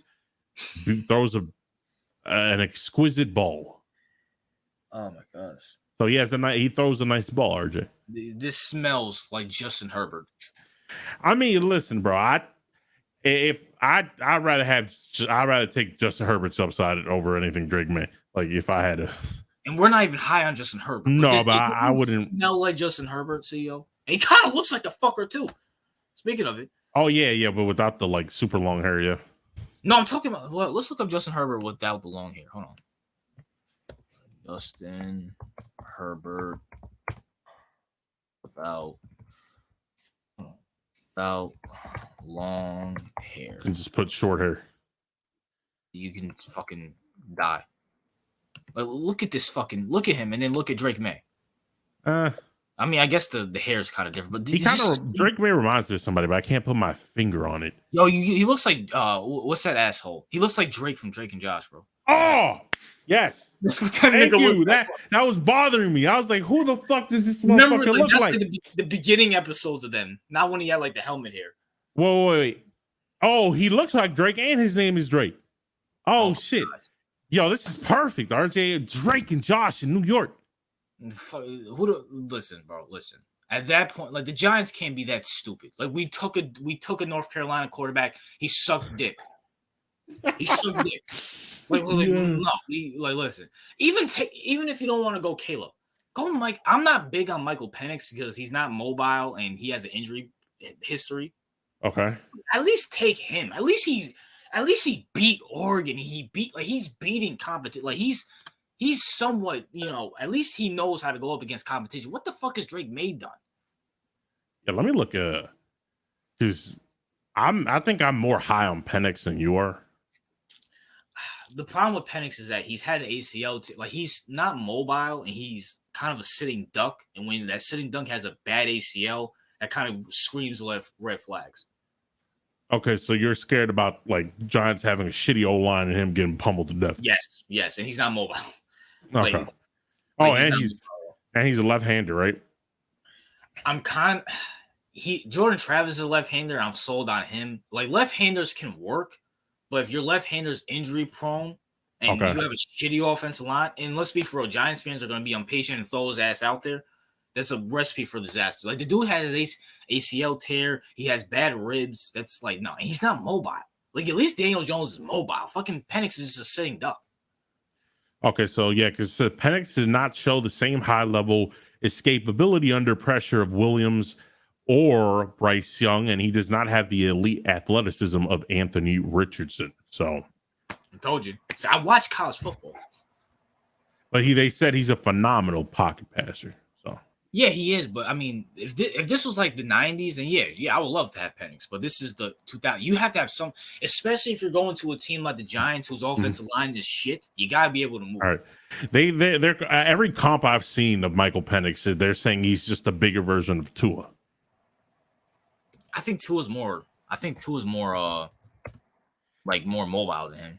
So if he's a bigger version than Tua, that's not bad. I think I'd say that. Time out. But we're not really sold on Tua either. No, I'm not sold on Tua, but I feel like if Tua wasn't injury prone, like I'd feel like you can't, like, it's not a bad pick. If he would be Tua-esque, I don't think that's a horrible. See, that's fine. That's fine. But the problem is the nigga is injury prone. He has an AC. He was injured last year. This is his first year staying healthy in college football. And he got injured. He was injured in the Oregon Ducks game. So perfect. He's like Tua. He's injury prone but bigger. Nigga, that's not good. Nah, listen, that's good for your Giants, where you're used to injury prone quarterback. That's the point. Why the fuck would I want another one? This one's black, so you can variety. You get variety of injury prone quarterbacks. You had a white injury prone quarterback, now you got a black injury prone. Listen. Say what you want about Eli. At least Eli was fucking durable. These assholes are not fucking durable. I want a generational talent. I want the next Mahomes. That's why I say that's not gonna happen. Even the next Lamar, someone around a Jalen Hurts, something like that. Like he doesn't have to be like that. Like someone like a Jalen, I'll be fine with. The fucking Jones and the Michael Penix is like, okay, these guys show somewhat of talent, but they fucking, I don't want to say Penix sucks because I think he has more upside than fucking Jones. But no, I'm not with it. Listen, I'm sold on Penix. All right, I'm stating that right. You watched one fucking game. Like, shut up. I'm sold on Penix, and I will be right about it. All right. Just like Trey Lance. RJ, shut the fuck up. I will be right about Penix. Okay. Okay, so I want everybody to be on record. The guy who watched like one game of Penix versus the guy who watched 2 years of Penix is sold on him. Great. Listen. Penix. I'm not rooting against Penix, but I'm sorry. When he tears his ACL when he first steps on the field, I want to hear shit.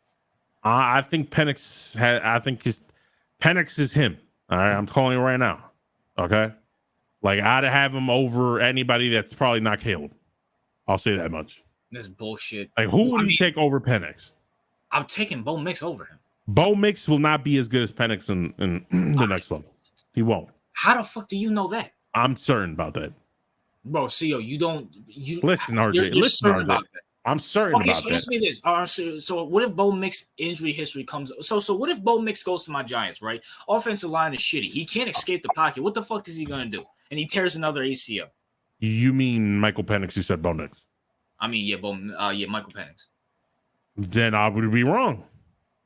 I'm hoping he doesn't go to your Giants. Okay, CEO. If he goes to the Bears, shitty offensive line. If he goes to the Cardinals, shitty offensive line. If he goes to all the fucking Patriots, shitty offense.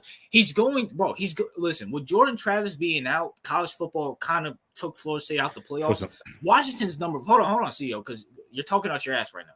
Someone who watches college football knows college football. He's going in the top 5 because besides Caleb, everybody's hyping him up. He's going to a shitty ass fucking team with a horrible offensive line. He doesn't have the best escapability. How the fuck is he going to work with a torn ACL? Mark my words. Michael Penix will be after Caleb because I'm not saying he's better than Caleb, but after Caleb will be the best quarterback. But what the fuck is he going to do with a shitty offensive line when you literally just looked up the experts and they actually get one right? He's not good at escaping the pocket. Don't worry, bro. He got quick release. He'll get rid of it. Yeah. How'd that work out for fucking Joe Burrow and Andrew Luck? Listen, I'm a Penix believer. All right. That's fine. You can believe in Penix all you fucking want. At the end of the fucking day, listen, unless he like goes to like a San Francisco or some shit, which he's not. Like I don't see him working. At least with Bo Nix, he can go to the Bucks. He can go to the Bucks. The Bucks suck. Yeah, they'll be better with Penix. Bro, Penix is not elevating. He's not. Listen, he's not one of these guys who's elevating. I'm not. Listen, apart from Penix, work. Okay, I mean, listen. Apart from Caleb, Penix, I mean, there's really not many options, RJ. I mean, I don't like anybody else. Apart, like you got Caleb. I like Penix. You can make an argument for Bo Nix, but who else? I'm not sold on JJ McCarthy. Yeah, I'm not either. I'm not sold on Jaden Daniels. I'm not sold on these niggas. Hey man, I would say my boy, but he fucked up his ankle. So no, that nigga's getting drafted in like 6th round if he's lucky. That might be a steal. Only because he like if he didn't tear hold out. On. I want to ask you this, right? If say like Florida State went to the playoffs and like they like beat Georgia in the national championship, do you think that will raise Jordan Travis' stock? Oh hell yeah, he would be a 1st round pick. Then this might be a blessing in disguise for him because I still think he has talent. Let's see. You talk about mentality. You don't like Caleb Williams' mentality, right? Yeah. You know what Jordan Travis said? They asked him, "Hey, how do you feel about winning the Heisman Trophy?" He said, "I don't give a fuck about the Heisman Trophy. I'm trying to win a national championship." Don't you like that mentality? Yeah, I do, but I'm not anti Jordan Travis. Still, so like I mean, Jordan Travis to me, because he played against tougher competition. Yes, he's a winner. Yeah, has the good mentality. He has a good mentality. Like he could be like the next. I'm not saying he's going to be Jalen Hurts, but he can be like that next gem quarterback that you could. Like a Dak Prescott person, like you take in like the middle round and he turns out to be something good. Like he can be that. Like I would have no problem with that. And by the way, yeah, you're right. If he gets, that might be a blessing, so you won't get stuck with a shitty team. So if hey yo Kyle, go get Jordan Travis because Jordan Travis is way more mobile than fucking Brock Purdy ever thinks to be. So I mean I'll say that. But going back to Penix, listen, I'm not saying Penix can't. If Penix were to like go to a San Francisco. I would agree. Bro, even if he goes to a Vikings, he's not going to work, bro. He's not mobile. He's going to a shitty ass offense. He can't work. Like if he was like Caleb and can escape, then I'm like, you know what, CEO? Then you know what? Even if he had like fucking what's his face, Tua's mobility, I'll say he can work. Listen, if he's not even that. I understand what you're saying. Like if he was mobile, like I think you would think he's right up there with Caleb. Absolutely. If he was because in pocket passing, he's elite. If he was mobile and had like elite escapability, like you could make an argument or Penix over Caleb. I understand that, but you might be right. Maybe the era of statue quarterbacks is over. But nigga, it's been over for like 10 fucking years. Where the fuck have you been? I mean, this nigga CEO. That's like saying. That's Jordan. Like what's his name? Burrow. The days of hitting quarterbacks is over. Yeah, nigga, it's been over for 10 years. Listen, Burrow's not fast. You know what I'm saying? Burrow's mobile. He's mobile. Like he can, like if the pocket, he can escape for like 10, 15. Like, well, I'll say 10. No, I don't think he's that like more like mobile than Penix is. Okay, then guess what, CEO? Where the fuck torn ACL and he's been out for 2 years. No, but what I'm saying, it could work, RJ. It could work. Like to me, what's more important, I think. If he can read defenses quickly, that's more important than being mobile. If he can read defenses quickly. Okay, see, that's cool and fine. You can't read defenses quickly. Okay, let's just say he goes to my Giants, right? Yeah. He can read quick defenses quickly all he wants. When you have fucking Dexter Lawrence and Micah Parsons and whoever's going out of Washington and fucking the Eagles D-line coming at you, especially with fucking Evan Neal's bitch ass at fucking tackle. Yeah. He ain't gonna do shit. And Andrew Thomas getting injured every fucking year. That ain't gonna do shit. Listen, I'm not saying I hope he goes to the Giants. I hope he goes to the Bucks. But shitty division, not having there's not really any serious pass rushers. That's a good division. The Bucks have what, 5-6 wins now? They're not getting fucking Penix. No, I'm saying I think they have 4 wins. We're gonna get a few more because they have the Panthers again and they have the Falcons. I would say I would ideally he could go to like a Bucks. I would like that personally because you got weapons, right? Yeah. Yeah, the offensive line is not horrible. There's really no serious pass rushers in that division. I think it's a perfect place for him. But CEO, but once again, I don't think Penix is like a guy like I don't. I'm gonna put it to you like this, CEO.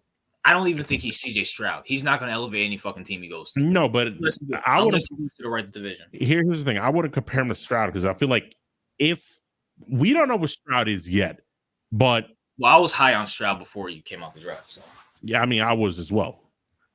But I mean, yeah, I was high on Stroud, but I didn't think he was going to be this. I don't think you. Yeah, I agree. But I thought he was the best prospect. Yeah, but I thought he was the best prospect in a weak draft. That was. I didn't think he was going to be this. Like, if this continues, then he's like a top 5 quarterback. Yeah. So I'm not gonna put Michael Penix in that same. But you know what, CEO? You know what? Since you brought up Burrow, because I wasn't really high on Burrow coming out of LSU, but I don't think he's a Burrow. I don't think he could do what I don't like unless he like goes to like a 49ers or maybe even Seattle because all they're missing is a quarterback and they have a good offensive line and the weapons. I don't see him going to a franchise and like just changing it up. He couldn't even do it at fucking what college was he at? The college he was there before. I think it was Utah or somewhere like that. Like, right. I'm not trying to because I actually like Penix and I like his mentality and I think he's good. But I mean, it's just you know who I feel like Penix is like is like a black Kirk Cousins. Oh my god, my CEO. Why I mean, what? Am I wrong? No, you might be right about that, but I don't want. See, no, I know you don't want. I'm not like that's who. I think he has about the same mobility as Kirk Cousins. Like this is what. See how that works. But I do think I think like Kirk Cousins is not a bad quarterback. Like, yes, he's not a bad quarterback, but you're not winning with him. This is about winning. No, but here's the thing. Apart from Caleb, there's really not. I mean, like I understand the hype, but there's really not anybody in the draft. Like Penix, if Penix is Kirk Cousins, that's actually pretty good.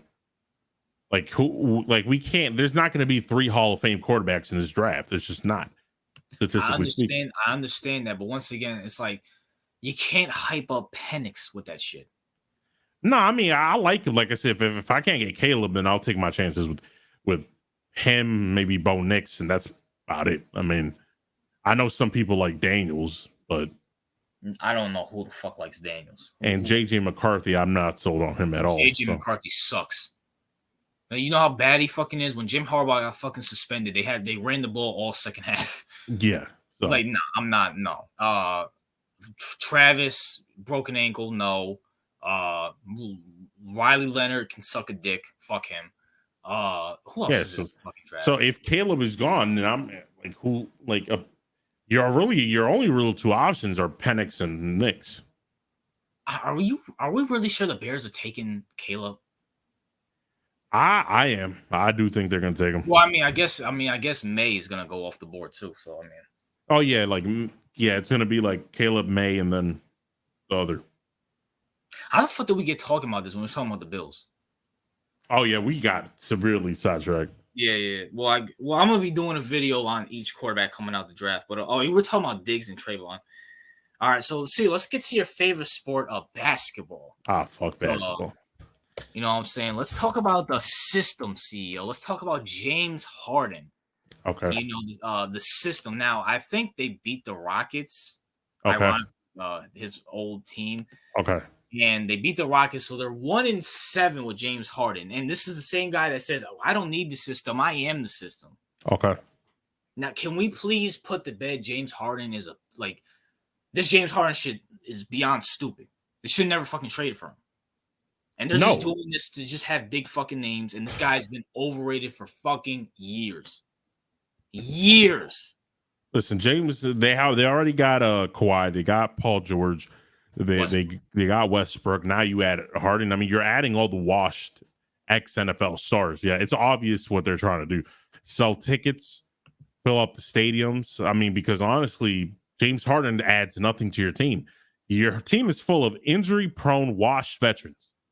That's what it is. I mean, Kawhi Leonard stole money from the Clippers. That's how I see it, because that nigga hasn't done shit since he left the Raptors. And Paul George joined them just to he hasn't really, he fell off a cliff. Westbrook did a tour around the NBA before landing to the Clippers, and he sucked every destination he landed in. So, I mean, let's be honest. I mean, you add James Harden. I mean, James Harden and Russell Westbrook are not, it's just a horrible combination. Then you add Kawhi and Paul George to that shit. I mean, they're all over 30 and they all suck. I mean, like, let's be honest. Like, Kawhi is not that guy anymore because he's riddled with injuries. There's a conspiracy theory I had on Kawhi. What? There was something I was thinking about, like, with Kawhi, right? All right. Maybe Kawhi, I hate to do this. Yeah. Maybe Kawhi's doing this on purpose. Okay. Let me put it this way. We all know, and anybody with a fucking brain can tell, Kawhi Leonard's an introvert. No ifs, ands, or buts about it.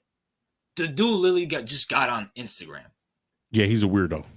Is what you're trying to say? Weird. I think no, he's not he's not even an introvert. He's worse than whatever. Like, he's weirdo. I want to call him. I just think he's a private guy. I mean, but to that degree. I mean, bro. Listen, I'm an introvert. Kawhi's not an introvert. This nigga's like, he's worse than what. I mean, bro, he has a wife and kids, so clearly he has social skills. I mean, shit. I mean, bro. I mean, you come on, bro. You take someone like Michael, you give him millions of dollars, he'll have a wife and kids as well. The dude was married before he got in the league, bro. Listen, with all the bullshit that's going on in the league right now, Kawhi really doesn't bother me.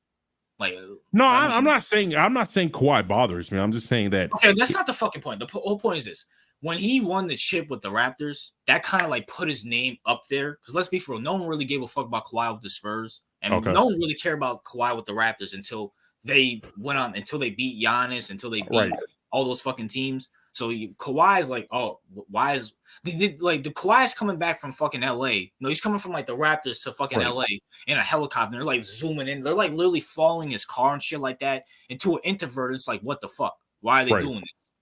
So maybe Kawhi is kind of like trying to like, I don't want to say not play, but trying to take the hype off of him so he can go back to like being back in his shell and just kind of being in that, I'm just here to play basketball role type shit. Right. So, I mean, that's something to think about. I mean, yeah, it makes sense. I just think he's really injury prone.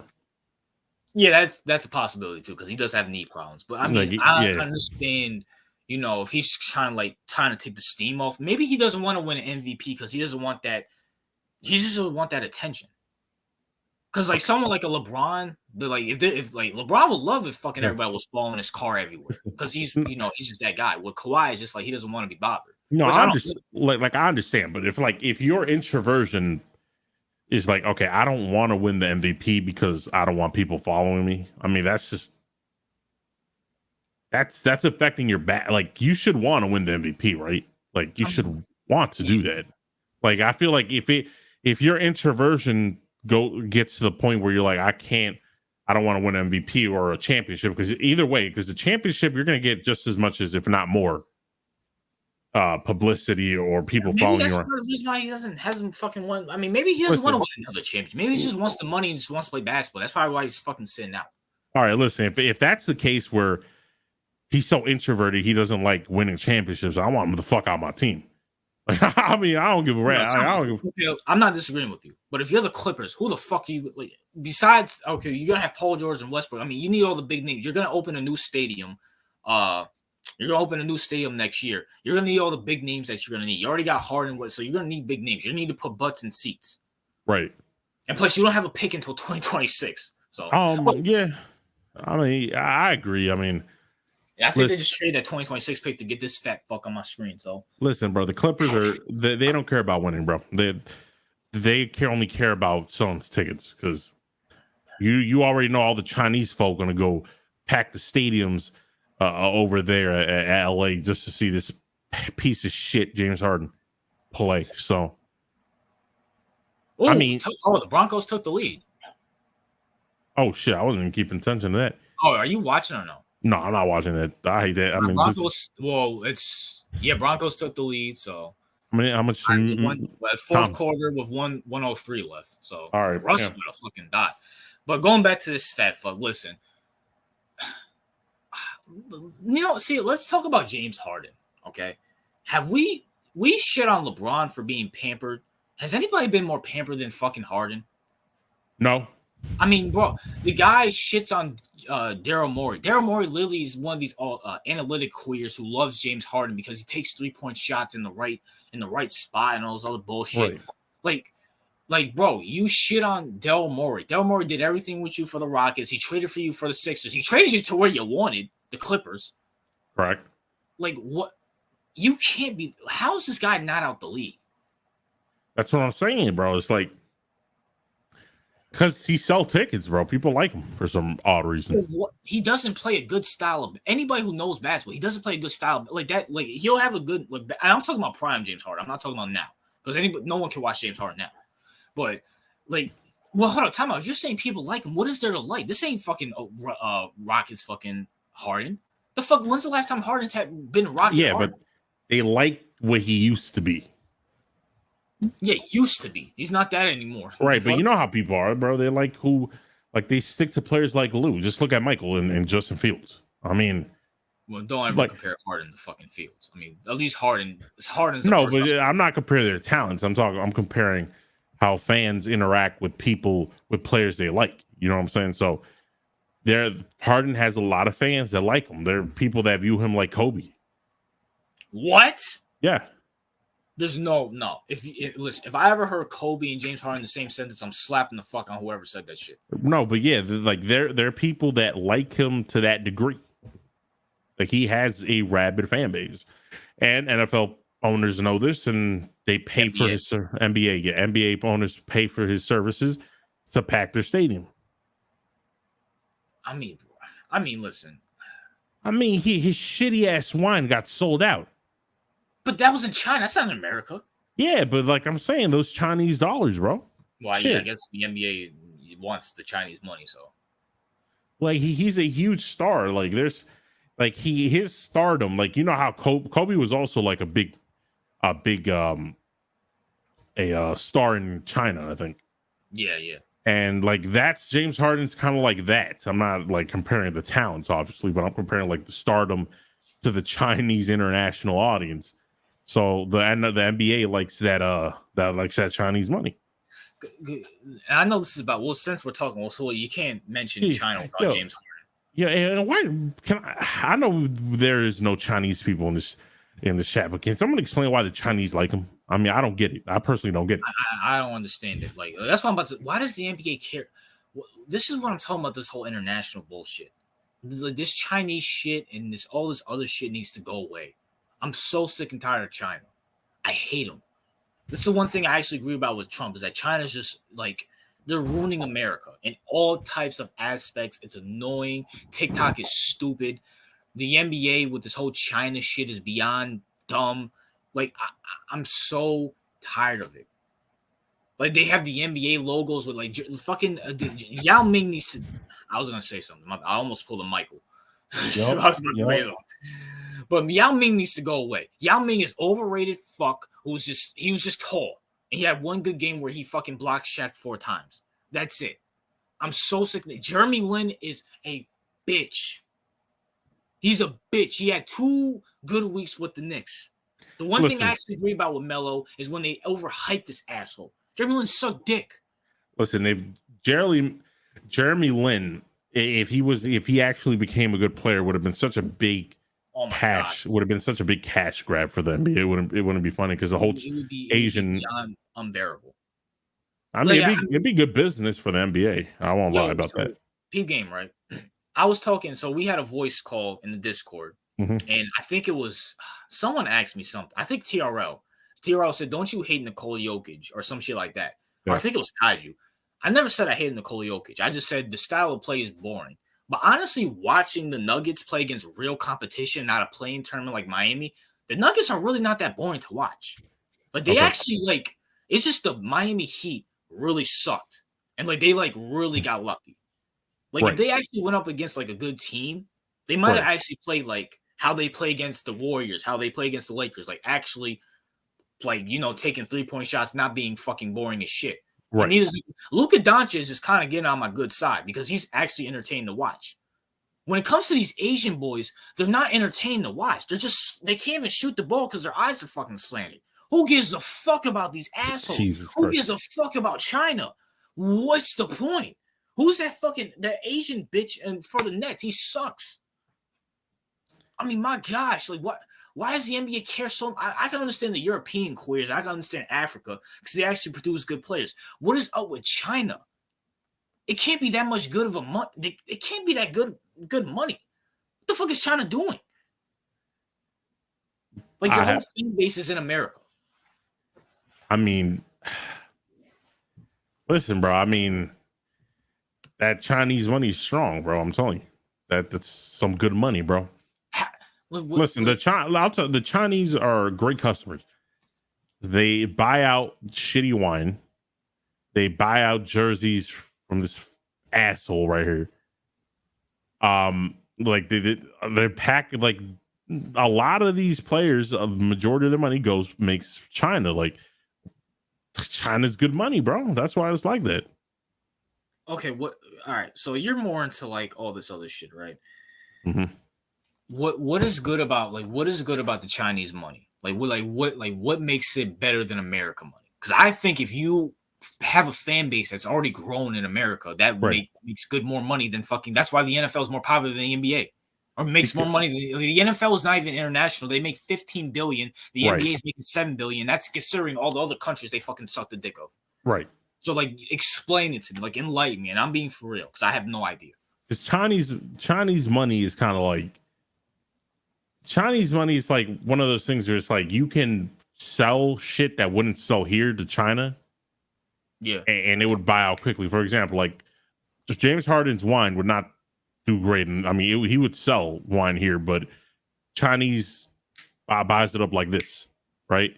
Yeah. Shitty movies that just horrible in the United States, just tank, don't make money. In China, like that, just eat it up. Sell out, like make millions upon millions of dollars. Like Chinese money is a lot easier to make, and the quality that you have to make for the audience is not as great as in the US. So if James Harden can be a mid basketball player, which is what he is right now, mid basketball player, and just Chinese will love him. In the US, he can be mid, and people will be like, "This nigga's ass. Get him the fuck out of my team." So basically, you're just summing it up as Chinese people they just love mid. Like they're just like, No, it's like the Chinese like the Chinese government like awards compliance. Like if you why do you think like China has no problem like giving millions and billions of dollars to like Nike and these companies, as long as they're compliant, as long as they do what China tells them to do, it's easy money. That's why a lot of these stars like LeBron won't talk shit about China because Harden won't talk shit about China because that's easy ass money. They'll give them money for being compliant, talking good about China, doing this. In the US, no, they don't give you money. You have to actually do shit and make actual good shit in order to make money. You can't just like be compliant and get money. That's the difference. Okay, do you know what that makes sense? But here's I'm not, so basically just Chinese. Listen. Like RJ, it's like this. If the Chinese came and was like, RJ, we like you, we like your podcast, we'll give you $50 million a year to, do your podcast in China or whatever. And they're going to give you that money, where the US is going to be like, well, we have to see your ratings. If your ratings are good, we'll think about giving you money, right? It's kind of like, okay, that makes sense. Yeah, so the Chinese money is way easier to get than American money. Okay, so it's easier to get a bag in China than. Oh hell yeah, a lot easier to. If you're famous and you can get a bag in China like that. All right, do you know that? Okay, do you know that? Thank you for explaining it to me because I just don't understand the Chinese money. Like, I just don't fucking understand it. And by the way, if China offered me money, I would definitely be reading the fine print from front to cover. I might even send the CEO to fucking read it too. Because there's gonna be big words I don't fucking understand. Like, see what the fuck does this mean? Now listen, RJ. If the Chinese came like, oh, we'll give you $50 million, RJ would put pro Chinese flags everywhere. Only if I can still do what I'm doing. No, yeah, I mean the Chinese. No, the only stipulation is you can't talk bad about China. This might not work. This might not work. I'm gonna make a fucking joke. Nah, we can't do that shit, bro. To be honest, especially on a podcast, especially if it was like a video, then yeah. But on a podcast, nah. This is gonna be a slanted eye joke I'm gonna make. I'm gonna shit on Jeremy Lin eventually. Yao Ming's gonna get. Yeah, I can't do it. Sorry, bro. If they let me do what I just do, listen, I have no. Broncos won 21-20. By the way, if anybody cared. Goddamn. So hey, they're 5-5. So they're 500, yeah. But speaking of that, listen, if they're like, we just continue doing your podcast, you just have to, promote this. You have to like put a Chinese flag somewhere, then yeah, that's fine. That's cool. I could make a little Chinese flag there. But like, oh, you can't make fun of Jeremy Lin. You gotta go fuck yourself. I fucking hate Jeremy Lin. How fucking like, I'm not gonna go into it.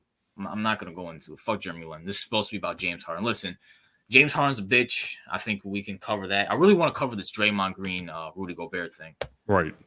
So Draymond Green chokes out Rudy Gobert in the most. I'm assuming you didn't watch this, but this was hilarious. This was beyond. I watched it. Oh, you watched the game?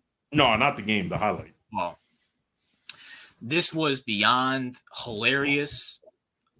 So there's this conspiracy CEO that Draymond did this on purpose because he doesn't like playing without Steph. And anytime Steph is out, Draymond usually gets suspended or he has a quote unquote injury or low manage when Steph is out.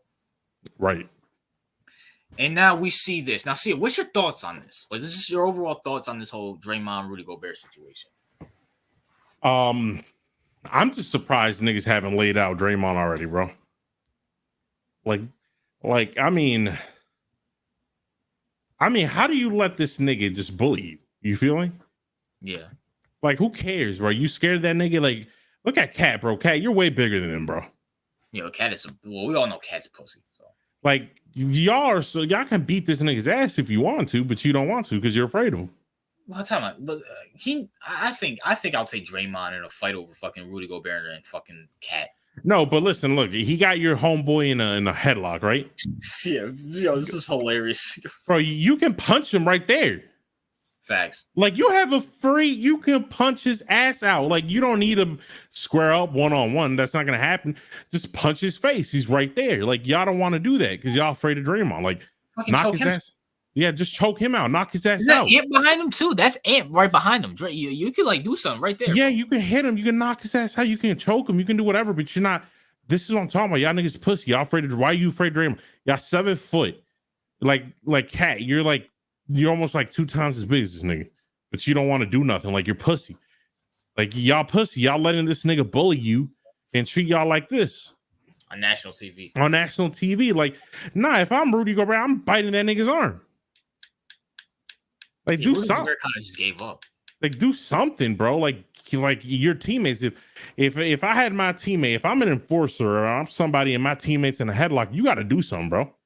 On principle, you got to knock his ass out on principle. Like, you can't. Like, if you're in the team, right? Yeah. And someone got your teammate in a headlock like that, and you punched him. Yeah, you were get suspended and all that shit, but. You think the team is gonna be like, you should have never done that? They're probably gonna be like, no, he was trying to defend his teammate. Like, they're not gonna punish you for that. I mean, the league might, but the team isn't. Yeah, I mean, when it comes, yeah. Listen, yeah, Draymond Green, because Draymond Green's whole shtick, because let's be honest, he's not really a talented basketball player. Like, his whole shtick is, I'm gonna be an enforcer, kind of like the whole. I guess he's trying to be like a bootleg Dennis Rodman. Yeah, like, that's his whole shtick. Like, Charles Oakley. Like, yeah. It doesn't work nowadays. It's the NFL's not. I mean, the NBA is not that anymore. You know what I'm saying? So it's just, you can't let this nigga get away with shit like that, like choking you out like in front of everyone. And then your teammate's not checking this nigga. Like, what kind of pussy shit is that? I mean, but that's the NBA now. I mean, Draymond's probably the toughest nigga in the NBA, and let's be real, if you put him back in the 90s, he's getting bitched out. No, he is getting bitched out, but people like back in the 90s, somebody would have checked his ass. Yeah, like Oakley would have beat this nigga ass. Fucking Charles Barkley. Fuck, who else? You're not gonna sit there and grab one of my teammates by the neck, constricting his airflow, and me not do nothing about it. Like that's just like mad pussy, in my opinion. Now, granted, Draymond was coming to Clay's defense because I think it was Clay and someone else got tied up, ripped Clay's fucking jersey, and then Draymond was. I mean, Rudy Gobert was trying to break it up between Clay and whoever, and then Draymond chokes the nigga out. Yo, right. Listen, we talk about how pussy the NFL is and all that shit. How you getting that confused? No, the NFL. No, I'm talking about the NFL right now. Oh, the NFL. Yeah, we talk about how pussy the NFL is and all that, but no defensive player is gonna put their another man's quarterback in a headlock and expect not to get laid the fuck out. Like that's not happening in the NFL. You're not gonna headlock a quarterback. You feel me? Yeah. Because you know what's gonna happen. You know them big ass niggas gonna come after you. Like, but in the NBA, apparently that's perfectly fine. You can put your teammate in a headlock and no one's gonna do nothing. Like this is stupid to me. First of all, Draymond has a history of doing this. Even Steve Kerr, who usually defends Draymond, was like, nah, he fucked up. Like he fucked up. Like how many incidents are we gonna have to see this? He punched Jordan Poole, which I understand because Jordan Poole's annoying, but he punched him. He punched him. I think he hit LeBron James in the nuts or something like that. Like he hit Steven Adams. Like too many incidents, bro. And I think this is why they suspended him because it's way too many incidents. It's a bad look for the NBA. Yeah. I don't know, bro. Like Draymond is just a distraction. A lot of people are like, oh, they won championships because of Draymond, but there are certain times where if he was disciplined, like he played the way he played, but he was more disciplined, they probably would have won at least another chip. Do you think they beat the Cavs in 2016? Yes, I do think, and he cost them that championship. I strongly believe they would have won.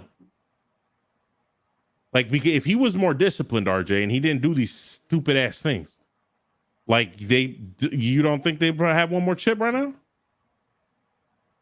I mean, maybe they probably could have won that 2016 chip, yeah.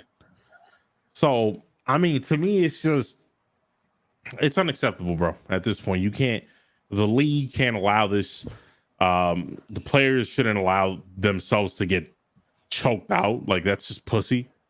And well, I mean, the Timberwolves Rudy Gobert and fucking Cat are known for being pussy. Do you think if he put Giannis in if he put like fucking Brook Lopez in a chokehold, you don't think Giannis is doing nothing? Yeah, I think he'll do something. Giannis would do something. Fucking I don't fucking know. So what you're saying is that he'll only do this to people he thinks are pussy and won't do anything. Yeah. Like if he put Brook Lopez in it, first of all, Brook Lopez will probably swing on that nigga. That's probably number one. But Robin Lopez is on the team too, so Robin's definitely gonna do something. Giannis is gonna do something.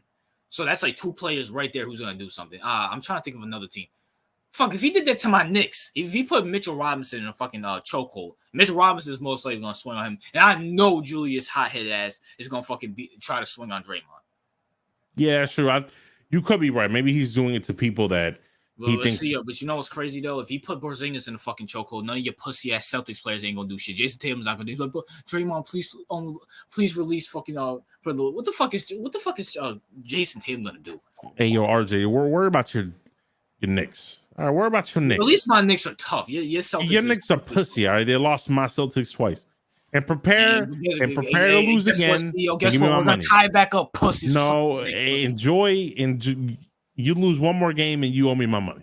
And which is not gonna happen. Knicks is here. It ain't tying shit up. We're 8-5. We're 8-5, bitch. What you talking about? Your Knicks are ass compared to my Celtics. The Celtics ain't shit. But anyways, going back to this. Listen, when it comes to Draymond and this whole Rudy Gobert thing, I just think it's hilarious. Like the dude just choked out Rudy Gobert and Rudy Gobert ain't do shit. But can we start with this whole narrative that he was gonna? There's no way Draymond was gonna literally kill Rudy Gobert in this. Oh, kill him? No, I don't. Yeah, I don't think he He was he wasn't trying to break his neck or anything. No. He just. Now, do you think there's credence that he did this on purpose to get out of the game? No, I don't think. No, I don't think about it. I think that he just. I think that this is Draymond being Draymond. I don't really think Not this. Thinking and reacting. Yeah, he just reacts. He's like he doesn't. Yeah, I don't think it was because of that. I just think he's a hothead, brute type of individual, and this is what he does. Yeah, it is what it is. But let's go to the chat, man. I'm sorry, I've been paying to the chat. Let's see what was up in here. Yeah, we had a lot of topics. Yeah, my bad. Yo, Brandon, what's good, Brandon? Yeah, he's what is it, 11? So yeah, he's off work. What's good, TOP? What's good, the random editor? T, what's up, T? Yeah, what's good? That peasant's got like 30 minutes. Yeah, we get off at 12 now. NFL Productions, what's good, bro? I think that's really it. Evan, what's good, Evan? What's up, Master J? Gobert got bitch. Yeah, the random editor. What's your thought? Random editor is a Warriors fan. What's your thoughts on the Draymond Green thing? Oh, he said it right here. As a Warrior fan, thank God, got capitalized that G. Gobert deserved that for all the missed buckets in 2K. I mean, why are you shooting with Gobert in 2K? Yeah, why would you? Yeah, why are you shooting with Gobert? What's up, Tiara? How you doing, bro? Yeah, what's good, peasant Arizona fan? Yo, listen. Gobert is a clown himself. This is the same guy who said he would lock down Shaq in his prime. But come on. Yeah, right. I told you, bro. He's pussy. You know why? Why? He's French. I mean, I don't know. Victor Wembanyama's cooking, so I can't. Yeah, he's cooking, but that don't mean he's not a pussy. The French are very pussy. I will stick by that statement. You think Napoleon Bonaparte's pussy, bro? Hell yeah, nigga. That nigga mad pussy, bro. Nigga started wars because his croissant was cold. Oh shit! That fucking gay. They have a movie coming out about him, right? Oh yeah, I heard about it. I ain't watching that shit. I told you, Giants going 9-8. I hope not. Yo, he said, "What's up, Smelly?" Yeah, whatever. He said, "I did a rebuild with the Timberwolves." Oh, he's talking about 2K, bro. Why I would have fucking traded Gobert. What the fuck? If I was doing a rebuild with the Timberwolves. I don't know. When I do 2K, when I do 2K or when I used to do a lot of Madden, yeah, I like to rebuild with shitty teams. Yeah, I do the same thing. Like I don't like picking an already good team, and then it makes no sense. There's no fun. Matter of fact, Brandon's in here. Fucking yo, Brandon. Brandon had a lead up. I had the lead on Brandon in 2K. Then he had it, and then he lost it. Now it's tied. Now I have to wait until Wednesday so he can reinstall 2K, so he can just ask whoop again. Why does he have to reinstall it? Because he doesn't have enough storage on his Xbox. Because he has Call of Duty and 2K, and I guess that takes up too much storage. Xbox's storage is beyond horrible. That's the one thing PlayStation has over Xbox. Yeah. Speaking of that, because we know we got the peasants really ain't gonna say nothing. What's your thoughts on the new PlayStation Pro, the black one, and the GTA 6 finally coming out, CEO? I mean, listen, GTA 6, I won't believe it until I see it. And when I think they had a trailer for it though. Now, fuck the trailer. I want to see like an actual release. You actually want to see the games in stock at GameStop, and you want to see it downloadable in your PlayStation store. Yeah, because I ain't gonna. They've been teasing us for way too long for me to fall for any of their fucking bullshit. So can I just be? I'm not excited about this game. No, I'm not excited either. Like I'm not gonna. Like okay, maybe a different. Like I'm tired. I'm not like the only thing is, we're tired of playing with Franklin and the hillbilly and the other nigga, like Trevor and Michael. Right. So I mean, people are gonna be happy that I don't have to play like them in story mode anymore. So. What about the PlayStation Portable is fucking horrible. Listen, I'm just trying to. Listen, I've been so busy, like I haven't been gaming a lot to the point where I haven't even bought the new Assassin's Creed game that came out like last month. Yeah, I haven't bought it either.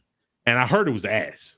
So what it is, so I'm not I'm not in a hurry to. What the fuck did I say? Put it in the Middle East and it's fucking garbage. What I tell you? Like I'm not in because the way they did it was like the old Assassin's Creed games. So the fighting is not like it was before. Like it's like okay. So it's too much stealth. It's not like the fighting is horrible. It's more like quiet. Like it's Assassin's Creed. Okay, listen. If you like Assassin's Creed's 1, you're probably gonna like this one. Like the newer, like the older ones, yeah. Like if you like 1 and 2, you're probably gonna like this one. I probably could get with it. I have no problem being a fucking assassin. It's an old school type of game, not like the new ones. All right, listen. I like the modern, and I like the older ones. But at the same time, I mean, why the hell are you making? Okay, I love Odyssey, but in like, why are you making an assassin a barbarian? That takes away the whole fucking point of being an assassin. Assassins are quiet. Right, exactly. So this is returning more to the like silent type. Like, see, the problem is you just started playing Assassin's Creed, so I've been like playing it for a while. So maybe if I'm like playing as like Assassin's Creed, like if I'm playing like as Ezio, I'll actually like it. But you out here, what the fuck is this? This boring shit. Yeah. I'm like I haven't bought it, but I feel like because I started in the Odyssey. Yeah, so you're really off. So I like the open RPG transition. Like I like that. So the old school kind of clunky shit, like I'll probably find this shit boring as fuck. But like someone like being in the same town would like kill CEO. Like, yeah, because I heard it was like this one is like the map is smaller and you stay in one city and you like you're like yeah, this definitely sounds like fucking Assassin's Creed. Right. So if you like the old shit, then yeah, you're probably gonna like it. It probably take me a while to get adjusted back to it, but I'm probably gonna buy it when it goes on sale. I don't fucking know. I'm probably definitely get it for PlayStation. Yeah, but I haven't been gaming a lot because I don't have time to game. But it's big time now. And on top of that, honestly, there's not a lot of good games. Like the majority of games I used to play were like the new releases of Madden, and I don't even buy Madden anymore. Madden sucks a dick. So now that I can't really buy sports games, and on top of that, when I get more time, I'll probably game more. But it's not a priority for me right now. I was about to say some shit. Fucking you know who Soft Drinks is? Soft Drinks? Is that Soft Drinks Productions? Like he does like reviews on Madden and shit. No, I don't know. You probably should check him out because he shits all over Madden. But he like does like so like he'll like take like a Madden from like the older past and compare it to like the Madden 24 or Madden 23 or whatever and see how horrible it is and see how production and shit like that is. Yeah. So he took like Madden 16. Yeah. Who was like kind of like Madden 16 was kind of like what the fuck is going on here? Where Madden is going on a decline, and he showed how Madden 16 is way better than Madden 24. Yeah, which is really like showing the fucking decay of Madden. Okay. And like, because Madden 16 is not that is like Madden 16 was like kind of like back in the day, like what the fuck is this? But I'd rather play Madden 16 than Madden 24. Listen, I've never played Madden 24. I don't plan to play it either. Listen, I like Madden. Like I stopped at 23 when like I got tackled and then I tripped on air. It's basically Madden 23 just with updated rosters. And right, it's just horrible, bro. The tackling is horrible. The falling on the ground is horrible. Like when you fall on the ground, it's like you're falling on air. Yeah. Like it's like I'm done. Like at some point, you got to be like, listen, bro. If niggas ain't gonna stop buying Madden, then fine. I'm just gonna give up on the game and I'm just move on. Because I'm not gonna wait for everyone else to boycott that shit. I'm gonna just say I'm not buying it anymore, and I'm done with it. Madden is beyond horrible. I can't stand Madden. I can't. Madden is so fucking horrible. But it doesn't matter. People are still gonna buy it, so there's no incentive to like actually make it better. So hopefully 2K can do some shit. Like, it'll go on sale. It'll probably be like $25, and people are gonna buy it en masse. Well, like you.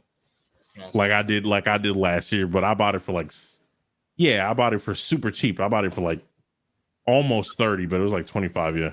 This is why. Because I never seen RJ because before, right? Yeah. Madden games were never that cheap. Like they would go on sale for like $10, $15 less max, but they want to cut that shit in less than half. This is why I'm the future predictor. I called out Madden back in Madden 17 and haven't bought one since. You know how much money I saved not spending $59.99 on a shitty ass. Well, now it's $69.99. Yeah, I'm glad I got out when I got out. By the way, the Frost engine shit sucks. The what? Not Frost. Whatever. What's the new engine that they have running it? I have no idea. Frostbite or whatever the fuck it's called. Yeah. Whatever it's called, it sucks. It is beyond horrible. You go from like an actual football game because like whatever Madden 16 and down was actually run sports games. You go from that to a fucking first person gaming platform and expect it to fucking work. And people still like. I like football games. I still play some of my old football games. By the way, I bought a new Xbox 360 because my other one caught the fucking ring of death. I can't fucking and that's why 360's balls. But continue. But this one I'm kind of glad it did because I was kind of getting sick and tired of it. But you know, it is what it is. I love old Madden games. I love football games. But Madden is beyond horrible. I don't know how, like, even watching on YouTube is fucking disgusting. It's like, ew. What the fuck is this? It feels too clunky. You know what I'm saying? Like, it doesn't feel like football. It's not smooth. Like, the tackles are off. It's like, nah. It's like, it's unnatural. I'm tired of the key. I update the dance. Like, the dance we've been having the same dances since like 2015. Like, y'all, like, no one does those dances, bro. Okay. Like 2K is horrible, but at least with 2K you get different. Like at least they make the presentation good. Like at least they put perfume on some shit. Madden's just like, okay, here's just the updated roster, and a new scoreboard. It's really bro. It's just like people need to stop. Not just purchasing. Stop playing like Madden Ultimate Team. Like why are you buying packs online? You're not even buying real packs. You're buying online virtual packs. Like packs the players just to play again, so you can buy more. It's like what the fuck. So you're not even buying like physical cards. You're buying online cards to open online and then play with players that you can already play with in the. I don't get it. And by the way, you're gonna stop playing with all those packs the next year after Madden 25 comes out. Doesn't Fisk love Ultimate Team? Like, I don't think he really plays that. He's busy too, so I don't think he really plays the game that much. I don't know. I heard that nigga dropped hundreds of dollars on Ultimate Team. Yeah, I'm gonna ask him if he does. I'm gonna curse him out about it. Because that's some I can't do that. He's supposed to be joining us soon. I don't know when because we go a little bit later, and Fisk got a bedtime. So yeah, he do got bedtime. But he has an open door policy in here. You know what I'm saying, CEO? Oh yeah, open door. If he ever wants to pull up, he can definitely pull up. So we can just talk shit. I mean, we really can't say nothing to you because you were right. Exactly. He's all. I don't know if you watch him anymore, but he's off the Daniel Jones bandwagon. Oh, good. And he's finally seen the light. Even Cop is like, "What's wrong with you, bro? Why are you shitting on Daniel Jones?" Yeah, Cop was definitely hard on the. I thought this was bad shit. Like, Cop and that other nigga needs to. Well, Ron is done. He's gone. Thank God. Ron is gone. Yes, he's gone. Oh, they got rid of him? No, he got a new job. Oh, he got a new job, so he can't do it anymore. Yeah. Ron is horrible. I don't understand. I wish Donnie was here because I guess like a lot of Giants fans like Ron. When I used to I watched Ron in high school. He just came out as a fat bitch. Like he's just just listen to his hi. He's like, oh, what the fuck is this? It's like you heard his voice. I mean, he's just a big fat nerd who likes football. Probably I'm not to say God the most high. Listen, bro. I mean, Copizzle. Yeah, I didn't think he was on the Daniel. I don't know why he's like just abandoned it. When Fisk abandons the Daniel Jones band, that's how you know you should have exited the bus like 2 miles ago. Like, yeah. T says RJ Commander fans are so annoying. So glad they lost. I never met a Commanders fan. I don't know if they're annoying or not. I met Redskins fans like years ago. I never met a Commanders fan in my life. Yeah, I met a Redskins fan, but I mean that was like one. Listen, who cares? They suck. Here's what it is.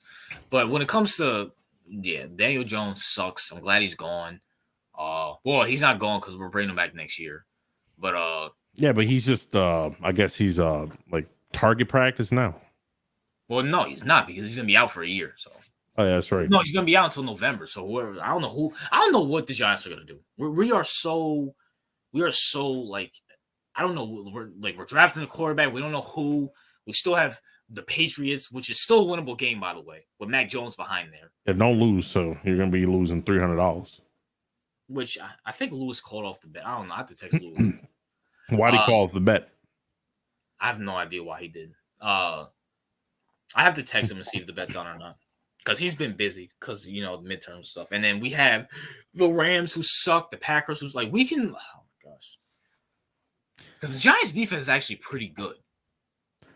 Yeah, I mean, listen, football this year is not that great. It's kind of boring. But my team is doing well. But at the same time, I don't know. It's like, I can't. If I don't watch my team, like the rest of the teams are boring because the majority of the quarterbacks are out. Just dropping by to say that. The hell? Well, what did you say? I didn't hear. What did you say before? Hold on. I don't see. No, I don't see he said anything. I have no idea. He probably said something inappropriate in YouTube, probably. Yeah, if you said something, we didn't see it, TOP. Oh, speaking of, he reminded me. What you think of Shakur Stevenson winning the WBC lightweight championship? I think it's all right. It's all right. Listen, can I say something about Shakur? Yeah, he's good, but I feel like Tank and Devin Haney could beat him. Like, he doesn't move his head a lot. He really doesn't move his feet a lot. Like, he's kind of like a statue, and like the thing with him is that he's athletic, so he can like move out the way. But like once you get like older and start taking more hits, like your reaction time kind of gets like slower. Yeah. Oh, he said F USC and F Caleb. Oh, okay. Yeah. F YouTube. Yeah, facts. But just Shakur, like I was watching him against Edwin because they had the fight on Top Rank, then it was on ESPN. Yeah. And I'm like, okay, he's young and he's athletic, so that's why he's able to move out the way more, but he does not move his head and he does not move his feet. And I'm like, if Tank catches him with one, yeah, it's over. Yeah. Like if Tank catches, like, it's over. Yeah, I'm not that high on Shakur either, to be honest with you. And then when it comes to Devin, I know a lot of people don't like Devin Haney, and I think Shakur is probably a better Shakur's more of a counter puncher. Yeah, that's fine, TOP. But the problem is that you need to be able to move your head to be a counter. Like you have to have like movement. Right. He has no more. He's just a statue. Yeah, I can see that. I haven't watched Fist Giants content in a minute. Not interested. I'll watch. Yeah, he's been doing a lot of Knicks content, so I'll give him that. Yeah, you're probably not interested because your whole fantasy regarding your Knicks, your Giants, is falling through the cracks. Oh, me or Brandon? No, Brandon. Oh. No, you knew y'all was gonna suck balls. So I said the NFC's bad. We'll win 9 games, but I still don't believe in Jones. But bro, you said we'll win 9 games, but I felt like you knew you were gonna win less. Yeah, I had a round. Like you said. Here, I said the Bears are gonna win 8 games, right? Yeah. I said that to be more politically correct. Yeah. Because I honestly believe they were going to win lower, but people were going to be like, you're on crack. So I was like, maybe I am being too strict. So I put it up to 8. I feel like you had the same thing with the Giants. See, I had the feeling that, this was kind of be like a 2016, 2017 year where it's like 2016, you made the playoffs. And then in 2022, you made the playoffs. You won a playoff game. Daniel Jones this, Daniel Jones that. And I was like, this is going to be a big letdown. But I'm like, the NFC is so bad. Like we probably will make besides the Cowboys, 49ers, and the Eagles. Yeah, like, I'm like, there's no one else. Like I'm really like we can still make the playoffs. Right. I was dead wrong. I was dead wrong. Yeah. I wasn't wrong about Daniel Jones. Daniel Jones sucks. No. Yeah, I was on the Daniel Jones suck. Man, I'm glad he's gone. I mean, I don't care. LOL, I can still fall back on my Knicks. It's just a football team. That's a fact. Listen, your Knicks cost you $100, so good luck with that. Not with me. Yeah, we still got a chance, Theo. Shut the fuck up. They're gonna cost you money too. So I want to know. Hey, listen, I've picked the series. There's still a chance. Yeah, I mean, listen, I win either way because I don't have to pay. Like, there's no way of me losing. This is time. So yeah, listen, if the Knicks win that next game, bro, it's over. You know what I'm saying? Reds cost me that first game, CEO. Okay, it wouldn't matter. Like, you would have won this game, then you would have to pay me like a week ago. So either way, you would have lost money. Wait, who you talking about? Me or Brandon? Brandon. Oh, because we lost to you guys at home. Yeah, because Brandon was like, "Nah, we're gonna sweep you 4 games. We're gonna sweep me on." All right, good luck.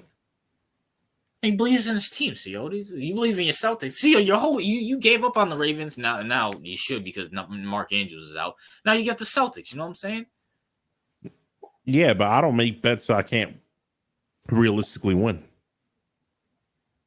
Listen, Knicks are coming to their own, and CEO, watch out for Julius Randle. The hell? You know what I'm saying? Nah, fuck out of here, bro.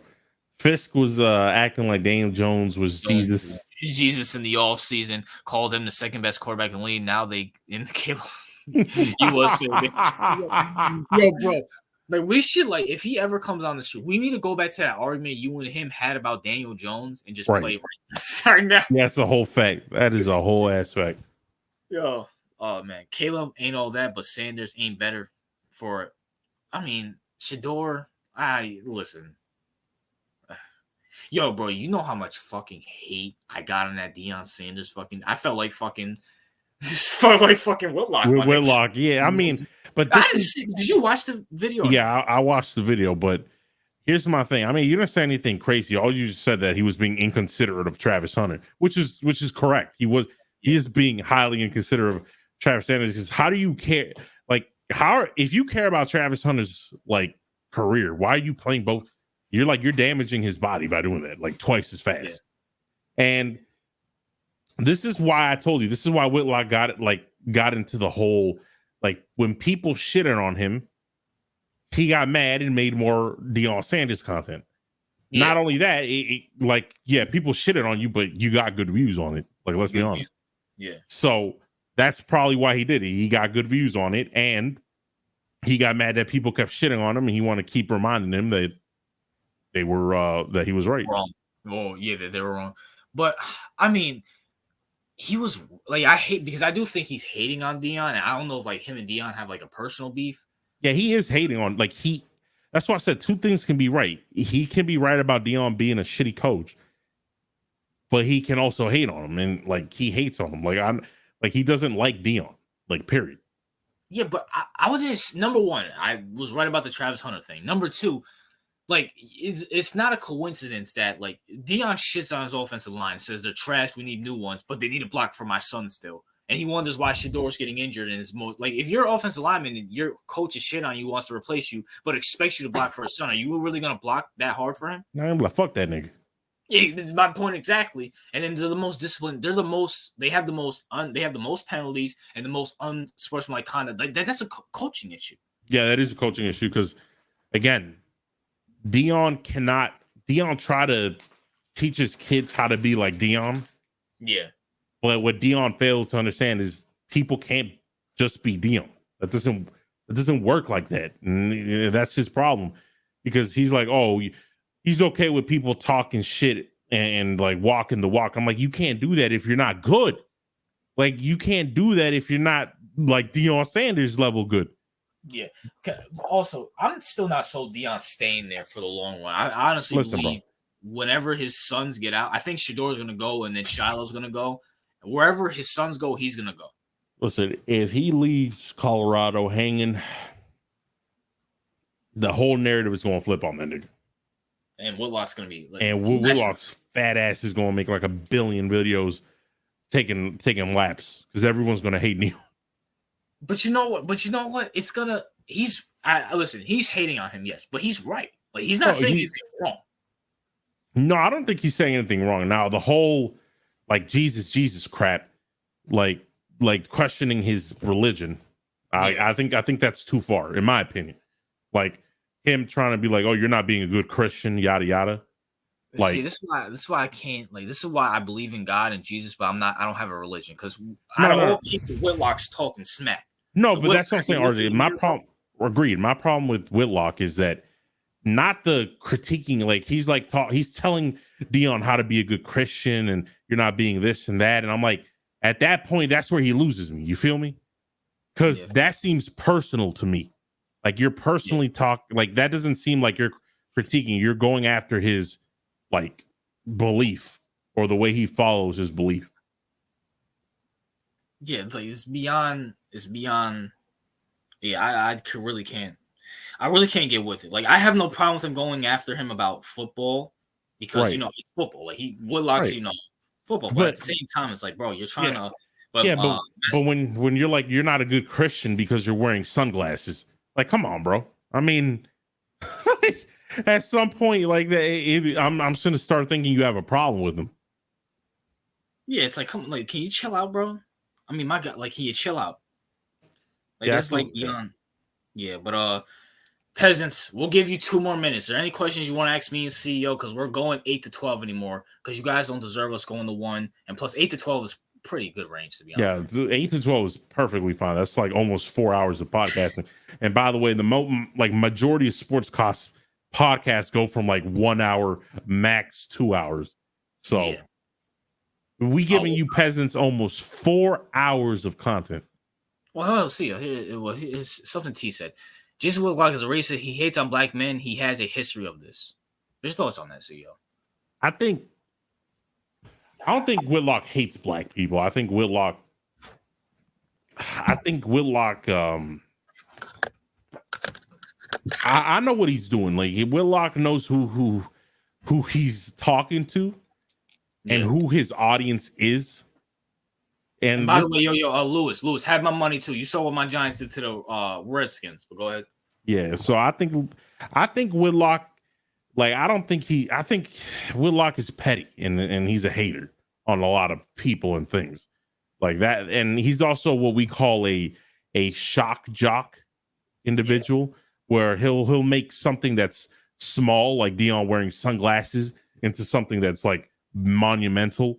So that's the only issue I have with Whitlock. I don't have a problem with Whitlock personally, but I mean, I don't think he hates. I think he calls out the emasculation of black men a lot. So. Like there's a lot of things that I like.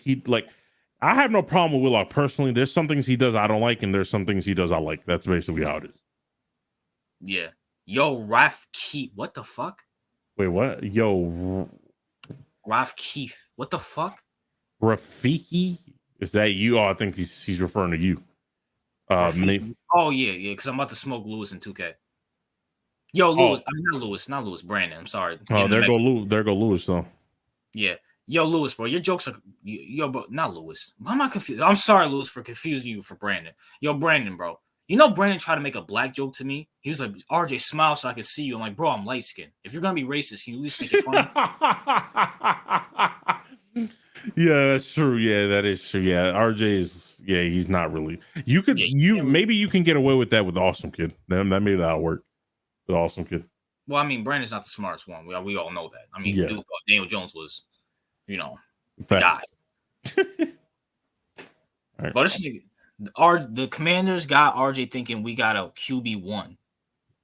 When the fuck did DeVito's an asshole. What the fuck? I fucking hate DeVito. That's Brandon typing up DeVito in the chat.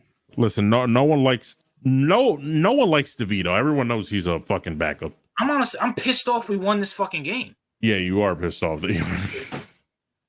Like the only game, like, because I think we need to fucking beat the Patriots. So I'll get my 300. But at the same time, fuck that shit. This motherfucker reads like a slick. Brandon, you do realize Puerto Ricans are black, right? I just learned that this week, that Puerto Ricans are quote unquote black, even though I don't want you guys to be black because Puerto Ricans are horrible. Wait, who made that decision? No, I guess they're like black and something else. I don't fucking know. Brandon's not black. Yeah, Puerto Ricans are like black mixed with some I don't fucking know. Listen, Donnie is Puerto Rican. That nigga's not black. And TOP is white as a motherfucker. So I don't want to hear shit. All right? Like, I don't know where you got that shit. I think Puerto Ricans want to be black, but they just, Puerto Ricans are like a failed black people. You know what I'm saying? Like, look at Brandon. Brandon tries to act black without being black. But, he fails miserably. He fails miserably. Yo, he wakes up in the morning. He's like, "Oh my! I hate my skin. I hate my fatness. I hate having 3 chins. I hate having no chin." You know what I'm saying? Damn, I have to share a race with RJ. Time to join percentage. No, I don't want you to, bro, Brandon. I don't want you near me, bro. You're disgusting. You're like the turd that I try to flush down the toilet, but just keeps rising back up. Damn. I don't think Puerto Ricans like you, bro. Oh, and aren't you half Ecuadorian too? That's why I said he's not black. I don't know what the fuck Brandon is. He's Amera Indian and I guess Spanish. No, if I had to guess. No, Puerto Ricans, because Puerto Ricans get mad when I said they're not black. They say, yes, we are. We're mixed with this. We're mixed with black this and black. Like, shut the fuck up. Puerto Rican is Puerto Rico is a country. Being Puerto Rican is, you can be white in Puerto Rican, you can be black in Puerto Rican. So it's not like, not every Puerto Rican is black. Like TOP's not black, Brandon's not black, and Donnie's not black. They're not black Puerto Ricans. Like, there are black Puerto Ricans, but they're just not black Puerto Ricans. Like what's his name? Shakur. Yeah, Shakur is a black Puerto Rican, right? That's like white. Like, by me, gonna smack him Wednesday in Albany, and in Albany in the spring, bro. You deleted 2K to play fucking COD. Like, I smoke. Yo, bro, you know this nigga, your CEO, right? Yeah. I beat him with the fucking 2002 Kings, and he had the fucking 96 Bulls. Yeah. I smoked this nigga, bro. Damn, bro. Y'all niggas still play COD? What's wrong with COD? I haven't played COD since like 2016. I guess it's good. I don't fucking know. Brandon plays. I mean, I played Warzone back with Brandon back like a year ago, and I stopped playing it. Smoke? Yeah, I fucking smoked you, nigga. What the fuck you talking about? Yo, Brandon, you had Michael Jordan. I had fucking Chris Webber. Enough said. What the hell? The comments. I also bought a Samsung Fold. Man, I told you that shit's garbage. You bought it anyway. I'm getting a new iPhone 15, so. Yeah, I got it. Yeah, I got the iPhone. He was talking about that, yeah. Solid phone, and it's pretty good for school. By the way, Lewis, how was school and stuff? Nigga, first of all, Brandon, stop saying nigga. You're not black. You're fucking Ecuadorian. Nigga, I was up 7-5 on you, and you kept crying for me to play you. We're even now, but it's gonna change on Wednesday. Yeah, I'm gonna fucking take the lead again.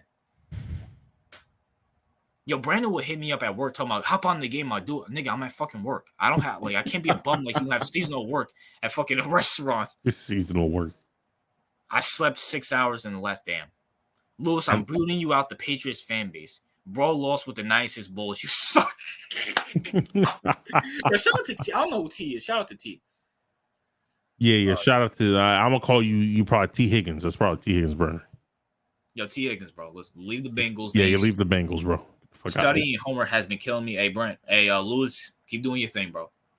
RJ wanted to hop on today when I was at work. Don't start now. Nigga, everybody knows I'm off Sundays and Mondays. What are you talking about? Yo, Brandon, just hold your L, bro. Yeah, facts. Like, Brandon's the type to talk shit when he's up, but then when he is tied or when he's proven wrong, he leaves and doesn't want anything to do with it. Yeah, it's a fact. Bro, shut up. Niggas on here arguing that Daniel Jones had nothing. We'll see.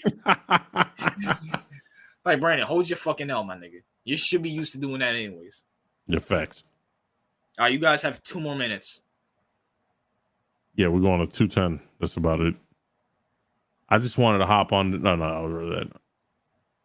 Studying and homework has been killing me. I mean, nigga, I studied a lot before, but I never got 6 hours of sleep in 5 days. That sounds unhealthy as a motherfucker. RJ was acting like I wasn't whooping on him, but okay, we'll see Wednesday. Nigga, yeah, you was whooping on me, and then I whooped on you. And now I'm about to whoop on you. Yo, Brandon, I'm about to fucking cook you Wednesday, bro. It's not even going to be fucking funny. It's not even going to be... Who did I play as last time we played? Oh, my gosh. I had the all-time... No. CEO, this is how dumb this nigga is, right? Yeah. Wait, even though I kind of agree with him. So we have you have the all-time teams, you have the classic teams, and then you have the current teams, right? So I picked the all-time teams, right? So I had the choice between who did I fucking play as?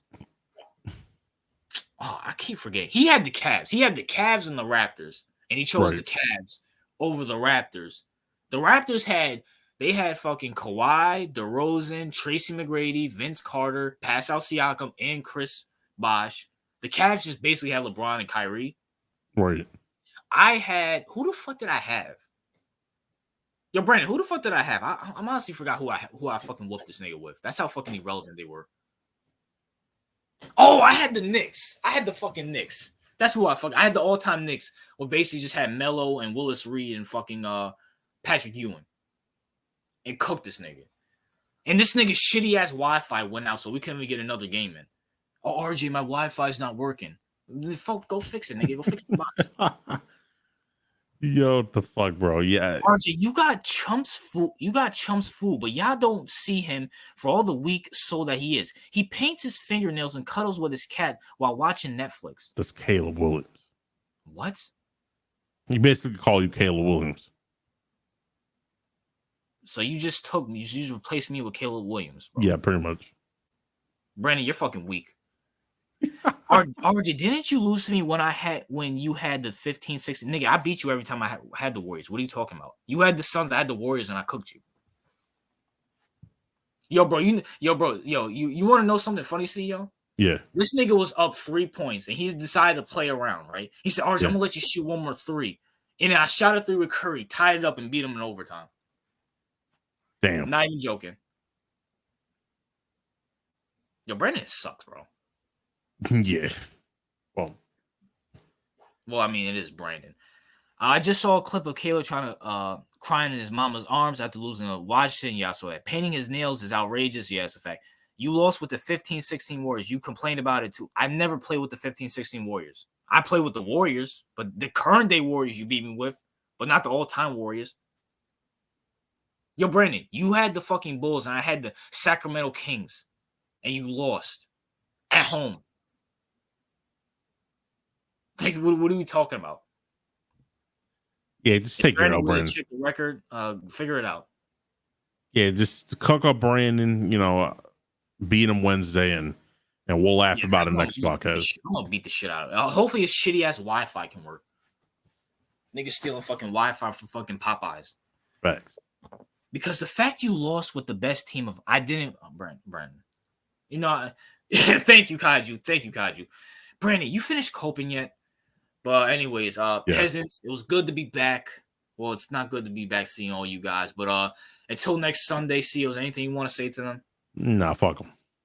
All right, until next Sunday, peace. Peace.